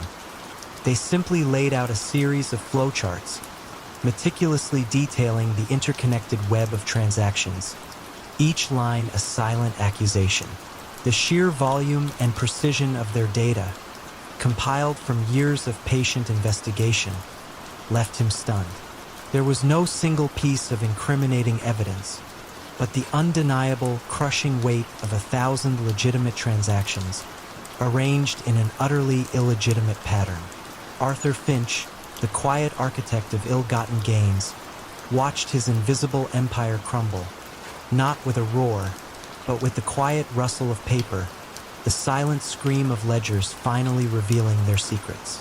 The downfall of his criminal enterprise was not marked by gunfire, but by the relentless, methodical pursuit of truth through the language of numbers, a testament to the fact that even the most intricate systems of concealment can be unraveled by patience and quiet determination.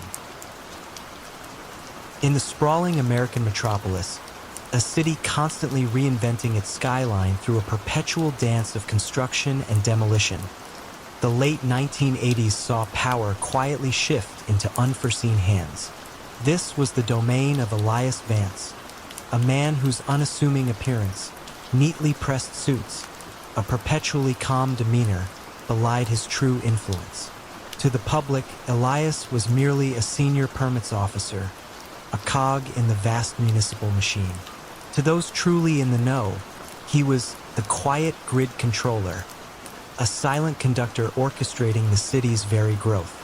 Elias began his career with an idealistic vision, fresh out of engineering school, eager to contribute to urban development. He quickly rose through the ranks of the city's planning department. His genius, however, wasn't in grand architectural designs, but in understanding the intricate, often frustrating pathways of municipal bureaucracy. He saw the permits, inspections, and utility connections not as mere paperwork, but as powerful choke points. He realized that control over these processes could bring a city to its knees or lift it to new heights for a price. His initial foray into the illicit involved offering expedited services for minor favors, helping struggling small businesses navigate the labyrinthine city hall, quietly accumulating a network of indebted contacts. His criminal strategy was a masterclass in soft coercion and bureaucratic racketeering. He never threatened, never raised his voice. Instead, he weaponized inefficiency. Developers, desperate to break ground on a new skyscraper or shopping mall, would find their vital permits inexplicably delayed, their building inspections postponed indefinitely, or their utility connections inexplicably lost in the system. The financial bleeding for these projects was immense, and soon they understood the unspoken solution. Elias had established a series of legitimate-sounding urban development consulting firms. A generous consulting fee to one of these firms, ostensibly for navigating complex regulations, would magically resolve all bureaucratic hurdles. The construction would then proceed with uncanny speed, while non-compliant projects languished. Power struggles within the city's underbelly rarely involved Elias. While other factions fought over territories and traditional rackets, Elias controlled the very infrastructure they depended on. A rival crime family attempting to expand into waste management or demolition services would find their essential permits denied, their equipment inexplicably failing inspection, or their city contracts mysteriously evaporating. Elias wouldn't send enforcers. He would simply make it impossible for them to build, operate, or expand within the legitimate economy, forcing them to either pay his quiet tithe or withdraw from the most lucrative endeavors.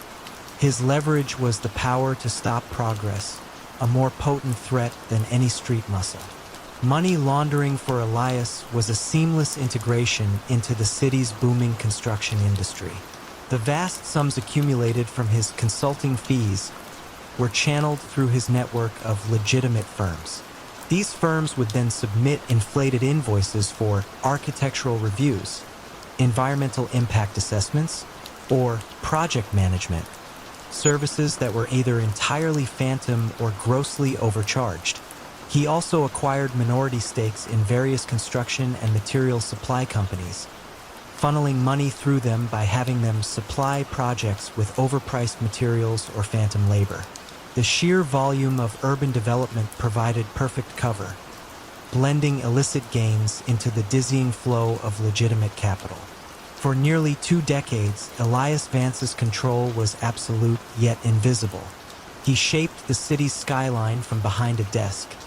His influence felt in every poured foundation and every connected utility line. Law enforcement, focused on visible crime, barely registered his existence. He was the quiet hum beneath the roar of the city, seemingly untouchable. The unraveling of Elias's meticulously constructed empire began with a new initiative by the city mayor, a complete digital overhaul of the permitting and urban planning departments aimed at increasing transparency and efficiency. This brought in a fresh wave of data analysts and compliance officers, unburdened by the existing bureaucratic customs. Among them was Lena Petrova, a sharp, data-driven auditor with a background in complex systems. Lena wasn't looking for corruption in the traditional sense. She was looking for patterns of deviation from expected workflow. She noticed that despite the digital reforms, certain categories of permits consistently moved either too quickly or too slowly compared to the statistical average for similar projects. Furthermore, she observed peculiar clusters of associated consulting firm invoices linked to these anomalous permit timings. It was an inconsistency in the flow of information and approvals that caught her eye, rather than just the financial transactions. Her team developed algorithms to map these workflow anomalies, creating a time-lapse of the city's development projects. They discovered that the seemingly disparate expedited projects and delayed projects consistently intersected at a small number of consulting firms and ultimately at the desk of Elias Vance. The digital footprint he had inadvertently left, the subtle acceleration or deceleration he manually triggered in the system, and the corresponding consulting invoices created a traceable pattern. Each digital click, each altered timestamp, once considered insignificant, now painted a clear picture of manipulation. The authorities didn't need to infiltrate a secret lair. They followed the digital breadcrumbs through the city's own databases. When the federal agents arrived at Elias's office, He was quietly reviewing a stack of building plans, a faint, almost imperceptible smile on his face as he surveyed a new skyscraper proposal. He looked up, his expression remaining perfectly calm, as if he had been expecting them all along. His empire, built on the quiet manipulation of the city's very grid, had finally been short-circuited by the relentless logic of data and the inexorable march towards digital transparency. In the vibrant, often shadowy world of Atlantic City in the 1960s, where the clang of slot machines mingled with the salty sea air, there was a man known simply as Silas. His real name was Silas Thorne, and he cultivated an image far removed from the sharp-suited, loud figures typically associated with the city's underworld. Silas was a man of quiet tastes, preferring tweed jackets to silk suits and intellectual discussions to boisterous revelry. He ran a chain of seemingly legitimate businesses, laundromats, small diners, and a modest trucking company. But everyone who mattered knew these were merely fronts, the quiet machinery that cleaned and moved the true currency of his empire, influence and illicit profits. Silas's ascent was a masterclass in subtle coercion and strategic alliances. He arrived in Atlantic City in the late 1940s, a veteran with a knack for organization and an uncanny ability to understand human weaknesses. He didn't muscle his way in, he eased his way. He started by offering protection to small businesses, not through threats of violence, but through promises of reduced insurance rates, guaranteed union peace, and preferential treatment from local authorities, all quietly orchestrated through his growing network of contacts. Shopkeepers, tired of petty shakedowns from lesser thugs, found Silas's offer surprisingly appealing. His word was his bond, and his network delivered. His true genius, however, lay in his understanding of the city's burgeoning gambling industry. As casinos began to gain legal traction, Silas saw not just an opportunity for direct skimming, but for deep systemic infiltration. He invested heavily in the ancillary services, linen supply, food distribution, construction companies. These legitimate businesses, run by ostensibly independent contractors, held crucial monopolies over casino operations. Every sheet, every meal, every renovation project generated a hidden fee that flowed directly into Silas's coffers. He rarely visited the casinos themselves, preferring to oversee his empire from a discreet office above one of his laundromats, a place where the scent of soap and warm linen masked the scent of illicit wealth. His power struggles were never loud affairs. When a rival attempted to muscle into his territory, Silas didn't dispatch enforcers. He tightened the screws on their supply lines. Their businesses found themselves facing sudden, inexplicable shortages, union disputes, or unexpected delays in permits. Without a single violent act, their operations withered, forcing them to either capitulate or retreat. Betrayal, when it happened, was met with a chilling silence, followed by a gradual, irreversible decline of the offending party's financial and social standing. People simply stopped doing business with them, their lines of credit evaporated, their licenses found sudden, insurmountable obstacles. The real heart of his operations was a meticulous system of racketeering and soft coercion.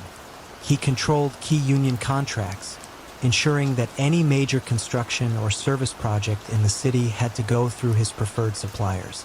He cultivated deep ties with local politicians and law enforcement, not through overt bribery, but through a constant exchange of favors, strategic donations, and the quiet assurance of peace in the city. A politician found a key piece of legislation smoothly passed. A police chief found his department's budget unexpectedly approved. In return, a blind eye was turned, a crucial piece of information lost, or a minor infraction mysteriously overlooked. Silas had mastered the art of making it more inconvenient to oppose him than to cooperate. For almost 20 years, Silas operated with impunity, his influence extending like invisible tendrils through every facet of Atlantic City life. The city thrived, and Silas thrived quietly within it. He was a silent partner in almost everything, unseen but undeniably present. The unraveling began not with a grand sting operation, but with the quiet persistence of a young, unassuming IRS agent named Evelyn Reed. Evelyn wasn't interested in organized crime. She was interested in discrepancies, in numbers that didn't quite add up. Her focus was on the seemingly legitimate small businesses that were generating impossible profits while reporting suspiciously low taxes. She noticed a pattern: multiple laundromats, diners, and trucking companies, all owned by different individuals, yet all sharing a peculiar commonality in their accounting irregularities and their surprising resilience even in economic downturns. Evelyn's investigation was slow, methodical, almost academic. She spent years cross-referencing public records, tracking ownership changes, and analyzing financial statements. She didn't have wiretaps or informants. She had spreadsheets and an unshakable belief that financial truth would eventually reveal itself. She uncovered layers of shell companies, interlocking directorships, and a complex web of loans between these seemingly disparate entities. The money, she found, was not just moving between them. It was being meticulously cleaned, cycling through a system designed to mask its true origin. Her breakthrough came with the discovery of a single, seemingly innocuous bank account held under a false name, but with a unique signature pattern in its deposit slips, a tiny, almost imperceptible tremor in the handwriting that a forensic document examiner confirmed matched the handwriting of Silas Thorne from an old driver's license application. It wasn't direct proof of a crime, but it was a crucial link, a tiny thread leading directly to the man who preferred to remain invisible. The final blow came not from a dramatic arrest, but from a series of civil suits initiated by the IRS, backed by an overwhelming dossier of financial data. Evelyn's work meticulously documented the systemic fraud, the tax evasion, and the racketeering hidden within Silas's legitimate business empire. Faced with an undeniable mountain of financial evidence, the quiet pressure on his political and police contacts mounted. No one wanted to be publicly associated with the man whose perfectly laundered money was now exposed for all its hidden dirt. Silas Thorne, the quiet king of the Atlantic City boardwalk, found his silent reign ending not with a bang, but with the relentless, quiet drip of financial accountability. His intricate web of influence unraveled not by force, but by the patient, unyielding logic of numbers.